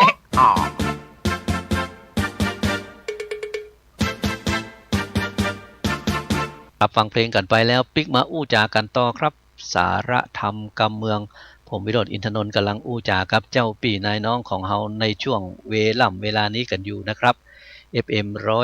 104.50 คลื่นเพื่อการศึกษาพระพุทธศาสนาและวัฒนธรรมวัดฝ่ายหินอำเภอเมืองจังหวัดเชียงใหม่ครับเป็นแม่ข่ายถ่ายทอดเสียงนี้ไปตามตั้งสถานีวิทยุเครือข่ายกัลยาณธรรมหลายๆสถานีด้วยกันขอบคุณสถานีวิทยุกู้สถานีครับที่ได้เอื้อเฟื้อให้รายการสาระธรรมกำเมืองออกอากาศให้กับเจ้าปี่นายน้องของเราได้ฟังกันนะครับเนาะบ่อายได้ยินกรรมของเปิ้นแล้วลูกนะครับเนาะโอ้แต่ไหนน่ะแล้วมันเป็นจะได้ยังไงน่ะแล้วอันเป็นยิงเนี่ยมันงามแต่กายน่ะคือตัวของบ่อายเนี่ยนะครับบ่ได้ยินก็กรรมว่านวลคำแต่อันนั้นนะครับที่เขาว่ามานี่นะบ่รู้ใจมันสั่นตึกๆเฮ้ยนะเปิ้นว่านั่นนะคนเฮานี่สักเตือนี่นะก็ได้ยินก็จื้อบ่ได้เนี่ยนะครับใจมันสั่นแล้วก็มีเป็นที่หันหน้าแต่เด้อว่ามันเป็นจะได้นี่หาอีน่ะก็เลยไล่สวกถามเพิ่นไปนำกะอันละนั้นแม่นยิงนั้นเป็นจะได้พ้องประเดี๋ยวนี้มันเป็นจะได้อะไรน่ะอันนี้เขาก็บอกฟังกันยักมันเอาไปลูกมันสยองขึ้นฟ้าปุ่นน่ะไปเอาบ้านเอาเมืองของมันปุ่นเห็นแล้วนะอีน่ะตัวของบ่อ้ายพอได้ยินใส่อันแล้วเนี่ยนะครับเนาะก็เลยว่าถ้าอย่างอันเนี่ยไปเสาะตัวหาดีกว่าไอ้น่ะไปเสาะตัวหาก็เป็นดีอินดูเปิ้นแต่ว่าน้อยน่ะอันยักมันเอาไปแล้วเผื่อได้ไปปะทางปุ่นเฮาก็ฮู้จักยักจัดดีลูกอีน่ะคือตัวของบ่อ้ายเนี่ยนะครับเราคงจำกันได้อยู่นะครับว่าตึงปี่ตึงน้องเนี่ยนะครับตึงสุระเมฆะตึงทัศวรเนี่ยนะครับก็ได้ไปอยู่เป็นเจ้าพ่อพญาอยู่เมืองยักษ์ได้จะเป็น10 ปีลู่นะครับเนาะโอ้หมู่ยักษ์ทั้งหลายไปตั้งใดอย่างใดเฮาบ่ฮู้จักจัดใดน่ะก็เลยว่าจะไปโตยหาที่เมืองยักษ์พุ่นกันนะครับเนาะล่ำลาพี่น้องเจ้ามิถิลาก็ซื้อหน้าเข้าป่าเป็นหมายกันนะครับเนาะ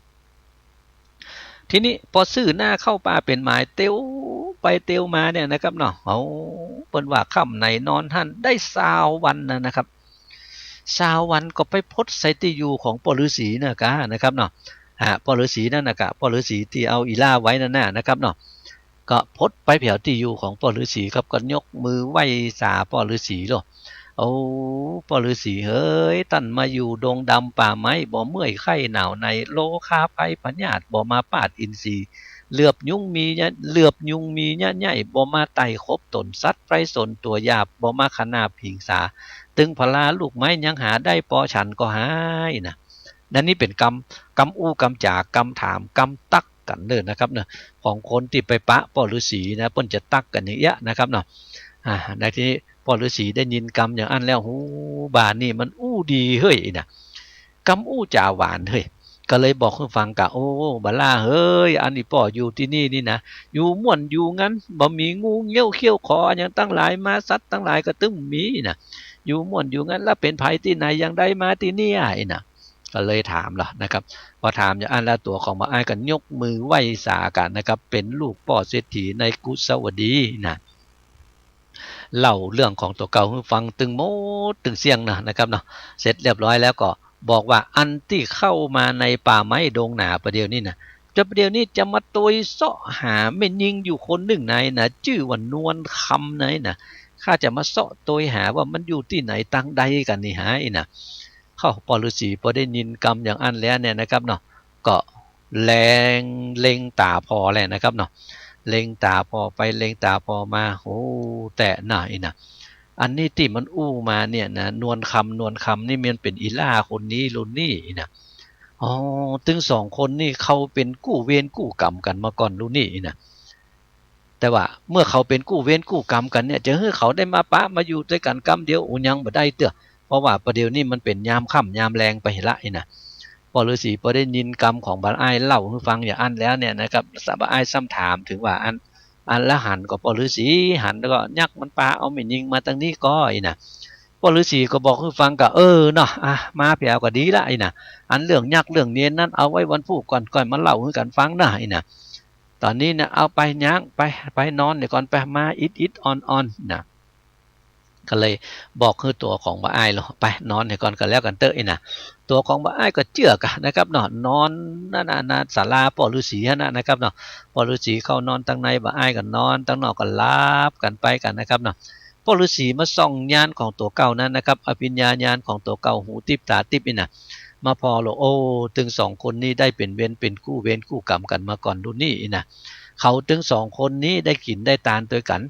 หยาดน้ำหมายตานมาตัวกันถึงจะได้อยู่ตัวกันอยู่นะโอ้มันเป็นตัวเวรตัวกรรมกันน้อยนะพอโตกวันพุกเมื่อเจ้ามาแล้วเนี่ยนะครับเนาะตัวของอันบาอ้ายกันนะครับเนาะตัวของบาอ้ายว่ามันจะเป็นอันอย่างตั้งหลายอย่างใดปอฤาษีก็เลยมานั่งเล่าเรื่องให้ฟังหรออันที่เล่ามาแต่คืนนั้นนะนะมันก็มีอยู่เนี่ยยักษ์มันปามาเหมือนกันนะนะมันปาแล้วมันก็มาละไว้นี่ลู่นะอีป่อก็เลยเลี้ยงอีป่อก็เลยเลี้ยงไว้อยู่ที่เนี่ยนะอยู่ช่วยพ่อช่วยก้อยปุ้นอยู่ศาลาปุ้นหลังปุ้นนี่นะบอกคือบาอ้ายอันกันนะครับเนาะพอบอกคือบาอ้ายอย่างอันแล้วเนี่ยนะครับเนาะอันปอฤาษีก็ดากอยู่อย่างอันนะครับเนาะโอ้ได้สักกรรมหนึ่งเฮ้ยอีล่าเพราะว่าตัวของอีล่าเนี่ยนะครับเนาะนวลคำนี่นะมาอยู่กับปอฤาษีไปอยู่กับปอฤาษีนี่นะครับเนาะตอนเมื่อเจ้ามากูเจ้านี่นะจะต้องเอาหน่วยไม้หัวมันทั้งหลายเนี่ยนะมาอันยอตาลหรือปอฤาษีลูกนะครับพอจะเอามันยอตาลหรือปอฤาษีเนี่ยนะครับเนาะวันนั้นอีล่าก็กำเอาหน่วยไม้หัวมันเนี่ยครับเนาะเอาใส่ซ้ามาลูกนะครับจะมันยอตาลปอฤาษีหันปอฤาษีนั่งอยู่หันแล้วยกขึ้นตาลปอฤาษีเหมือนกับกุวันนั่นนะครับเนาะเลี้ยวไปทางขวาหันใส่บาอ้ายนั่งอยู่ทางหันนะครับเนาะหันบาอ้ายทัศวรนั่งอยู่ทางหันครับโอ้ตากับตาแต่อันนั้นนะครับเนาะปอมันมาพอใส่กันแต่อันนั้นนะครับเนาะหัวอกตนไววันสตานสั่นเหลือหลาย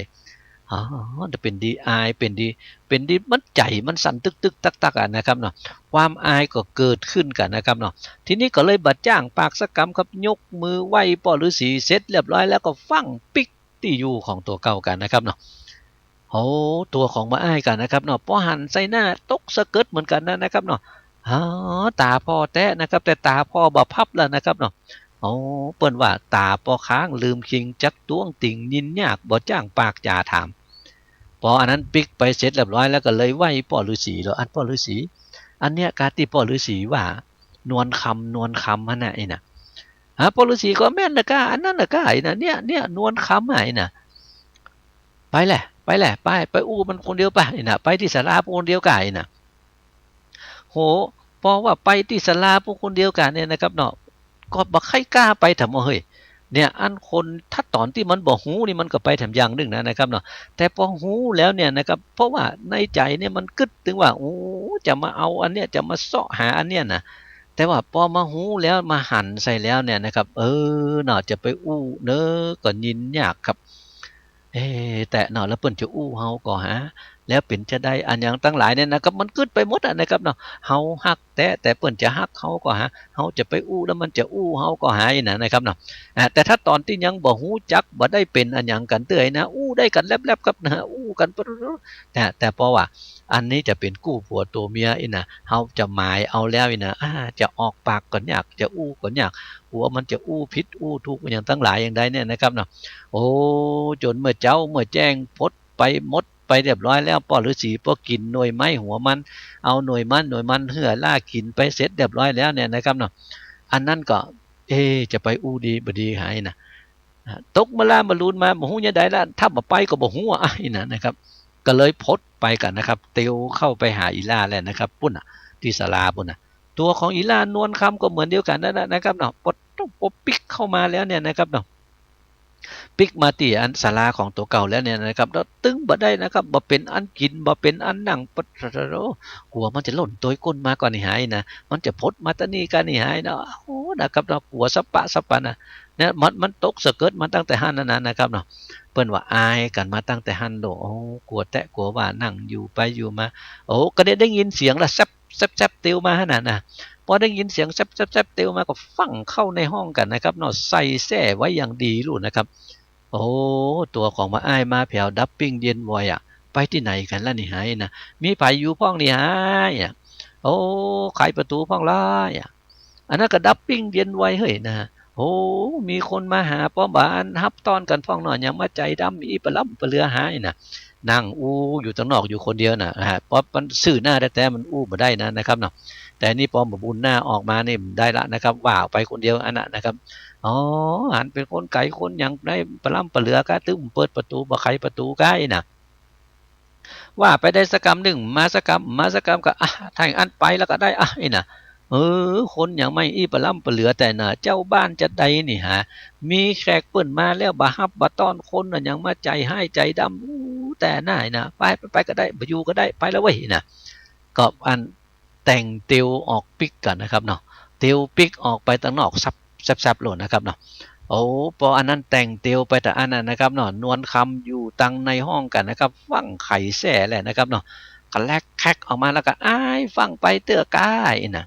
อ๋ออันยังเป็นพ่อใจอันยังไปคนใจน้อยอีปะล้ำปะเหลือฟังไปเตื้อกายน่ะพออันนั้นว่าฟังไปเตื้อกาคือใจที่ว่าติวแซบๆนี่นะครับเนาะมันค่อยลองไปบ่ได้รู้นะครับเนาะพอได้ยินเสียงอันมาแต่อันนั้นนะครับเหลียวหน้าปิกมาแหละนะครับเนาะปดโถปปิกหน้ามานั่นนะครับวายหน้ามาหันหน้าหันตากันแต่อันนั้นนะครับเนาะยืนเซ่อเล่อใส่ด้วยกันเหมือนกันนะในประเด็นน่ะเวลาของสารธรรมการเมืองมดเสี่ยงกันไปแล้วครับเอาไว้เตือนหน้าเตือนตากันแล้วกันนะครับเนาะก่อนมาว่ากันต่อครับวันนี้ผมวิโรจน์ อินทนนท์ขอล่ำลาเจ้าปีนายน้องของเฮาไปด้วยเวลาเพียงแต่อีก่อนนะครับโชคดีมีใจเป็นของเจ้าปีนายน้องเฮาจูผู้นายคนครับสวัสดีครับ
ขอความเจริญในธรรมและความผาสุกทางใจจงได้มาบังเกิดมีแก่ท่านสาธุชนคนดีผู้เจริญในศีลในธรรมทุกท่านพร้อมกันนี้ขอยกมือ10 นิ้วกราบอาราธนาเอาคุณพระพุทธเจ้าคุณพระธรรมพระสงฆ์คุณพ่อคุณแม่คุณครูบาอาจารย์ผู้ประสิทธิ์ประสาทวิชาความรู้บุญศีลบุญทานสิ่งศักดิ์สิทธิ์ทั้งหลายอันมีพระสยามเทวาธิราชพระบรมธาตุดอยสุเทพและครูบาเจ้าศรีวิจัยเป็นต้นขอได้โปรดมาอภิบาลปกปักรักษาพระสงฆ์พระเจ้าพระเนนเถนน้อยและท่านผู้รับฟังรายการเมื่อเจ้าทุกคนทุกท่านเพื่อปากันมีความสุขกายสุขใจเหมือนกันทุกตนทุกองค์ทุกผู้ทุกคนตลอดกาลนานมาแถมแล้วเนอเสียงก้องเสียงกองเสียงมองต่ำเข้าเสียงตุเจ้าเทศนาธรรมมาเยี่ยมมาใจท่านสาธุชนคนดีตั้งหลายถึงบ้านถึงจองเพื่อเอาธรรมะแบบรากหญ้าแบบธรรมดามาฮือพ่อแม่พี่น้องตั้งหลายฟังก่อนที่จะได้ฟังนี้ขอเชิญชวนมวลพุทธบริษัททั้งหลายไหว้พระเหมือนกับนักมวยไหว้ครูระลึกถึงครูบาอาจารย์ก่อนผู้ที่ไปแสวงหาสัจธรรม4 อสงไขยปลายแสนมหากัปและ10 ชาติปางสุดท้ายได้เกิดมาเป็นพญาเวสสันตละตาลเข้าของทรัพย์สมบัติสละบัลลังก์ไปบวชเป็นพระฤาษีตาลเมียตาลลูกบำเพ็ญขนาดหนักจนได้ตรัสรู้เฮาไหว้ครูบาอาจารย์เนี่ยก่อนเนออาลังหังสัมมา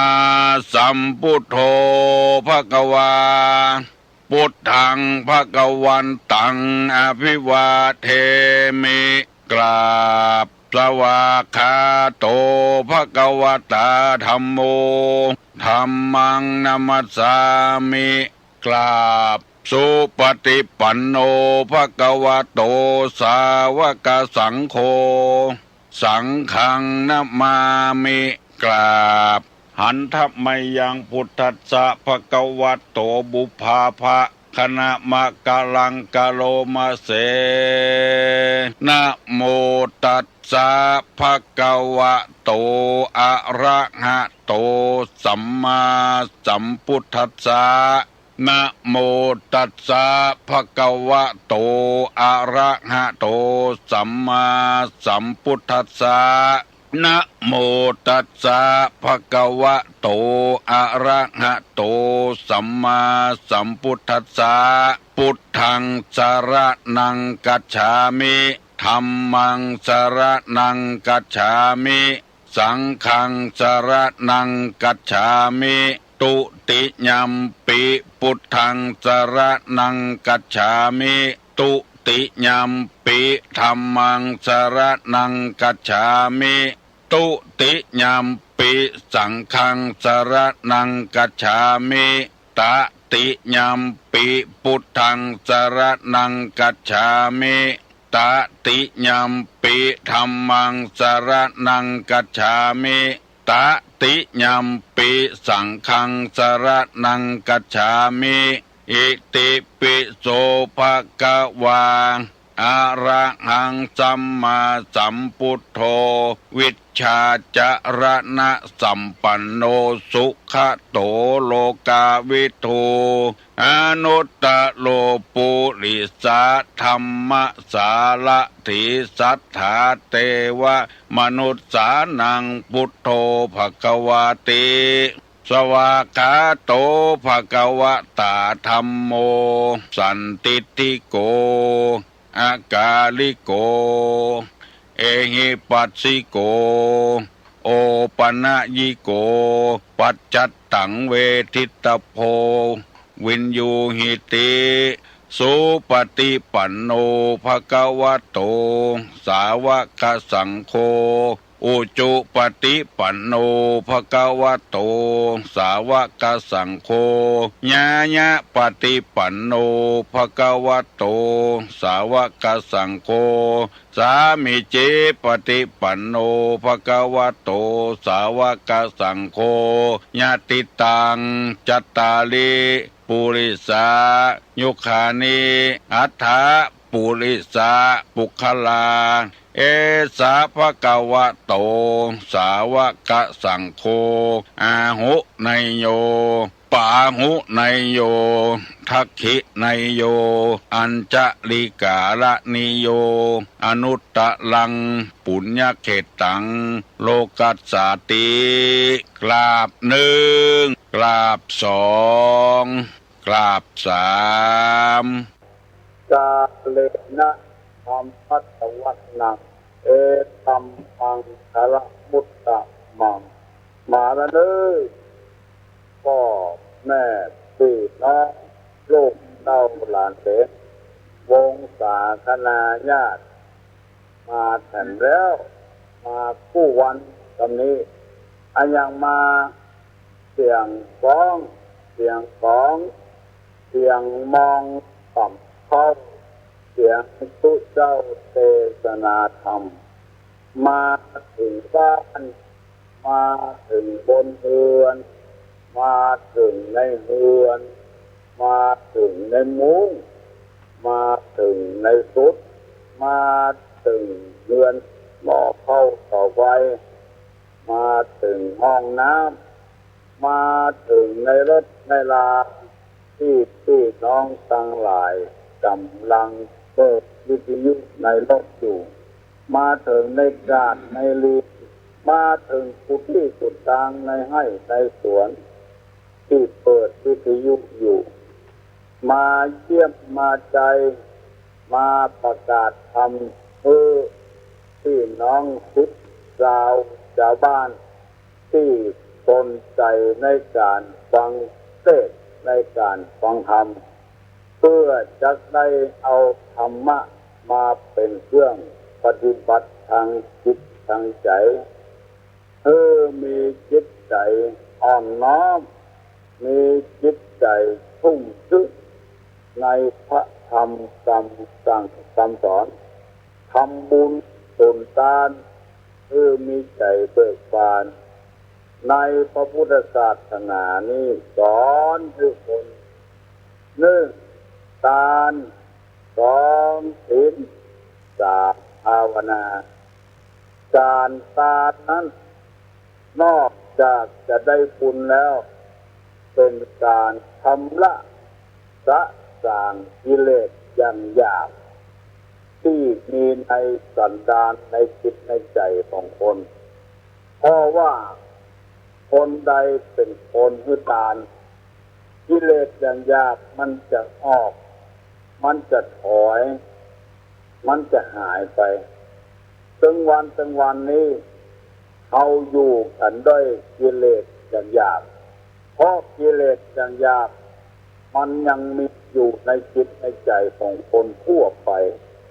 จะสามารถเอาอย่างมาลบมาล้างมันได้ซึ่งมันเป็นตัวที่ทำให้สร้างให้คนเดือดร้อนถึงวันนี้เพราะกิเลสอย่างหยาบเพราะเขาบอกมีการทานให้กันคำว่าทานนี่มันมีหลายอย่างอามิสทานอภัยทานธรรมทานถ้าเกิดขึ้นกับจิตกับใจของใครของมันแล้วกิเลสจะเบาบางความชั่วร้ายต่างๆจะเบาบางลงไปความเครียดความแค้นความอิจฉาริษยาความอาฆาตความพยาบาทมันจะเบาบางและหายไปสิ่งที่เหลือคือเอานั่นก็คือความสุขเพราะฉะนั้นในศาสนาของเรานี้จึงนิยมในการถือทานเป็นอย่างมากเพื่อชำระกิเลสของตัวเองทานนั้นเพื่อตัวเองก็มีเพื่อคนอื่นก็มีเพื่อตัวเองที่ เราจังได้ยินคนเท่าว่าตานไว้เสวยไปหน้าคำว่าเสวยนั้นก็คือการกินการใจนั่นเองทั้งอุปโภคทั้งบริโภคคำว่าอุปโภคนี่คือการเอาไปใช้ในวันข้างหน้าเพื่อมันหมดเพื่อมันเที่ยงในชาตินี้ชาติหน้ายังเชื้อยังเหลือมีเยื่อมีใยอยู่กรรมสัตว์กิเลสอย่างหยาบที่มีในสันดานมันหยาบที่สุดกิเลสตัวนี้ถ้าเอาบ่มีการตานยิ่งมันแก่ตัวยิ่งจะเอามีแล้วมีแถมเอาแล้วเอาแถมกำ2 มือปอกกีดตรงแห่ตัวแถมเอาใส่ซอกคอตัวแถมเอาแวดตำเตียวตำเสื้อตัวแถมตะลุมปุมปุ๊บ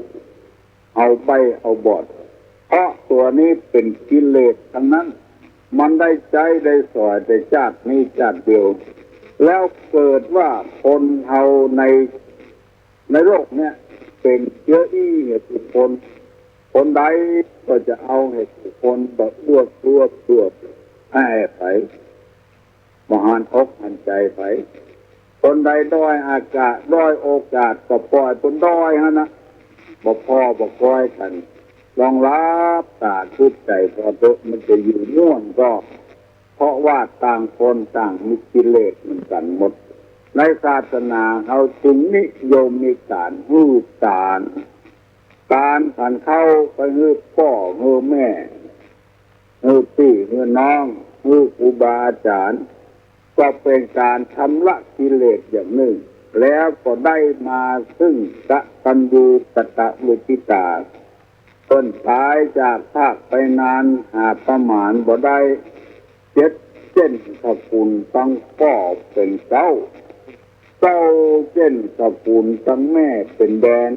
แสนเส้นขบุญตั้งพ่อเมียแม่เมียพ่อผัวแม่ผัวเป็นฝ่ายวางอารมณ์อะไรวางจิตวางใจไปทางใดจะไปต้องทุกวางจตุระอบายตายไปเป็นเปรตเป็นผีอสุรกายลำบากห้อมบ่ได้อาบยากบ่ได้กินขอมุบุญกุศลที่เอาทำตาขันเข้าตานพระปะกระปุ้นมีเพื่อได้กินเป็นบริโภคโอนปีญาพลาดปีสุขเมื่อได้ถึงทุกวันนี้ยามนี้ในปอนของผู้เจ้าเพิ่นจะว่าเจ้าแล้วก็เฮาประเทศอกเต็มใจโอ้บางคนไปหลงไปฟังกรรมเพิ่นเขาบอกคนปลากรรมตำเหนือเขาบอกคนปลาคำว่าคนปลานี่ถ้าแปลเป็นคนไทยก็ว่าคนพานเพิ่นตายไปมาได้มาเบาแล้วไปตานสันเข้าเพิ่นนี่อย่างแถมเพิ่นจะไปเกิดล่าชวนเพิ่นมากินข้าวแถมอันนี้เป็นภาษาของคนพานคนปลากรรมเก่าเพิ่นบอกว่าใครคือเว้นวอกนั่นคือใครเว้นหมานั่นคือเว้นศอกเดียวเว้นหมานี่ปอศอกเว้นวอกคือปอวาเว้นคนปลานี่คือได้แสนโยชน์อย่าไปคบไปหาสมาคมจะไปคุ้นไปกลวยกับมันคนจำพวกนี้เพิ่นจะทำคุณงามความดีคิดถึงหาพ่อหาแม่หาครูบาอาจารย์หาคนที่มีบุญคุณของเพิ่นจะทำบุญทำทานกับเพิ่นไปห้ามเพิ่นเนี่ยไปตายเมื่อใดมาเป่าแล้วไปตานนี่อย่างแถมมูนิเป็นต้นอันนี้เป็นคนพาลา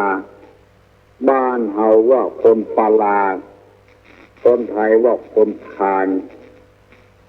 เว้นคนจำพวกเนี้ยเมื่อได้แสนโยชน์จะไปใกล้มัน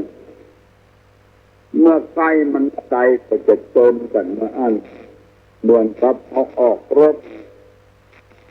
กันหนึ่งไปตั้งสันกำแพงไปตั้ง117เนี่ยแทนกันหนึ่งมาตั้งแม่ริมแม่แต่งเชียงดาวเปล่าฝั่ง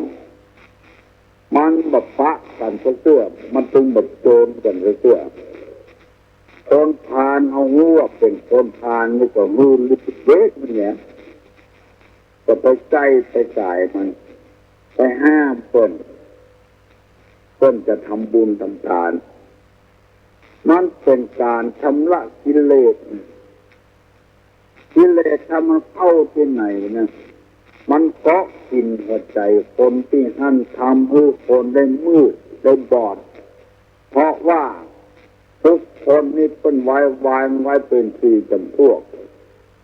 บางคนมืดมาแล้วก็มืดไปบางคนมืดมาสว่างไปบางคนสว่างมาแล้วมืดไปบางคนสว่างมาแล้วสว่างไปฟังดีๆเนอะมันมีหลายจำพวกในศาสนานี้ยกกันหูตาลดังที่น้องทั้งหลายจะหันว่าไฟไม่ห่อไม่เหือนทดเนื้อประดาตัวช่วยกันมีไอ้อย่างผ้าผ่อนต้อนสบายของกินของใจเอาไปช่วยคนที่ประสบอันเนี้ยทุกคนใจบุญคนที่ประกอบไปด้วยศีลธรรมกรรมฐานมาจำเป็นที่จะสำคัญเขาวัดนุ่งขาวห่มขาวโกนหัวโกนคิ้วอย่างเดียวมีจิตใจเพื่อแพร่ประกาศทางวิทยุท่องประกาศทางหนังสือพิมพ์ท่องคือจักชวนคนให้มาทำบุญช่วยพี่น้องที่ไฟไหม้น้ำท่วมบัดใจเฉพาะคนบ้านเอาต้องอันที่ทำกันแม้แต่เจ้าฟ้ามหากษัตริย์ทรงอยู่ก็ได้กิโลมีถุงยังชีพถุงพระราชทานเอาไปช่วยคนไฟไหม้คนน้ำท่วมการทำเจ้าอี้นี่ก็คือการปฏิบัติธรรมนั่นเองมีการมุตานเพราะฉะนั้นตุลวงและก็ดีไผก็ดีท่านมหาท่านดอกเตอร์ที่อยู่ในวัดในวาออกประกาศธรรมผู้เจ้าผู้ตอนผู้แรงผู้ค่ำคืนประกาศให้คนทำบุญทำทานเพื่อทนุบำรุงพระพุทธศาสนาก็มีเพื่อตัวเองได้เสวยไปหน้าก็มีเพื่อทานให้คนอื่นก็มีคือจักชวนให้พี่น้องทั้งหลายได้ทำบุญทำทานเพราะเอาเกิดมาเป็นคนต้องเสียสละลูกของเขาก็ดีหลานของเขาก็ดีที่เกิดมาช่วยตัวเองบ่ได้อาศัยพ่ออาศัยแม่ดูแลกล่อมเกลี้ยงเลี้ยงผู้ใหญ่ส่งเขาห้ำองเฮียนจบแล้วมีการมีงานทำเพราะเกิดจากการฮื้อการของพ่อของแม่แต่ปล่อยปะละเลยไว้เหมือนกับพี่น้องร่วมโลกของเราขอโทษเนอะก็จะเอามาเปรียบอย่างงัวอย่างควายก็มีพันแล้วที่มันจะดูแลใจใส่ให้ลูกให้เต้ามามีประสบทรัพย์สมบัติอย่างไว้ให้ลูกให้เต้ามีแล้วเกิดมาก็ปล่อยดีที่ตัวก็ปล่อยเลี้ยงชีวิตด้วยตนเองก็พ่อก็ปล่อยกันแต่คนเอามันแบบใจอย่างอ่านต้องสร้างบุญคุณไว้ให้ลูกศิษย์ลูกหาจะอ่อนมีความรู้ก็เพราะว่าสั่งสอนกันต้องป้อนให้กันการป้อนให้กันนี่คือการทานนั่นเองการเสียสละการจาคะการบริจาคครอบครัวที่มีความสุขบานหวานใจระหว่างผัวกับเมียกับผัวอัน นี้มันแบ่งปันรู้กันบัดเดียวสมดีมีคนต่างที่จะตามได้หลายอย่างสมมติว่าถึงวันเกิดวันที่นั้นวันที่นี้มาจุมาจอดระหว่างผัวกับเมียรู้กันจะง่ายเอ้าถูกเกิดวันที่6เนอะเดือนตุลาเนอะวันนี้เนอะซื้อข้าวต้มขนมเนี่ยบริจิกจอกเนี่ยปาผัวไปวัดไปหยาดน้ำโอกาสงูตัวเจ้าปั่นปอนมัดติ่งมัดมือติ่งบมัดตัวเจ้าก็ปั่นปอนอยู่ดีมีสุขเนิ่นนายนั้นนายนี้เตะมันการแบ่งปันให้กันความสุขให้กันวันเกิดของเมียก็จ่ายนี่ไปจัดข้าวต้มขนมอาหารการกินกับบนจ้างก็อันอย่างสักอย่างเป็นวันเกิดของเมียถ้ามีตาก็ซื้อแหวนจะซื้อสร้อยจะซื้ออย่างว่างอกน้ำหอมสักขวดเนี่ยเอาหูเมียมันจะม่วนอกม่วนใจใจดีใส่กันมันเป็นการชำระกิเลสอย่างว่าความรักมันจะเข้มข้นยิ่งขึ้นมีอกมีใจขึ้นหรือว่าปลาลูกปลาเมียเกิดของแม่ไปร้านอาหารปลากันกินข้าวสะคาบเลี้ยงข้าวสะคาบมันม่วนอกม่วนใจอยู่อย่างที่จะต้องระแวงสงสัยกันอันนี้ทรงแห่งการตานที่นักปราชญ์บัณฑิตคนว่าชำระกิเลสอย่างหยาบที่มันมีต่อกันที่ฆ่ากันฟันแทงกันถึงวันนี้มันบ่มีการตานนอกจากบ่มีการตานนั้นลูกของคนแย่งของคนกันมันบ่ม่วนไปถึงวันก็เพราะสิ่งเหล่านี้โอ้ไปได้อ่านหนังสือพิมพ์2 คนผัวเมียชอบซื้อของเก่าไปขายถึงวันแจ้งก็ออกบ้านไปขยะที่เพิ่นเอากว้างแล้วก็ดีที่เพิ่นเก็บไว้ก็ดีเป็นเล็กเป็นวาเป็นพลาสติกจนสร้างฐานะความเป็นอยู่ดีขึ้นอย่างน้อยซื้อรถปิกอัพด้วยกันซื้อผ่อนเอาไปเก็บของเก่าเอามาขายถึงวันจนสร้างฐานะดีขึ้นมาผัวซื้อทองคำมาใส่พร้อมจากน้ำหนัก2 สลึงเพิ่มขึ้นเป็น2 สลึงเป็นบาทจากบาทเป็น2 บาท3 บาทเอาใส่พอดทองคำมาห้อยเป็นน้ำหนัก5 บาทฝ่ายเมียก็อย่างเดียวกันวันหนึ่งออกบ้านออกจองไปเอาเสาะของเก่ามาเข้าบ้านมาสักกรรมตึงปวดตึงเมีย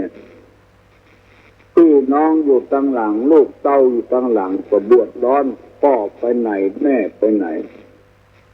ไปแจ้งความมือตำรวจไปเสาะหาเป็นว่าเป็นตายไปนี่แล้วตึงปวดตึงเมีย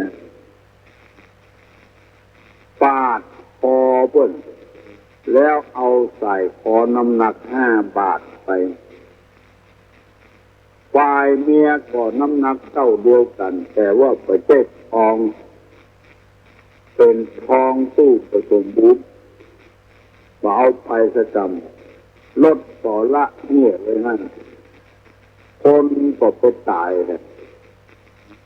ถ้าบ้านเมืองเอาเป็นอย่างที่เหตุผู้คนทุกที่ทุกทางอันยังจะเกิดขึ้นก็ออกไม่ออกกาเลนะธรรมสวนังการฟังธรรมตามกาลเวลาเป็นมงคลอันประเสริฐเวลานี้จะหมดเวลาแล้วยกมือขึ้นไหวเนิดตัวลุงจะปั่นปอนเป็นสิริมงคลอายุวัฏโกธนะวัฏโกสิริวัฏโกญัสสะวัฏโกปละวัฏโกวันนะวัฏโกโหตุสัพพตาทุกขโลกาพญาเวลาโสกาจันตุจุปตวาอะเนกาอันตระญาปิวินะสันตุจเตจสาใจญะสิทธิตนังลาพังโสทีภะกยังสุขังพลังสิริอายุจะวันโนจะโภกังวุฒิจญะสวาสตาวาสาจะอายุจะชีวสิทธิภวันตุเตสัพปีติโยวัจจันตุสัพพะโลโกวินัสตุมาเตภวะสวันตลาโยสุขีติคายุโกภวะอภิวาธนะสีลิสนิจจังวุธาปจายิโนจัตตาโลธรรมาวัฏันติ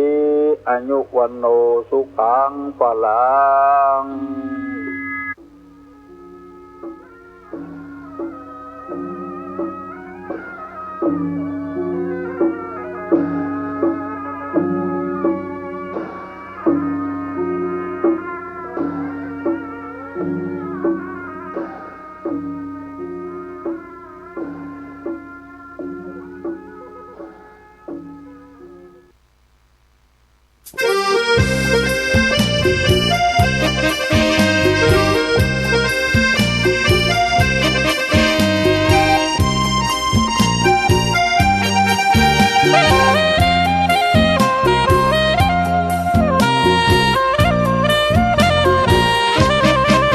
สถานีพระพุทธศาสนาฝากเสียงลอยมาบอกบรรดาญาติโย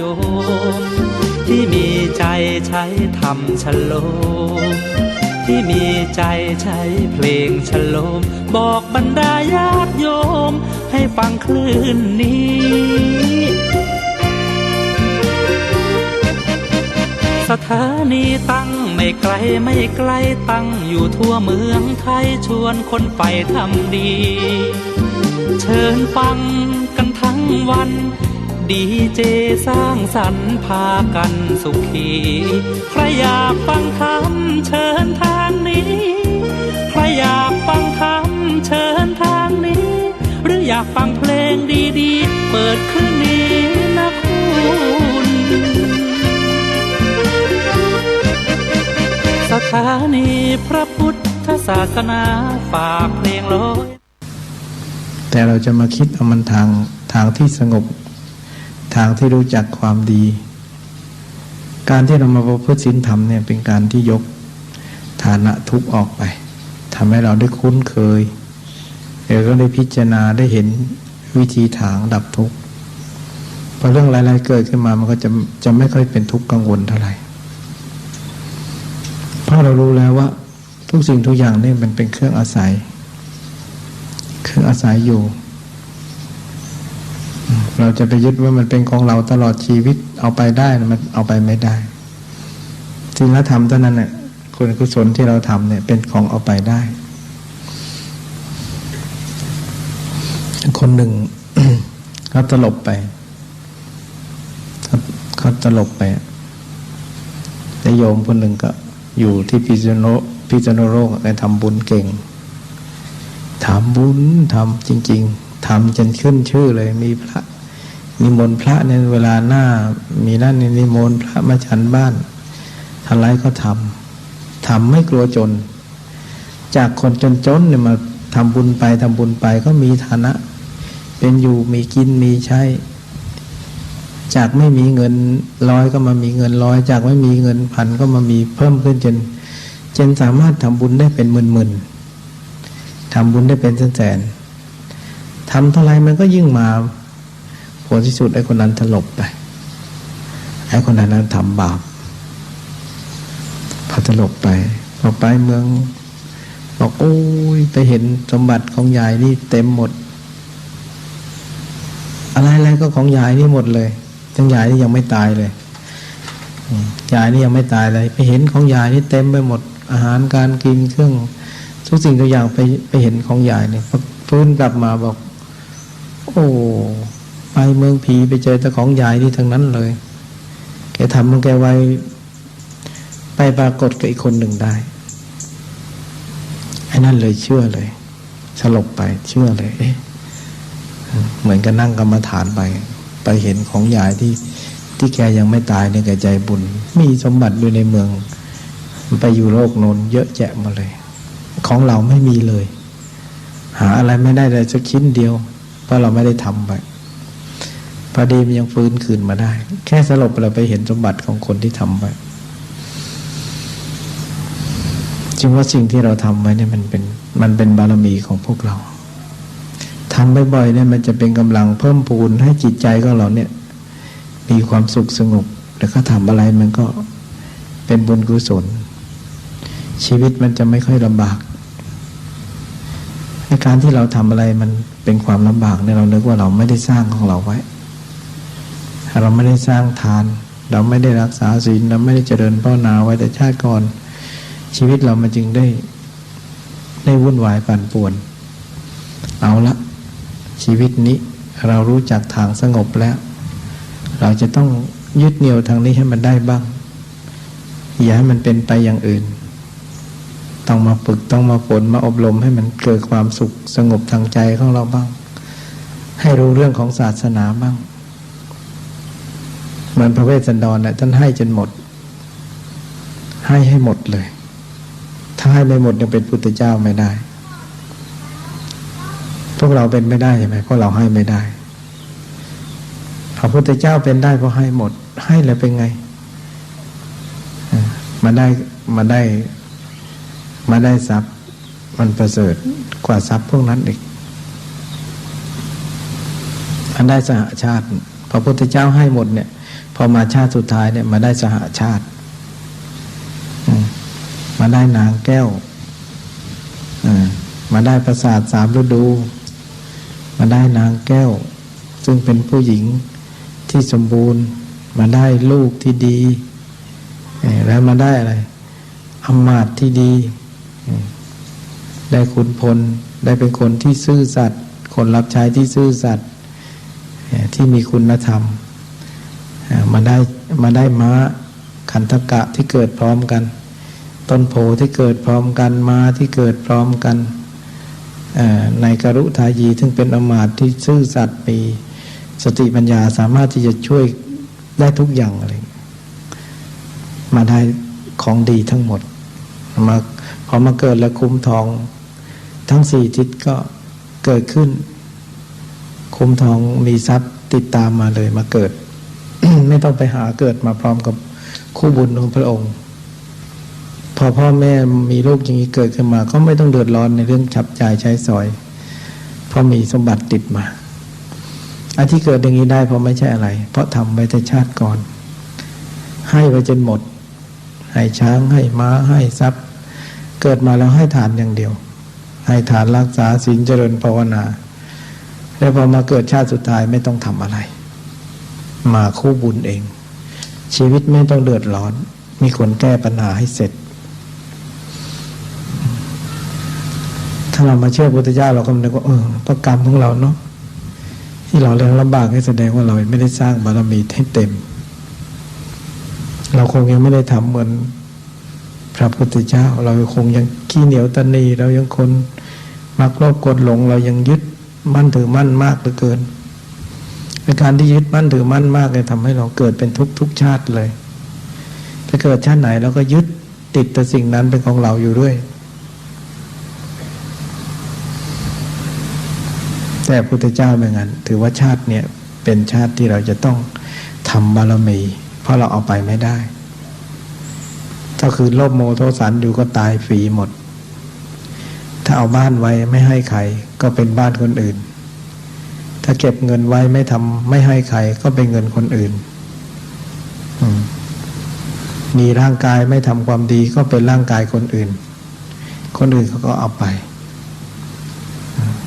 พอมีสติปัญญาก็เลยคิดเสียสละได้ทุกอย่างแล้วพอมาเกิดชาติสุดท้ายสมบัติพวกนี้เป็นของเราหมดได้ทุกอย่างเลยสิ่งที่ไม่ต้องการก็ได้หมดมันเกิดมาคู่บุญต้องนึกอย่างนั้นนะนึกอย่างนั้นว่าไอ้ที่เราผิดหวังที่เราไม่สมหวังเนี่ยเรามันเสียดายให้อะไรใครไม่ได้อย่างคนสมัยนี้ให้ทานกันนะชอบให้เสื้อผ้าเก่าๆกันยูกยาที่เหลือกินแล้วไปบริจาคเสื้อผ้าก็เอาของเก่าๆไปให้ได้ไอ้ของใหม่ๆไม่ให้พอไปชั้นหน้าก็ได้แต่ของเก่าเลยอะไรอย่างเงี้ยใช่ไหมเพราะอะไรมันให้ของใหม่มันเสียดายแต่หารู้ไหมว่าอันนี้สมบัติของเราที่จะไปใช้คาดหน้าไม่ใช่ให้แล้วคนนั้นได้นะให้แล้วเราได้ไอ้ที่เราให้เสื้อผ้าเก่าๆเนี่ยต่อไปเราจะต้องไปได้เสื้อผ้าเก่าๆถ้าเราให้เสื้อผ้าใหม่ๆเราก็จะได้เสื้อผ้าใหม่ๆให้ของดีก็ได้ของดีให้ของเสียก็ได้ของเสียแต่คนไม่มีปัญญาให้ทานก็ให้ของเสียให้ของไม่ดีนางคนหนึ่งพระมาบิณฑบาตมาบิณฑบาตดินพระสมัยก่อนบิณฑบาตข้าวตอนเช้าบิณฑบาตดินตอนเย็นดินเนี่ยเขาปั้นหม้อเขาจะต้องนวดให้ละเอียดจนเนื้อปราณีตเลยถึงจะปั้นหม้อไม่แตกนางคนนี้ก็เป็นลูกสาวช่างปั้นหม้อกำลังนวดดินอยู่พระก็มาบิณฑบาตแหมเช้าก็มาเอาข้าวเย็นก็มาเอาดินอีกเลิศคล้ายๆว่าเด็กวัยรุ่นมันก็เกิดความไม่ชอบใจรำคาญเรากำลังนวดดินอยู่แต่ดินนี้นวดสปราณีตเลยพอพระมายืนคอยพระสมัยก่อนถ้าจะเอาอะไรก็ยืนอยู่นั่นเนี่ยจนกว่าจะได้แล้วก็ขยำดินดีก็กระแทกลงไปในบาตรเลยกระแทกตู้มลงไปในบาตรแบบไม่พอใจทำหน้าย่นๆน่ะอานิสงส์ของที่ตัวเองทำเอาดินละเอียดให้น่ะไปเกิดในชาติใหม่เนี่ยเป็นคนจมูกฟิบตาโตปากแบะตีนเกมือเกตัวไม่สมส่วนตัวงองิกเขาเรียกว่านางค่อมนางจะปาปีเนี่ยนางจะปาปีผู้มีบาป5อย่างน่ะมีตามีปากมีหูมีจมูกตีนมือไม่สวยเขาเรียกนาง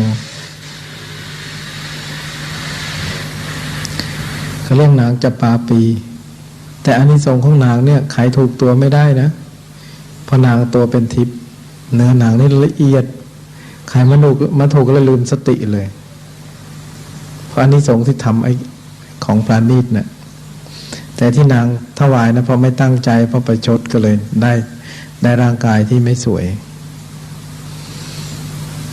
พระเจ้าแผ่นดินไปรบทับแตกทับกลับมาก็เลยแอบข้าศึกก็มาผ่านมาทางนั้นเขาเดินแอบพาฝูงคนมาทั้งคืนไอ้เด็กกำลังสาวๆรุ่นมันก็เล่นกันกลางคืนเล่นขับจับกันซ้อนหากันไอ้นางจะปาปีนี้ก็เล่นกับเขาไอ้เจ้าแผ่นดินตรงนั้นก็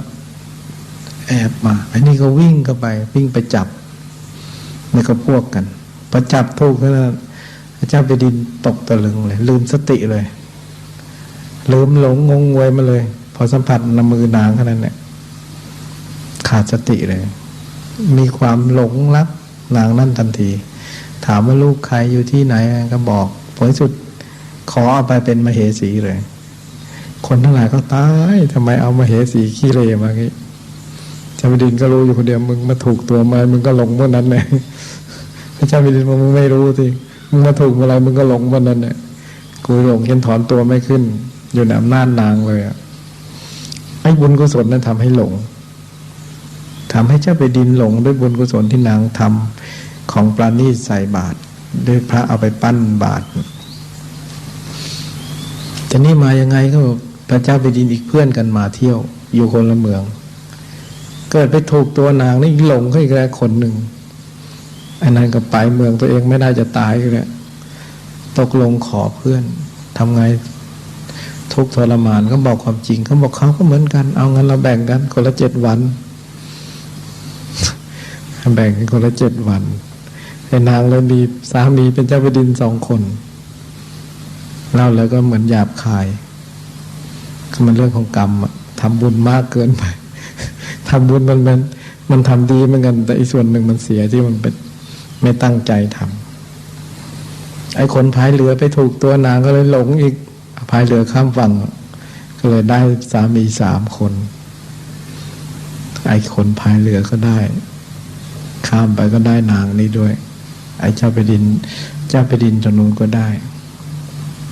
เขาบอกว่าไอ้บุญที่ทำไปเนี่ยมันก็เป็นผลบุญแต่ว่านางไม่ได้ทำใจให้บริสุทธิ์มันก็เลยได้สิ่งที่นี้มาเป็นอุปสรรคทำอะไรมันจึงมีอุปสรรคไงคนเราเนาะแสดงว่าทำบุญเนี่ยมันไม่ได้ปฏิบัติธรรมทำบุญไม่ทำบุญไม่ได้ละความโกรธทำบุญไม่ได้ละความโลภความจันหนีขี้เหนียวหรือความอิจฉาริษยาอะไรเงี้ยเพราะทำใจไม่ได้แต่ถ้านางทำใจได้นี่จะไม่มีอุปสรรคสิ่งนี้เลยที่นางไม่ทำแบบนั้นเลยกลายเป็นอุปสรรคให้ทำให้นางต้องเป็นอย่างนั้นแต่อานิสงส์ที่ถวายดินนั้นทำให้นางเป็นเนื้อทิพย์ไปเลยจึงว่าทำอะไรมันเป็นบารมีทั้งนั้นเนี่ยถ้าเราทำของเราไว้แม้แต่เอาดินมาถวายพระก็ยังเป็นกุศลส่วนใจ คนเราบางทีก็ไม่คิดก็ยังหวงยังเสียดายอยู่ไอ้สิ่งที่เราทำดีไปนั้นมันเป็นของเราไปทุกแห่งเลยมันจะติดไปชาติหน้าด้วยทีนี้ถ้าเราทำบุญอะไรนี่เราจะต้องปฏิบัติธรรมด้วยต้องนั่งสมาธิต้องเจริญภาวนาต้องมี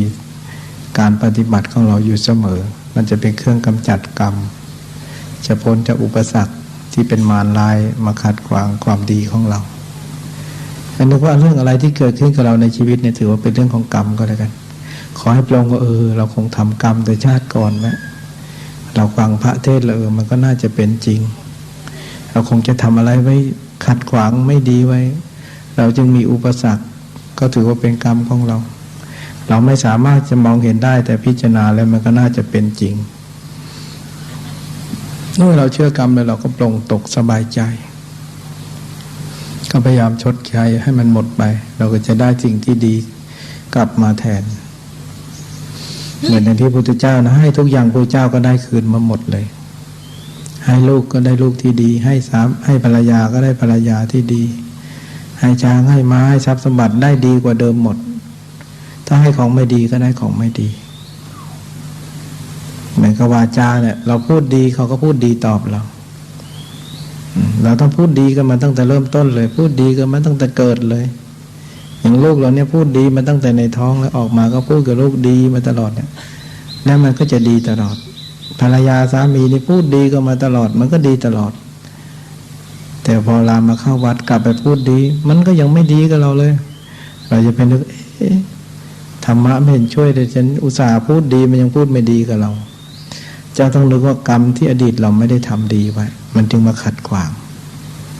แต่ถ้าเราเดิมดีมาตลอดมันจะต้องดีตลอด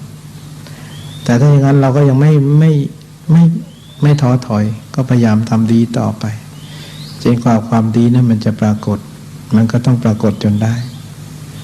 ไม่ใช่ทำปุ๊บให้มันได้ปุ๊บอย่างนั้นเพื่อจะทำใจของเราให้เกิดบุญคือความสบายใจคือความสงบใจเกิดความเยือกเย็นใจดับความเร่าร้อนใจดับความทุกข์ระทมขมขื่นในดวงใจหรือดับปัญหาวุ่นวายในหัวใจของเราเพราะสมองความคิดคนเรามีแต่การปรุงแต่งเก็บความคิดนึกไว้สะสมไว้มากมายไม่รู้จะไปถ่ายเทออกไปทางไหนให้หมดถ้าพูดกันแล้วถ้าเป็นขยะก็เป็นขยะกองใหญ่ ถ้าเป็นของปฏิกูลก็เป็นของปฏิกูลที่สะสมหมักหมมไว้ยาวนานไม่ใช่เพียงวันคืนเท่านั้นเทศบาลกรุงเทพเทศบาลเมืองนนท์เทศบาลทั่วไปก็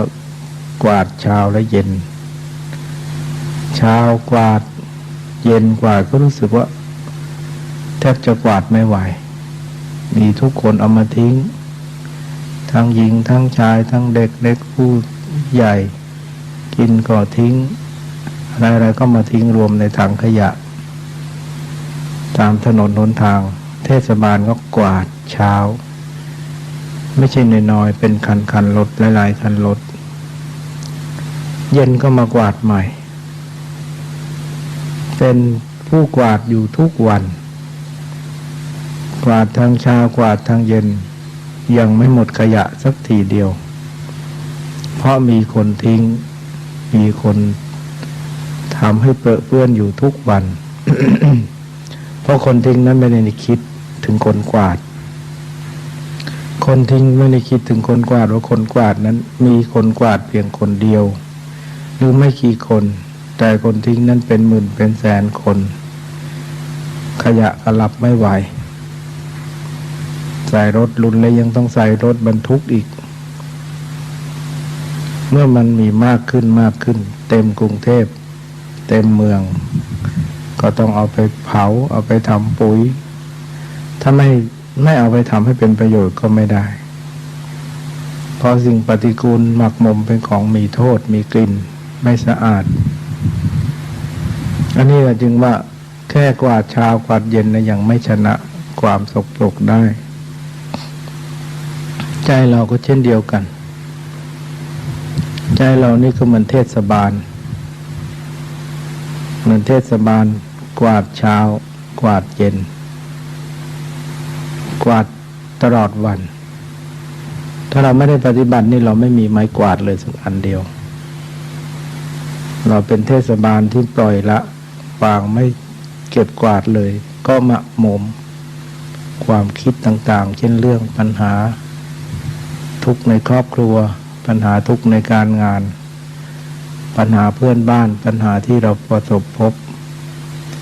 เหมือนกองขยะที่สะสมหมักหมมไม่เคยกวาดออกไปเลยคิดมากๆแล้วก็เป็นทุกข์คนเดียวใจก็เศร้าหมองคนเดียวเร่าร้อนคนเดียวท้อถอยอยู่คนเดียวอึดอัดขัดเคืองอยู่คนเดียวเพราะไม่มีวิธีกวาดไม่มีไม้กวาดทำยังไงใจเรามันสะสมเหมือนกองขยะเทศบาลขณะเทศบาลกวาดเช้ากวาดเย็นแล้วยังสะอาดไม่ได้เลยกวาดเช้าสะอาดเช้ากลางวันสกปรกกวาดเย็นสะอาดเย็นกลางคืนก็สกปรกไม่มีเวลาที่จะว่างได้เลยเพราะมีแต่คนเข้ามาทิ้งใจเราก็เช่นเดียวกันเราเก็บทุกสิ่งทุกอย่างที่เห็นเก็บทุกสิ่งทุกอย่างที่ได้ยินเก็บไว้ในสมองนี่จนลกสะสมไว้จนมึนเมาจนมัวเมาไปหมดแยกไม่ออกว่าเรื่องอะไรที่มันทุกทุกวันนี้นี่แหละเราจึงมาพิจารณาใจของเราสมองของเราว่าสะสมไปมากแล้วก็ต้องหัดมากวาดมาชำระใจให้มันสงบให้มันว่างให้มันสว่างคือมาทำความดีด้วยการให้ทานรักษาศีลและทำความเพียรด้วยการปฏิบัติธรรมเพื่อชนะสิ่งสกปรกในใจที่รกรุงรังในสมองเรา มันเป็นทางดีที่เมื่อเรากำจัดได้แค่เช้าสวดมนต์นั่งสมาธิก็เป็นการปัดกวาดชำระให้สะอาดเช้าหนึ่งเย็นสวดมนต์นั่งสมาธิก็เป็นการชำระปัดกวาดตอนเย็นให้สะอาดขณะหนึ่งก็ยังพอสู้กับความสะสมได้ยังจะพอสู้กับสิ่งปฏิกูลที่เราได้รับทางหูทางตาเรื่องราวต่างๆได้เพราะเรารู้แล้วว่าถ้าไม่กวาดไม่ปฏิบัติก็เหมือนไม่ได้กวาดเลย ไม่ได้เสียแล้วใจคน มีแต่เพิ่มพอกพูนมากขึ้นทุกข์มากขึ้น เมื่อเรามีหลักของเราอย่างนี้แล้ว เราก็จะเริ่มเป็นเทศบาลที่ดี ที่จะชนะความสกปรกชนะความไม่สะอาดรกรุงรัง ให้เกิดความชื่นบานรื่นเริงในใจของเรา ความดีที่เราทำไว้นั้นมันมีค่ามากกว่าแก้วแหวนเงินทองแก้วแหวนเงินทองหยิบใช้ได้ แต่ว่าเอาติดตัวไปในภพหน้าไม่ได้ หรือเป็นในชีวิตจิตใจของเราไม่ได้ มันยังมีความเสียดายอะไรอาวรณ์ยังมีความผิดพลาดมีการแตกสลาย แต่ว่าศีลสมาธินั้นไม่มีผิดพลาดไม่มีแตกสลายไม่มีเป็นอื่น ผู้ใดทำไว้ผู้นั้นก็ย่อมเห็นเป็นของเราว่าโรคนี้เราจะพึ่งได้ก็คือศีลทานภาวนาเท่านั้นอย่างอื่นก็เป็นเพียงอุปกรณ์เป็นเครื่องอาศัยอยู่ชั่วพักชั่วครู่ชั่วยามฉะนั้นเรามาวัดเนี่ยเรามาแสวงหาธรรมเหมือนกับเรามาปัดกวาดชีวิตจิตใจของเราเนี่ยให้สะอาดไม่ให้เลอะเปื้อนมันจะทำให้ใจของเรานั้นเศร้าหมองวุ่นวายเมื่อยิ่งเราขยันปัดกวาดเช็ดถูมากขึ้นใจของเราก็จะร่องเตียนไม่มีอะไรเป็นที่ขัดข้องความโกรธเป็นหญ้ารกความโลภเป็นหญ้ารกความหลงเป็นสิ่งที่ปฏิกูลที่หมักหมมอยู่นานความหลงที่ไม่รู้จักทุกข์ไม่รู้จักมีปัญญาแยกแยะเมื่อเป็นอย่างนั้นแล้วไม่มีปัญญาแยกแยะเข้าใจธรรมะได้ก็เป็นคนหลงในสังขารและโลกนี้ว่าเรายังไม่แก่ไม่เจ็บไม่ตายยังคิดหมกมุ่นอยู่ในทางโลกไม่คิดแสวงหาธรรมที่จะประพฤติปฏิบัติให้เกิดความสงบทางใจของเราฉะนั้นเมื่อเป็นอย่างนี้แล้วเราก็ต้องเดินทางไปสู่ทางธรรมเพื่อจะทำจิตของเราให้มันดีขึ้นเพราะรู้แล้วว่าบุญเท่านั้นนะที่จะนำพาเราไปสู่สุคติภพไปนำไปเกิดในสิ่งที่ดีพบแต่สิ่งที่ดีเห็นแต่สิ่งที่ดีได้ยินได้ฟังได้สังคมสมาคมกับสิ่งที่ดีเมื่อเราประสบพบแต่สิ่งที่ดีแล้วมันก็เกิดความลื่นเริงบันเทิงใจเกิดความสบายใจไม่เป็นทุกข์กับเรา เช่นเราได้คบคนดีอย่างนี้คนที่พูดกับเราดีๆทำอะไรก็ไปในทางแนวทางที่ดีไม่ได้จ่อไปในทางที่ไม่ดีเราอยู่กับคนที่ดีเราก็สบายใจไม่มีความเดือดร้อนไม่มีความขัดเคืองใจแต่พอเราไปอยู่กับคนที่ไม่ดีพูดก็ไม่ดีก็ทำอะไรก็ไม่ดีก็เกิดความไม่สบายใจเกิดความขัดเคืองเร่าร้อนใจฉะนั้นศีลทานภาวนาที่เรามานี่เราก็มาชำระมาสะสมแต่สิ่งที่ดีแล้วก็ขัดเกลาปัดกวาดแต่สิ่งที่ไม่ดีที่มันมีความวุ่นวายใจนั้นให้จบไปให้สิ้นไปฉะนั้นการที่เราเลือกทำความดีนั้นก็ถือว่าถูกแล้วใครจะว่าโง่ใครจะว่าเง่าใครจะว่างมงายใครจะว่าไร้สาระใครจะว่าเป็นค่ำครึเป็นคนไม่มีสมรรถภาพอะไรก็ช่างเขาเถอะแต่เราก็ต้องรู้ว่าเรามาทำความดีเนี่ยเราเปลี่ยนอารมณ์เปลี่ยนจิตใจของเราได้มากเมื่อก่อนเราไม่เข้าวัดนะเราก็เป็นคนเจ้าอารมณ์อย่างบางคนบอกแหมคนเข้าวัดทำไมชอบว่ากันชอบพูดอย่างโน้นอย่างนี้ก็บอกว่าคนเข้าวัดน่ะดี 50% แล้วแต่ถ้าอยู่บ้านน่ะนะจับไม่ถูกเลยก็เรียกว่าโบราณเขาบอกว่ามะกอก3 ตะกร้าปลาไม่ถูกมันกลิ้งตลอดเวลาจิตใจคนหรือว่าใจนี่มันไม่มีว่าจะสงบได้เช่นคนอยู่บ้านบางคนเนี่ยเขาก็ถึงปากถึงคอเหมือนกันใครจะด่าเขาก็ด่าตอบใครจะว่าเขาก็ว่าตอบแต่มาที่วัดเนี่ยไม่มีใคร ที่จะสร้างความทุกข์ให้แก่ตัวเองทุกคนก็อยากจะสงบกายวาจาแต่เขาเอาคนวัดไปเปรียบเทียบกับความดีกับความสงบที่มากขึ้นก็เลยมองเห็นว่าคนวัดนั้นมีค่าไม่สูงแต่ยิ่งคนมาวัดนั้นมีค่ามากถ้าเปรียบเทียบกับสิ่งที่สังคมภายนอกเนี่ยจะเห็นเลยว่าคนที่มาเข้าถือศีลถือธรรมนั้นเป็นคนที่สงบแล้วเป็นคนที่พยายามจะปรงที่พยายามจะละแล้วบางคนนี่บอกเมื่อตอนยังไม่เข้าวัดนี่ทำใจไม่ได้เลย ทำใจอะไรไม่ได้เลยปล่อยวางไม่ได้เลย นี่ก็มาวัดนี่ดีเสียมากมายแล้วไม่ด่าไม่บ่นไม่แช่งใครซะเยอะแล้วแต่ก็ยังมีบ้างเราก็ยอมรับว่ามันยังมีก็ไม่ใช่ว่าเราจะประกาศตัวว่าคนเข้าวัดจะต้องบริสุทธิ์ผุดพองไม่มีริ้วไม่มีรอยของความชั่วความไม่ดีเลยเป็นไปไม่ได้แต่พระพุทธเจ้าท่านก็ยังทรงพิจารณาเลยว่ามันก็มีคนมีทั้งดีทั้งชั่วที่จะต้องเอาไว้เป็นธรรมะพิจารณาเราไม่ใช่เหมาคนวัดจะต้องดีทุกคนแล้วเราจึงจะเข้าวัดจะต้องพูดเพราะทุกคนจะต้องใจเย็นทุกคนจะต้องเรียบร้อยทุกคนไม่ด่าไม่ว่ากันทุกคนจึงจะเข้าวัดถ้าเรารอให้คนดีหมดทั้งโลกทั้งวัดเนี่ยเราคงไม่มีโอกาสได้มองตัวเองแน่นอนได้ทำความดีให้ตัวเองแน่นอนเพราะรอคนอื่นดีซะก่อนเลยตนเองไม่ได้ดีอะไรเลยฉะนั้นเราอย่าไปรอคนอื่นดีเราต้องทำให้ตัวเองดีเพื่อจะรอคนไม่ดีเข้ามาทำตัวเองให้ดีนั่นแหละรอคนไม่ดีเข้ามาเขาก็จะตามเราเองไม่ใช่เราไม่ดีรอให้คนอื่นดีแล้วเราจึงจะไปตามเท่ากับเราเข้าวัดแบบไม่มีปัญญาไม่ใช่เข้าวัดหาทางดับทุกข์ไม่ใช่เข้าวัดใจปัญญาดับทุกข์เราไม่รอใครถือว่าเกิดมาแล้วเนี่ยได้ชีวิตอันดีแล้วได้โชคชะตาราศีเป็นมนุษย์ที่ดีแล้วมีวาสนาดีแล้วจะต้อง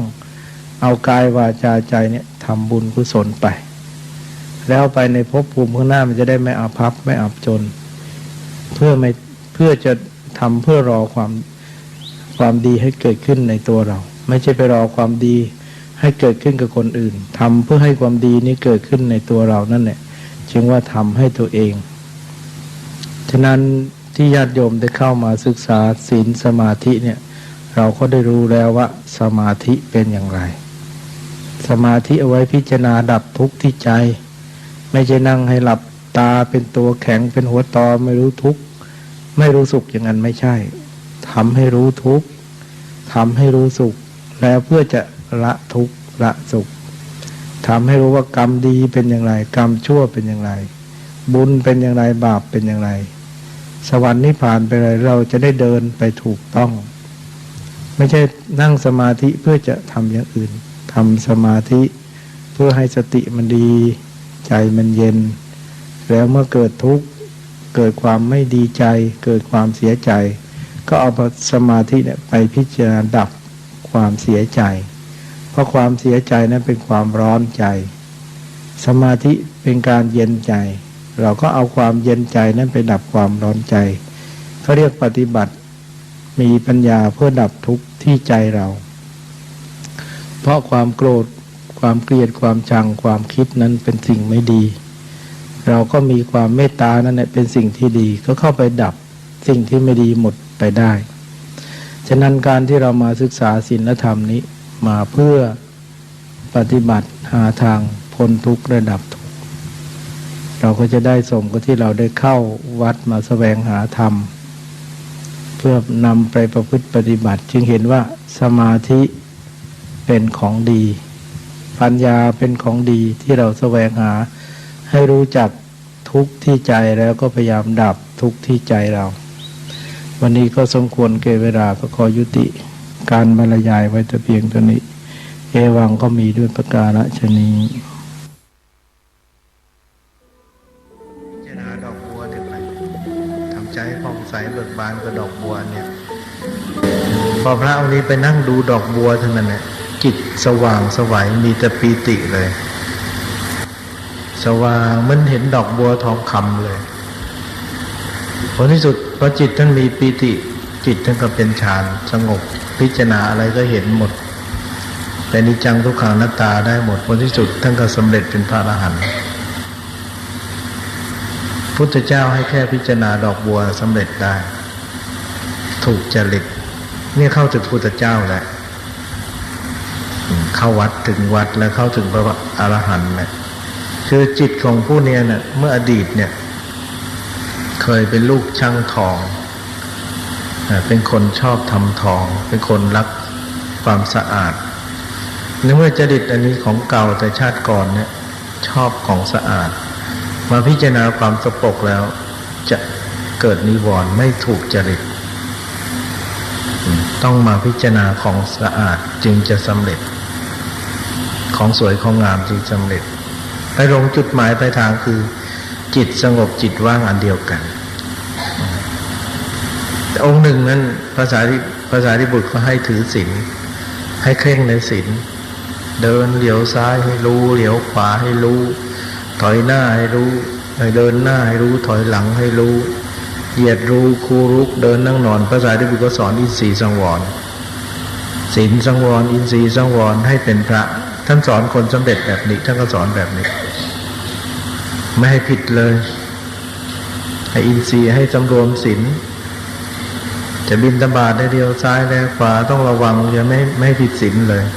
อะไรก็มีศีลหมดเลยเต็มไปหมดหัวใจมีแต่ศีลกลุ่มเลยโอ้โหศีลนี่รักษายากจังไม่สงบเลยเดินไปเดี๋ยวก็เหยียบมดศีลก็ขาดอีกเป็นอาบัติอีกอะไรก็ศีลหมดกินทั้งมันไม่สำรวมก็ผิดศีลอีกผลที่สุดท่านบอกศึกดีกว่าศีลมากจังพระพุทธเจ้าเนี่ยไม่สงบผลที่สุดก็ไปลาพระพุทธเจ้าพระเจ้าเธอเขาถามว่าเธอบวชเพื่อใครบอกบวชเพื่อพระองค์ถ้าเธอบวชเพื่อเรานะเธอจงปฏิบัติเพื่อเราเธอยุ่งยากใช่ไหมถือศีลยุ่งยากใช่ไหมเอาอย่างนี้ก็แล้วกันเธอไม่ต้องถือศีลหรอกถือใจดวงเดียวถือได้ไหมใจดวงเดียวโอ้ง่ายพระองค์ถือใจดวงเดียวง่ายจะตายถือได้เลยก็ดูแต่ใจอย่างเดียวเดินก็ดูจิตนั่งก็ดูจิตนอนก็ดูจิตไม่ต้องนึกถึงศีลเลยพอดูจิตแล้วเข้าก็เห็นจิตสว่างไสวสงบเย็นสำเร็จเป็นพระอรหันต์จากการดูจิตอย่างเดียวฟังแล้วมันง่ายนะโยมแต่ถือศีลกลับยากพอทำดูจิตได้ง่ายสำเร็จเป็นพระอรหันต์ภายใน7 วันที่พระพุทธเจ้าท่านฉลาดสอนนะแค่คนดูจิตอย่างเดียวก็สำเร็จได้แต่พวกเราต้องมีบารมีนะมีบารมีเคยสะสมมาจึงจะดูจิตตัวเองเห็นจึงจะควบคุมจิตตัวเองได้ดีแสดงว่าพระองค์นั้นนะท่านมีบารมีในทางดูจิตตัวเองดูจิตเห็นจิตก็สำเร็จทันทีพระพุทธเจ้านี่มีอุบายสอนเยอะกรรมฐาน40อสุภะ10กสิณ10อนุสติ10อาหาเรปฏิกูลก็สอนได้หมดเลยพระพุทธเจ้าฉะนั้นเมื่อมาถึงการเข้าถึงความสงบแล้วเนี่ยจิตใจคนเราเข้าใจกันหมดเรียกว่าธรรมะอันเดียวกันนะธรรมะอันเดียวกันวินัยอันเดียวกันไม่มีอะไรต่างกันเลยวันนี้อาตมาก็ได้บรรยายธรรมะมาที่ญาติโยมก็ได้คิดว่าทุกคนก็คงจะได้ศึกษาและปฏิบัติมาในที่นี้ก็คงได้ฝึกได้ฝนกันมาพอควรนะฉะนั้นที่อาตมาได้พูดมาเนี่ยก็เป็นแนวทางที่อยากจะเชื้อเชิญญาติโยมให้เข้าสู่ความสงบเป็นหลักสำคัญไม่มีอะไรเลยสรุปแล้วก็คือขอให้ทุกคนได้ฝึกทำสมาธิเพื่อรู้จิตตัวเองว่าสงบอย่างไร หรือว่าเข้าถึงอารมณ์ที่เป็นกุศลอย่างสูงเพื่อจะตัดละไปวางความวุ่นวายในจิตใจของเราให้มันหมดไปสิ้นไปให้เหลือแต่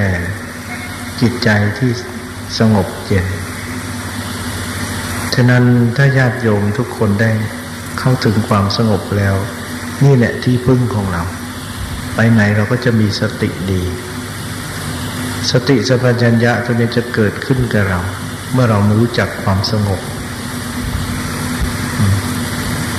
พอสงบแล้วเนี่ยเราก็มีธรรมเป็นเครื่องอยู่ของใจใจเราก็จะไม่อยาก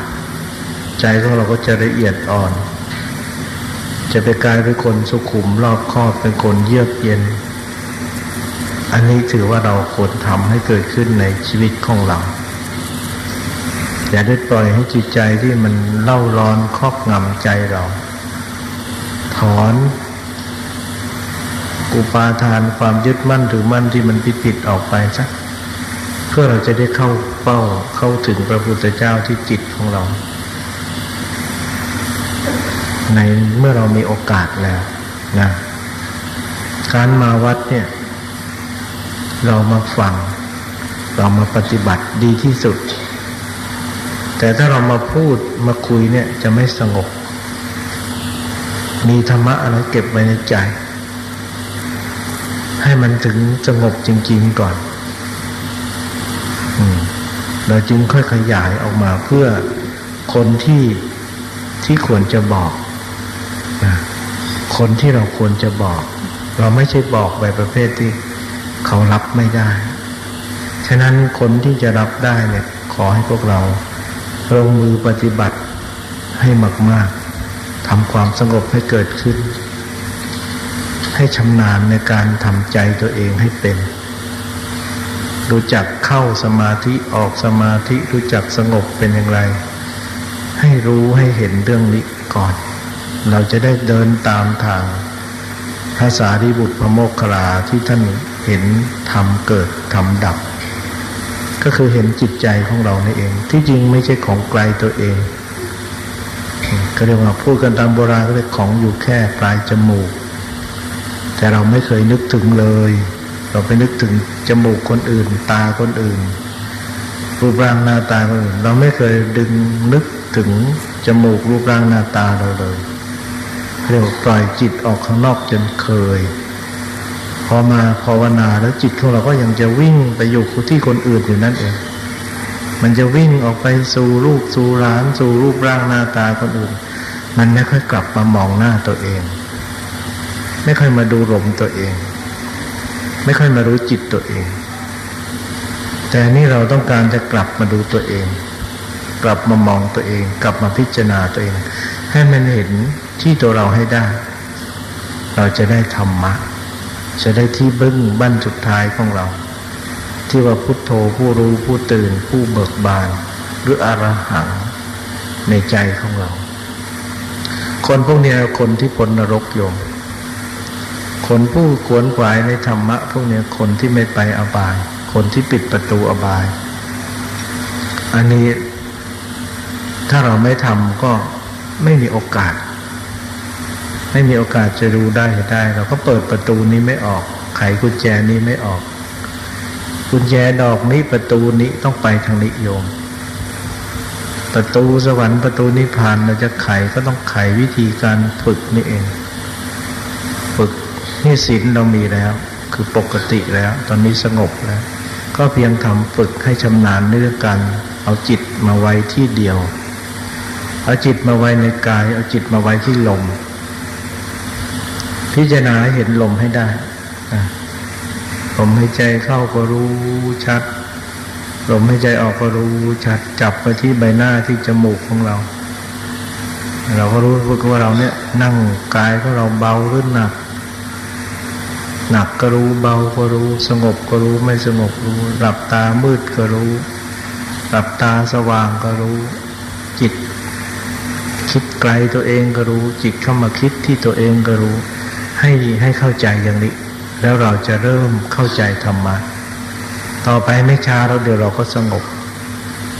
ไม่ต้องไปนั่งว่าเราจะเป็นโน่นเป็นนี่นะไม่ต้องไปกลัวคนต้องนั่งถูกต้องตามพุทธเจ้าสอนแล้วไม่เป็นอื่นไม่ต้องไปกลัวว่าเราจะเป็นบุคคลวิปริตไม่เป็นคนวิปริตมันไม่ต้องนั่งมันก็เป็นพวกนั้นกรรมที่เคยทำมาแต่อดีตแต่ชาติเขาจึงวิปริตพวกทุศีลทั้งหลายพวกเบียดเบียนคนอื่นพวกนั้นเขาวิปริตเพราะเขาไม่มีศีลธรรมมาเก่าแต่คนเราที่มีศีลธรรมแล้วจะปกติยิ่งปฏิบัติยิ่งสงบยิ่งปฏิบัติยิ่งรู้ยิ่งปฏิบัติยิ่งได้สติปัญญามากขึ้นสตินี้จะไม่หายไปจากเราจะคุ้มครองตัวเรานั้นเราก็ต้องลงมือปฏิบัติให้มากขึ้นพุทโธให้มากขึ้นหรือถ้าเรายังไม่สงบเราก็หัดนับลมหายใจเข้าพุทหายใจออกโธนับหนึ่งหายใจเข้าพุทหายใจออกโธนับสองพุทโธสามพุทลมเข้าโธลมออกนับสี่พุทโธห้าพุทโธหกพุทโธเจ็ดพุทโธแปดพุทโธเก้าพุทโธสิบแล้วก็ถอยหลังกลับพุทลมเข้าโธลมออกสิบพุทลมเข้าโธลมออกเก้าพุทโธแปดพุทโธเจ็ดพุทโธหกพุทโธห้าพุทโธสี่พุทโธสามพุทโธสองพุทโธหนึ่งขึ้นไปอีกพุทลมเข้าโธลมออกนับหนึ่งเรื่อยไปถึง10ถึง20แล้วก็ถอยหลังกลับมาแล้วก็พอถึงหนึ่งก็ขึ้นไปถึง30แล้วก็ถอยมาวันหนึ่งเรานับได้เท่าไหร่ให้นึกไว้วันนี้นับได้1,000พรุ่งนี้นับได้2,000ว่าแล้วก็นับคะแนนจดไว้นึกไว้ว่าวันนี้นับได้กี่พันนั่นแหละบุญนับไม่ถ้วนแล้วพอทำไปเพลินไปสงบไม่รู้ตัวถึงสงบปุ๊บจิตมันจะว่างสว่างเบาสบายโอ้คนนี้สมบัตินอกกายนี่ไม่อยากได้แล้วอยากจะได้สมบัติในใจแล้วสละหมดแล้วอยากจะเอาแต่อริยทรัพย์อยากจะเอาแต่ทรัพย์ภายในต้องการความสุขทางใจเลยคนนี้ต้องเข้าถึงอย่างนี้แล้วเงินทองไม่เป็นเรื่องที่เป็นที่เราจะต้องห่วงแล้วห่วงจิตใจที่เรายังไม่สงบเท่านั้นนะคนนี้อยากจะได้บุญให้มากแล้วคนนี้อันนี้เราต้องทำนะจึงจะรู้คนหนึ่งเขาไหว้เจ้าสวดมนต์นับพระคำทุกวันอายุ70แล้วแกก็ยังตีลูกตีหลานดุแกขี้โมโหแกก็ไหว้ถือศีลกินเจไหว้เจ้าทุกวันนับพระคำทุกวันลูกสาวก็บอกแม่ไม่หายโกรธก็ถามบอกโยมไม่ได้ทำบุญเหรอบอกทำสวดมนต์ไหว้เจ้าทุกวันเราก็มาพิจารณาวิธีนี้มันไม่เข้าถึงจิตตัวเองต้องเปลี่ยนกรรมฐานใหม่แกก็พูดไทยไม่รู้เรื่องก็เอาพระที่รู้ภาษาจีนไปช่วยพูด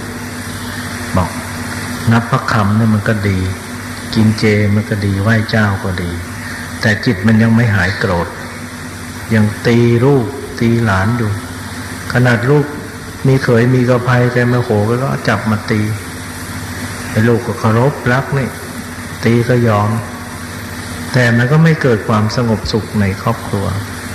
ก็เลยสอนบอกวิธีนี้ดีไม่โกรธให้นับลมพุทลมเข้าโทลมออก1พุทลมเข้าโทลมออก2แกก็นับเพราะแกทำตามเดียวแกสงบเลยแกศรัทธาทำตอนหลังกลับไปเยี่ยมอีกแกอยู่ชลบุรี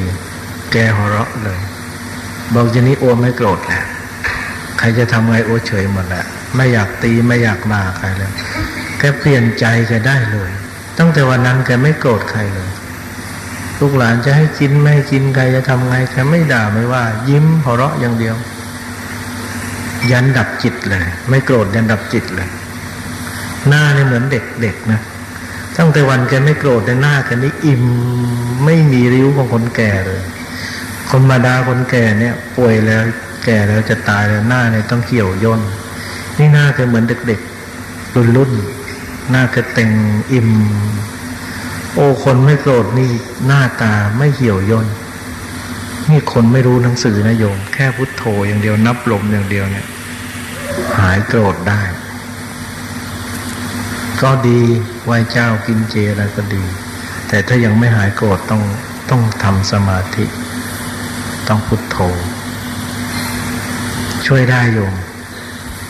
แล้วก็เชื่อมั่นมากเลย